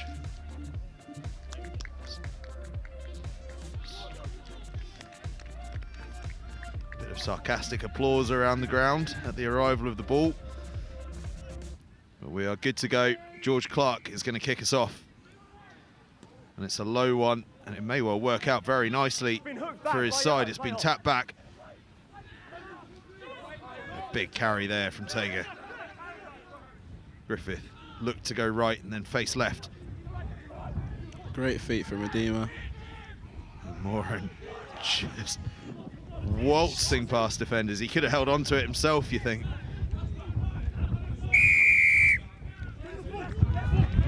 Just the start the Oratory needed in this half, I think. Tega goes quick. Great decision, but it's just that composure he needed there to keep the ball. And the chance slips by for the Oratory. You just see Edema skipping past all the defence there. Great natural runner of the ball. He is, and to be fair to him, I'm here calling for him to just hang on to it himself, but he's trying to play the team game there, isn't he? He's trying to do what is the technically correct thing, which is to draw people in and release. The fact that we're all going, nah, just go, back yourself. Yeah, he's done the right thing there. I think he's tried to, you know, draw in the last defender and give it to Michael Lamarza on the wing, who might have just looked to back himself on the outside, but he cut back in. But yeah, great play there. You've got to drop.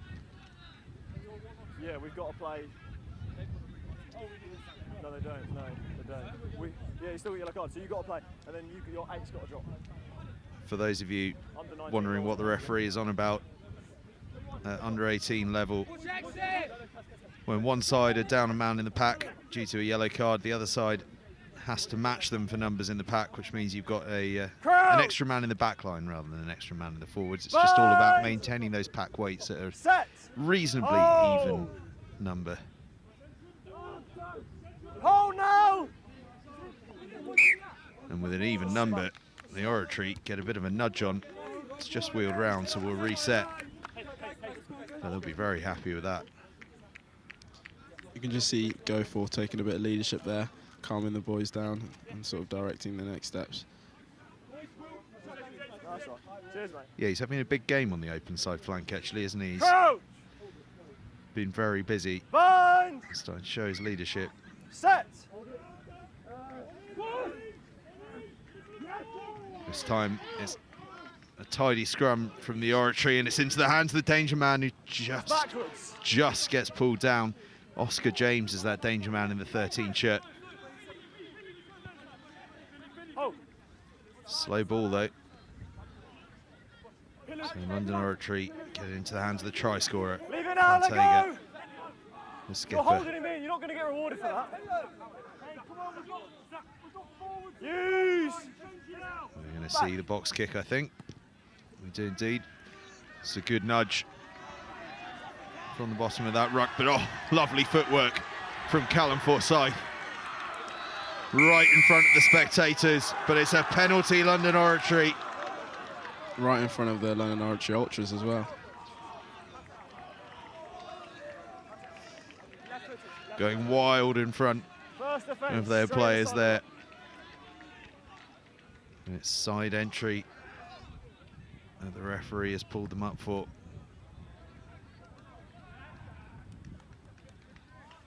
That's a great touch finder, and what we're seeing is it looks as though the scrum half for London Oratory is the man that they're going to start trying to play a lot of this game through. We've seen him taking control. We saw a couple of box kicks in the first half, taking one there. He's now the man going for touch. Feels as though he's the they've decided with their tight game to play through the scrum half and to use his boot and to use a lot of runners off him. Yeah, I think they've got a lot of strong carriers in the forward, so it would be wise to definitely play off 9 a bit more. And obviously he's playing through the boot and kicking well at the moment, so yeah, they get the best stick to that. Broken away. That and their maul, because their maul has been a real weapon through this game, and it's taken them up to the 22 from that line out. Leave it now, 9. And now they're going to go for another one of these short lines. It's a short and thumping line from the winger there. Met fantastically well by the Oratory. Might have thought they'd had a chance at a turnover there, but cleared off it eventually. London Oratory. Don't use your hands, the rock's formed. Just push him off the ball. Happy to just plough through the centre field, and a huge Great tackle. Kasile, the loose head.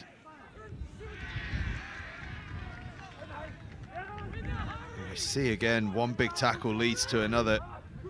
London Oratory keeping hold of possession in the face of that tackling, though. You're not on the ball.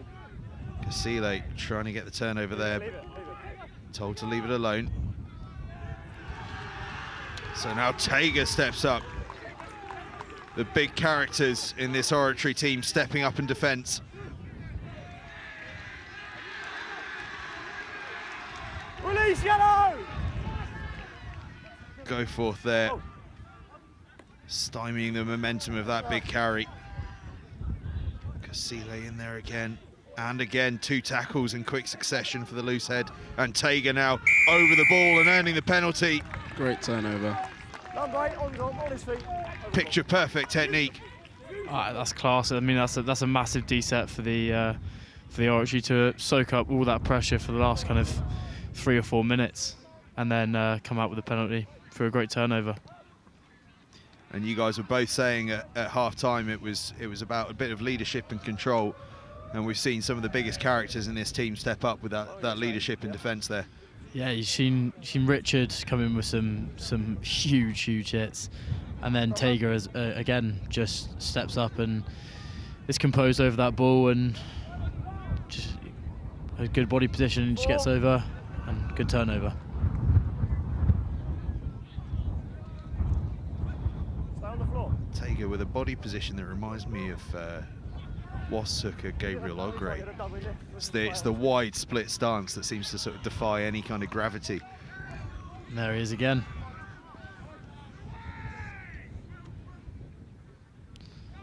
Decent ball for the Oratory, but just doesn't go to hand. The rain is starting to come down. The ball's probably starting to get a little bit slippy out there. I'm not going to give him that. It is a feature of some of these artificial surfaces that once the ball starts to get greasy, it gets really slippy. Yeah, I mean, personally, I'm not the biggest fan of the artificial pitches, but some people love them, some people hate them. Makes the post-match shower a little faster.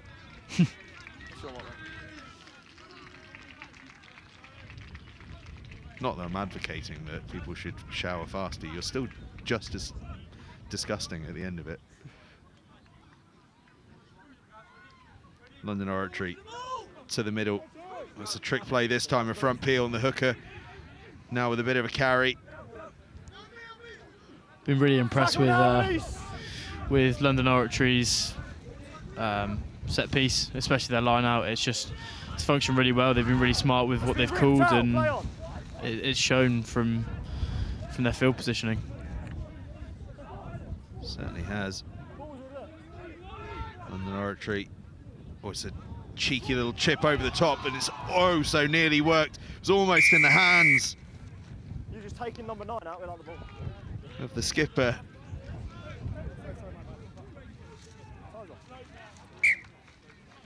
But it's a penalty to the Oratory. Finley McHale was inches away from crossing the whitewash there. That was a great little nudge by the number 9. Yeah, the cheeky option, wasn't it?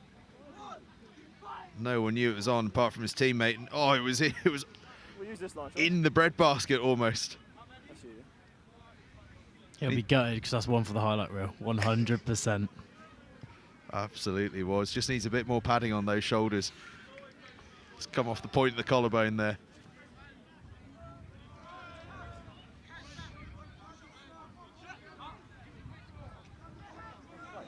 Oratory overthrown but secured.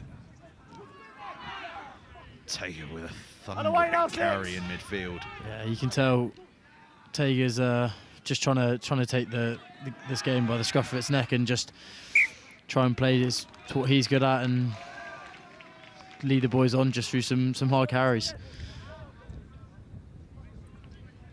you're knocked on, come down. The barnstorming number 8 starting to have more of an influence in this game.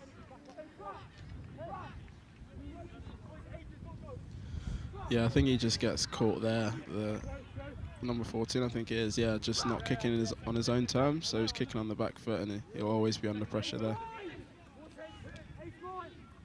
It's that tricky thing, isn't it? If you've already made the decision in your head, but the picture changes in front of you. Bind! Set!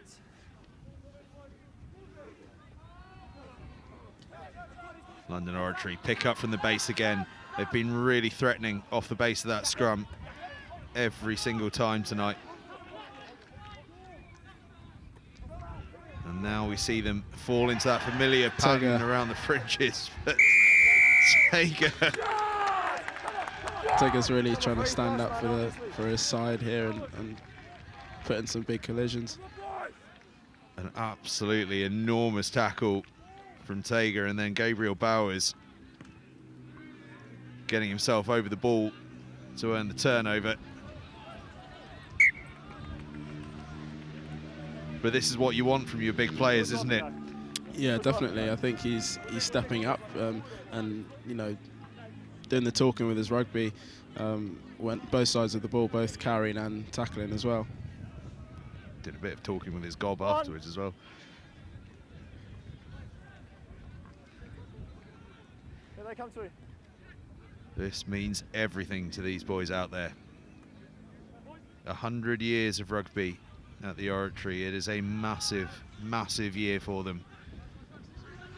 It's London Oratory in possession, skipping past the first tackle and the second, but brought down by O'Moran. No hands now, yellow. Tager with the big carry again. Tager almost on that one. London Oratory with plenty of possession, but starting to find that the defence is an absolute wall in front of them at the moment.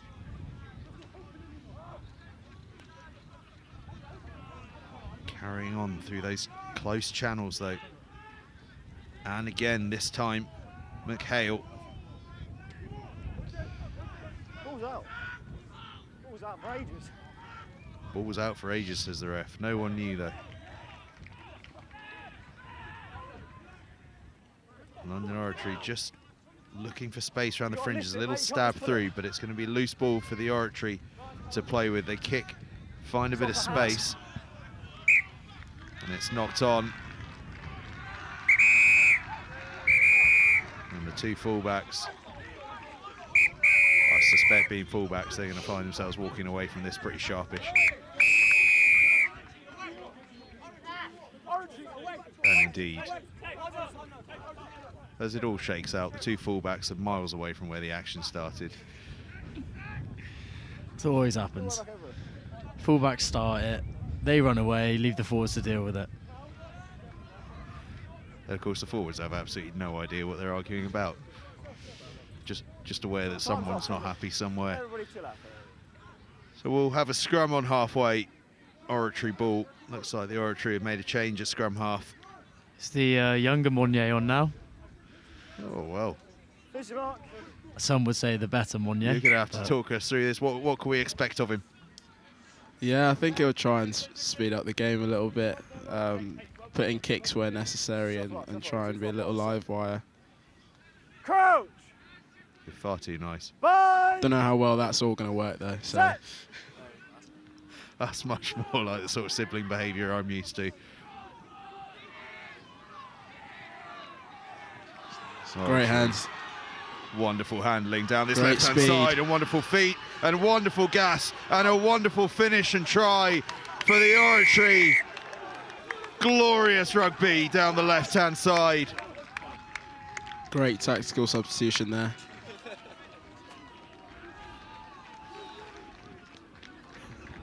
It was all made by the delivery from scrum half, of course. Absolutely sensational rugby from the Oratory. Fast handling.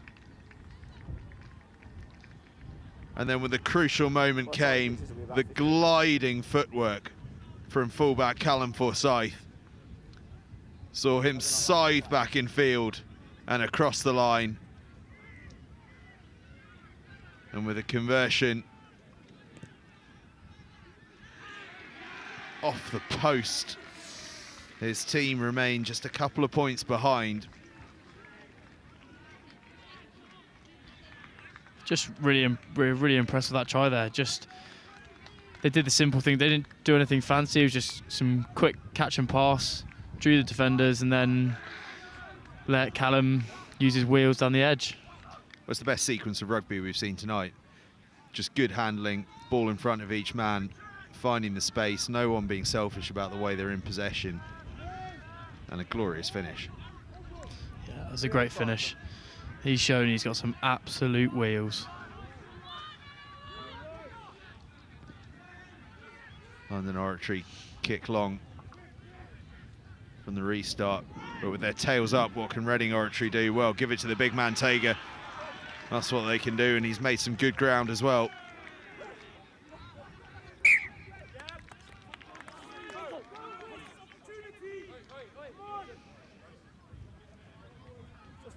Scrum down London Oratory ball. But you can see the tails are up from the hosts here. Look at this carry from Tager. The two number 8s going at it tonight. Two outstanding players. Yeah, Sumter at 9 just leaving the ball behind him there. I mean, it happens a lot. It does. But yeah. Bind! Set!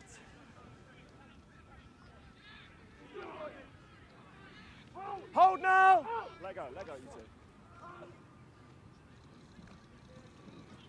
London Oratory keeping it tight again. Now starting to find a little bit of joy out on this right-hand side, though. 2 quick passes, and they've made 5 quick yards. Release now, yellow! Down the blind side again. Not a lot of space to work with, but they still find a way to make a bit of ground. Step! And again, round the fringe they go, and it's the big man at number 8. Leave it, yellow! Great ball presentation. Who's first man in? He's taking the ball. Play on. They're stolen. Oh, Richard. Casile stepping up once more. Use! Box kick, bouncing ball. Oh, great And tackle. Moran. Held onto the Leave ball it, as yellow, well. off your feet. Thank you. Well played. Good discipline. Nadeem is on his feet and does it again. Leave it now. You're off your feet. Your knee went down. Oratory are competing so hard at the breakdown. You started from an offside position. Just a bit too hard that time. I think that's Griffith who's still on, but he's moved out wider. Who just had a bit of a swipe at the ball in the scrum half's hands there. Always tricky. The temptation to play the 9 is high. We all good? We all on our feet? Yeah. Boxer. Penalty, London Oratory. Bang in front of the post, but if their first half play is anything to go by, I think we can expect them to go for the touchline here. And they do indeed go for the touchline. They'll have a bit of work to do if they want to drive over from here. But we saw in the first half that they will time and time again move it to those corners if they get the chance to. You're fine, but then your right knee went down, and then you stayed on the ball. That's all right. Yellow, this is your mark. So you can come up to your mark. Wonderful bit of coaching from the referee there. You were fine, then you put your knee on the floor, and then you weren't fine, and then you kept playing the ball. Sort of start with a positive, I suppose. Nice little line-up move there. Away now, 3. Same ball. The move has worked well. Rumbling forward with the maul and now playing with advantage. And still the maul rumbles on.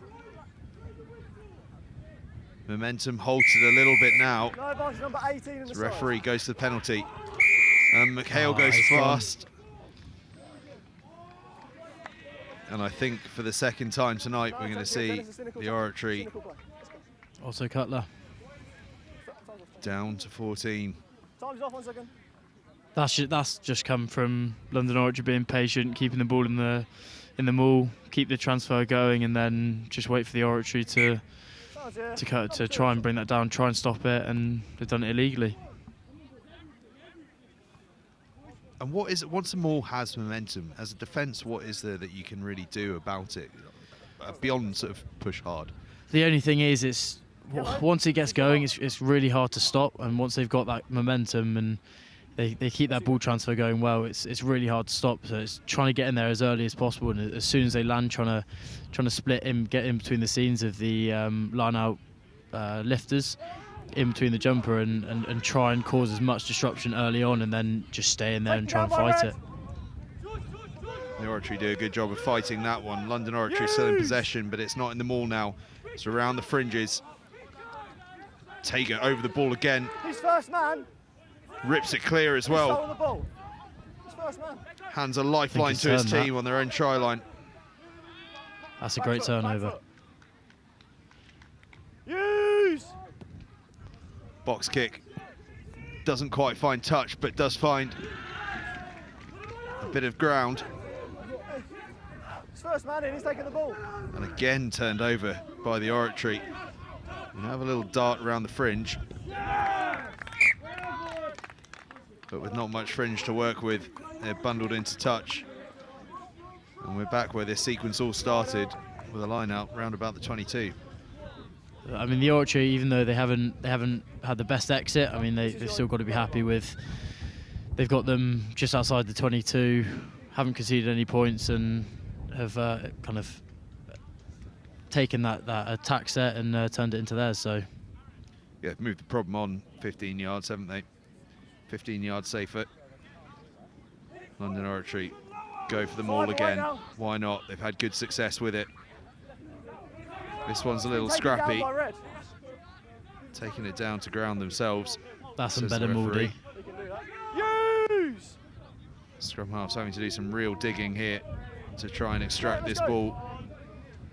Ball was out. Ball was out away before. I think he was trying to buy himself a penalty, but referee having none of it. Now he looks to the blind side. McHale, he loves that offload, doesn't he? But this time it's drifted forward. Leave it, leave it. And then again, just a few of the lads getting to know each other. Boys, we need to play. Come on. Just out the hands forward, just scrum down. Around about 15 minutes left to play. 5 minutes left on the yellow card, so the final 10 minutes of the game. We should be back to 15 aside. As we see here, McHale tried to get the offload away, but it just drifted forward. So drop the 8. But he's looking for it every time, isn't he? Every time he's gone into contact, he's looking for that pass. Just trying to free his men around him. Yeah, he's just playing heads-up rugby and looking for that offload, and some of the time he's giving it, and it may be the right option, but sometimes he just needs to bury his head, recycle, and then get around for the next phase. But no, he's playing some very good heads-up rugby and trying to get the other boys involved.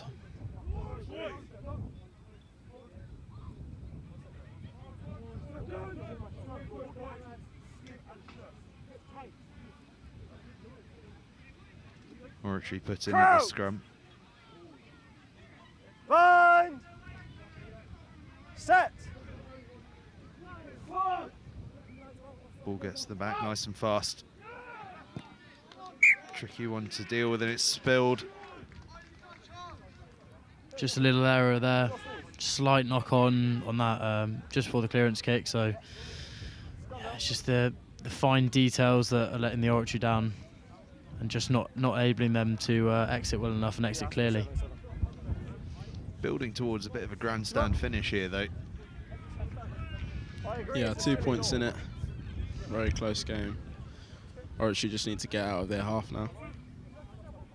Straight tennis ball on the field from what looks like hurling practice going on behind us. All sorts here at Grasshoppers RFC. Bind! Set! If you think rugby's a sport played by hard people, wait until you see hurling. And the Oratory Good driven defense into there. touch.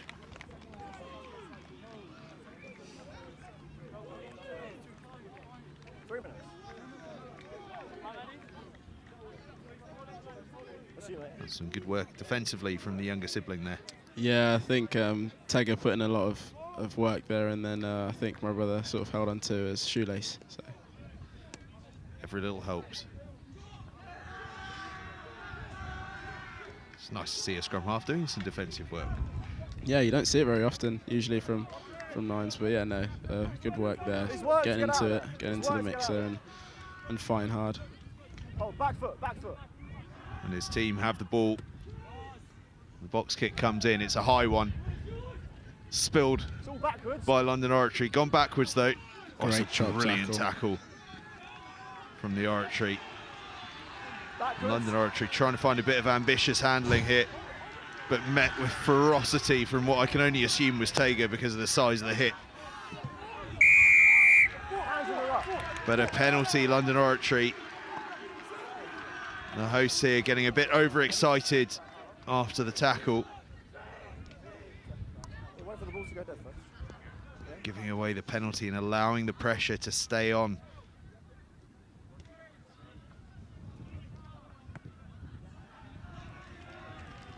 You've got about 10 to go. I think London Oratory are quite happy to stay camped down in this half. I don't think the last sort of 10-15 minutes been played down here, and they're quite happy to sort of drain the life out of the Reading Oratory players. They're very happy to play kind of as they have been all game, just tight round the fringes. Force the defence into just making those absorbing, difficult, energy-sapping tackles and keep the ball well away from their own try line. It'll be next stoppage. Yeah, definitely. I think the London Oratory boys are getting closer and closer to the line. The Oratory repelled them a couple times, but they're happy to keep going at them and stay in this half. And all the while, this maul continues to be a weapon Don't change your mind. He's for now on the London front, let's Oratory. play on. No hands, three. This time let over go. a bit quickly. Penalty advantage, offside. Reading Oratory creeping offside. Ball looks as though perhaps it had been moved away. But London Oratory not worrying about such things. They're going wide and looking for It's off the leg. third play try. On, it's off his leg. Got a new advantage. 5 metres out and playing with advantage Offside. still. Fresh advantage, says the referee. 18. London Oratory, key moment in the game this. Still got penalty advantage now. Met well in defence. Adema just throwing his body in there. Another big tackle comes in, but the offload gets away. They're just roll inches away. short now, a London Oratory. I can't play that. You've come in the side, but we had no advantage. But it's side entry from them, so we're going to come back for the penalty. And Reading Oratory probably only too happy On the line. that we're going to start this from a penalty That's it, 18. as the momentum was building there. McHale is going to be the man to take it, launches himself towards the Reading Oratory try line, driven backwards fantastically. Kasile amongst those driving him back. Across the line, are they, or they're held up? Oh, big score, big score. The space emerged on the blind side, and London Oratory take advantage. Their third try of the night, and a crucial one with 9 minutes left to play. Yeah, I think the Oratory were just caught napping there. We just weren't really too switched on to that blind side, and we were all too focused on the ruck, and it just It was a good carry, good break, and yeah, he just caught some of the boys napping. It was actually brilliant play from the London Oratory second row, who just rolled his back and took the defender out as he did so, nice and subtly, and that created a hole. And charging through went his teammates. On me, mate. And again, London Oratory have capitalised on the yellow card period. 2 yellow cards and 2 tries. Played at that 28. Played 28. Big conversion coming up. And it's the hooker taking them, I've only just clocked. It's not a bad nudge either, but drifts wide. Hooker's got a pretty good nudge on him. Positionless rugby these days, boys, positionless rugby. 7 points the difference then. 7.5 minutes left to go. 7 minutes to go. Could a draw be on the cards here? I'm not sure we've got any provision as to what happens with the trophy if it's a draw. Have to consult the rule book. The Reading Oratory will just take it. We'll have it. Backwards.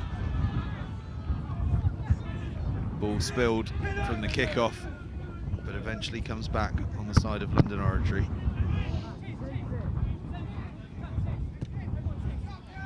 A big box kick, great box kick. Skips away. That's a great clearance. It's again the 9, we've spoken about him before, but he's taken charge of that and he's found it with an excellent touch kick.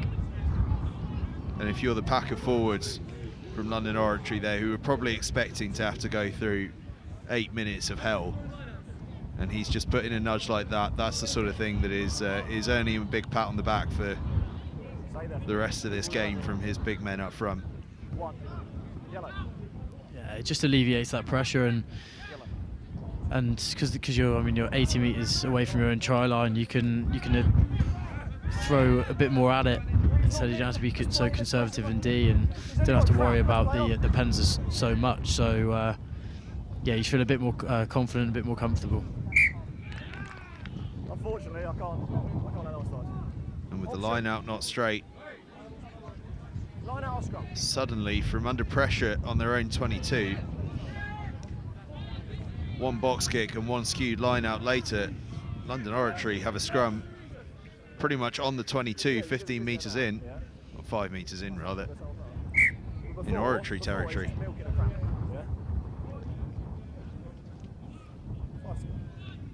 It's just unfortunate for the Oratory that the line-out hasn't really been able to get up to where, well, I know it can function, having been with them and seen them in previous games and at pre-season, so I know their line-out can function, but it's just, I think, due to the conditions, it just hasn't been the best kind of functioning line-out that we could have seen from them tonight, which is unfortunate. Yeah, it's tough conditions for them out there. I'll tell you what, have you ever seen this though? Scrum or line-out option previously, and London Oratory chose the line-out. I don't think I've ever seen a team choose the line-out. No, they're obviously very, very confident, and they're going to back their set piece, back their maul drive, and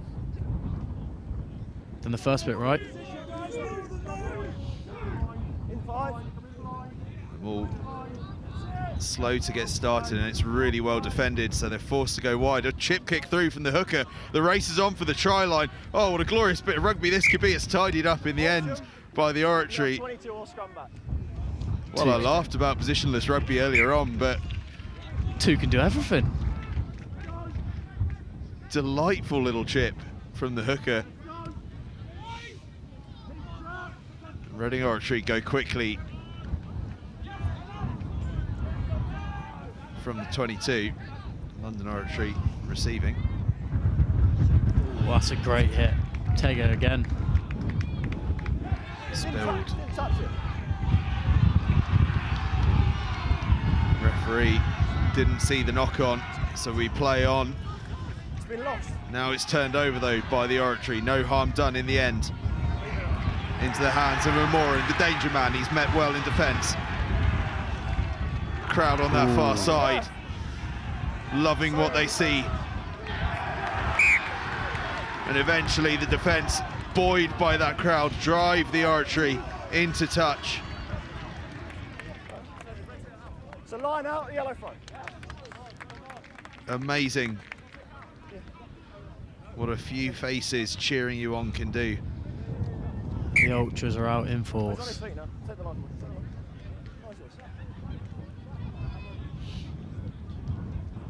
Still the clock ticks on. What can the Oratory do? They've got the line out. Draw. Job 1 is secure possession. Job 2, find a way towards that try line. First job done. Tager, he'll make short work of job There 2. we go. Tager charging forward up to the 22. Leave it now, 17 away. Support catches up with him just about. He was off like a rocket. Now what can his teammates do? They get the ball out to the far touchline. There's a bit of space down the left-hand side. And a penalty to the Oratory. They were about to go quickly. And I think we're going to see a yellow card for a high tackle. I think it just shows what the function lineup can actually, do. I think they got one off the top and good ball into Tager up the middle, and look where they are. Absolutely. On the line. And you got to feel On the line. this is the key moment in the game. Couple of minutes left. Ball in Tager's hand. Throws it wide. I don't think anyone was expecting that. Oratory managed to rescue it. Ship it wide. Out to this right-hand side. The try scorer, Forsyth. No, leave it. Away. Backwards. Trying to find a bit of Going by space. himself. Oh. Clark eventually brought down. Backwards. Casile spilled it, but it went backwards. Still they go on, the Oratory. 90 seconds left. Griffith to Tager. Tager, gets the offload away. Shaside No hands. goes forward. Loose ball, but gathered. And another penalty. Yeah, they need to go They quick go here. quickly. Tager, not 10. There's going to be a penalty advantage again. The Oratory, they may not need it, do they? We come back. It's another yellow, surely. And the referee is going to have a chat at the very least. There's bodies littered everywhere. Could be a little while before we restart. It's exactly the same as never 2 yellow cards for them. You're offside. And it is another yellow card. And with under a minute to play and a 7-point difference between the two teams, the Oratory have a penalty underneath the posts. 15 metres out. And the game on the line.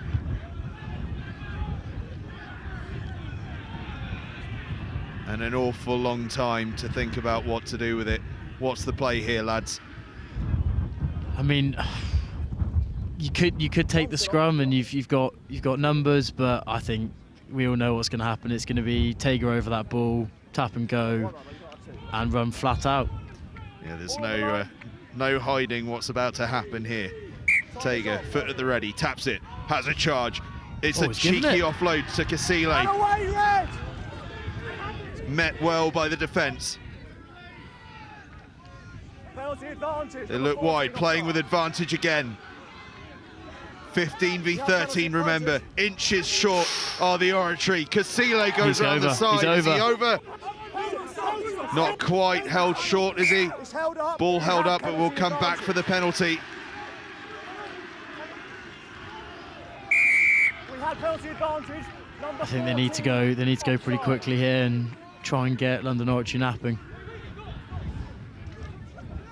Tager goes quickly again. He's across the try That's line. Has he over. got the ball down? This is the moment he's got the ball down. Come on. Tager gets it down. The clock, by our measure, goes dead.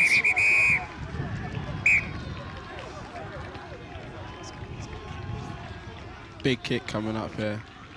Tega, roommate Tablowo with a crucial try and now a crucial conversion to come.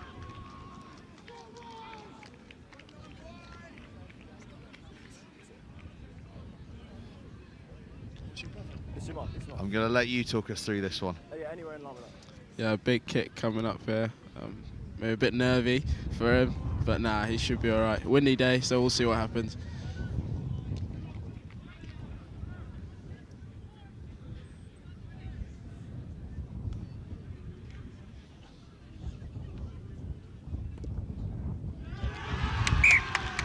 Never in doubt. Great conversion at the end there to draw the game. But yeah, great game of rugby. 19-all. His brother does him a disservice. It's a moment of huge, huge bravery and deliverance from the young scrum half. A fantastic conversion, a fantastic conclusion to this game. 19 points apiece. It finishes. What a wonderful ending. And what a wonderful piece of abrasive carrying from that man, Tega, in the number 8 shirt. What a finish. Oh, that was class. I mean, especially for Somto there to step up as a fifth form boy playing in a first team game, to take that, to draw the game. I mean, yeah, that's fair play to him. He's stepped up in fairness. He's absolutely nailed it. Talk me through it. He's, fifth form, comes in, huge moment. He's got to be feeling the pressure there. That's got to be a moment he's going to remember for a long time. Yeah, definitely. I can imagine he was quite nervous, walking up, but he's obviously been, courageous enough to step up and take the kick. But yeah, no, I know what those moments are like. I used to kick back in school for the Oratory, so I know how many I missed. So yeah, no, well done to him. And of course, the context behind all that.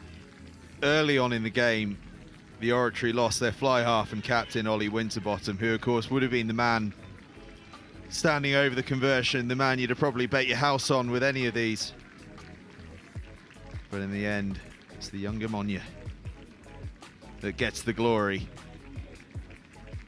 19 points apiece. A fantastic game of rugby.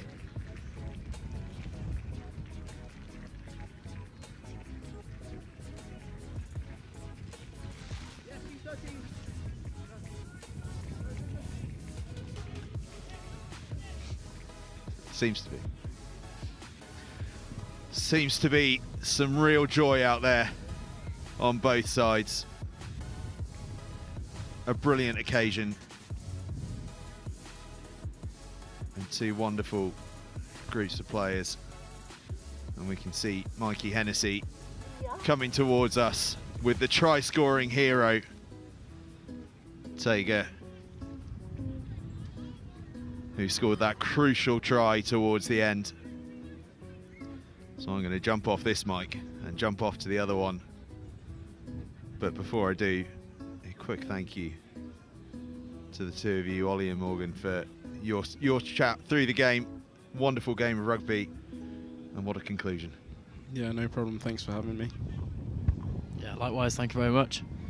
The pleasure is all mine, boys. And we're going to have a chat in just a couple of seconds with the hero of the hour.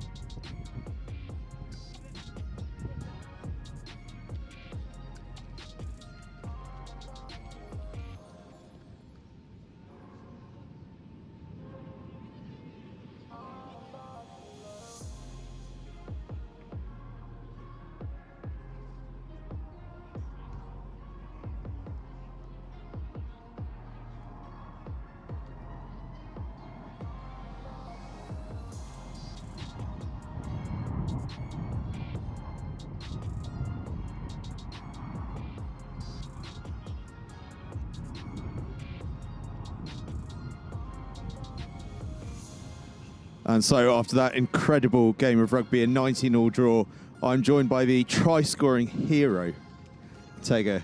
Tega, I just want to hear, how was that for you? I mean, in the first half, it was obviously a big hit to lose your captain and then go down early. It's not something that we're very used to for the first team this year. But then I feel like all of the boys showed significant heart to just keep working, keep their heads down, and eventually battle for the draw in the end. And the youngest Monye with that huge moment to nail the conversion. A fifth former, I'd assumed he was in sixth form. That's a moment of real courage to step up like that, particularly with the older boys around. And especially after performing in the previous game as well, to step up and play again is absolutely fantastic. So.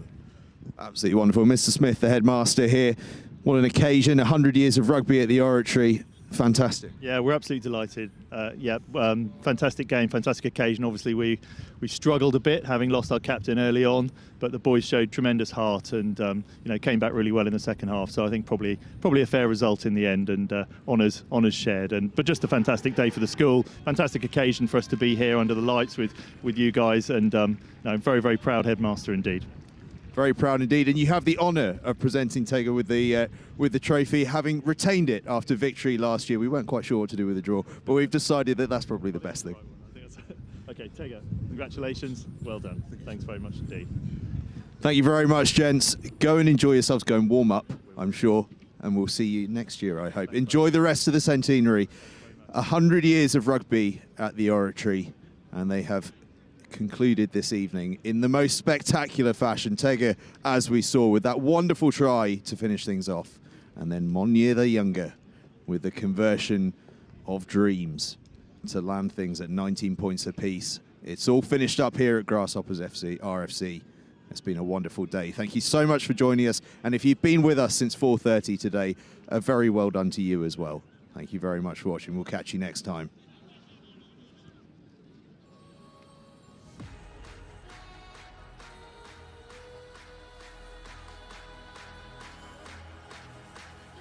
Introducing Next Gen 15, the new home, school rugby. Well, where does this come from? Covering everything the school game has to offer in both the north and southern hemispheres. Oh, that's a great tackle! It's not good enough! 1-2, skip a few and with the wheels. Highlighting tomorrow's stars, Next Gen 15 will be bringing you live games and a regular update of all the news and in-depth views on the global game. What's a kick? Where did he come from and how did that happen? All your school rugby, all in one place. This is Next Gen 15.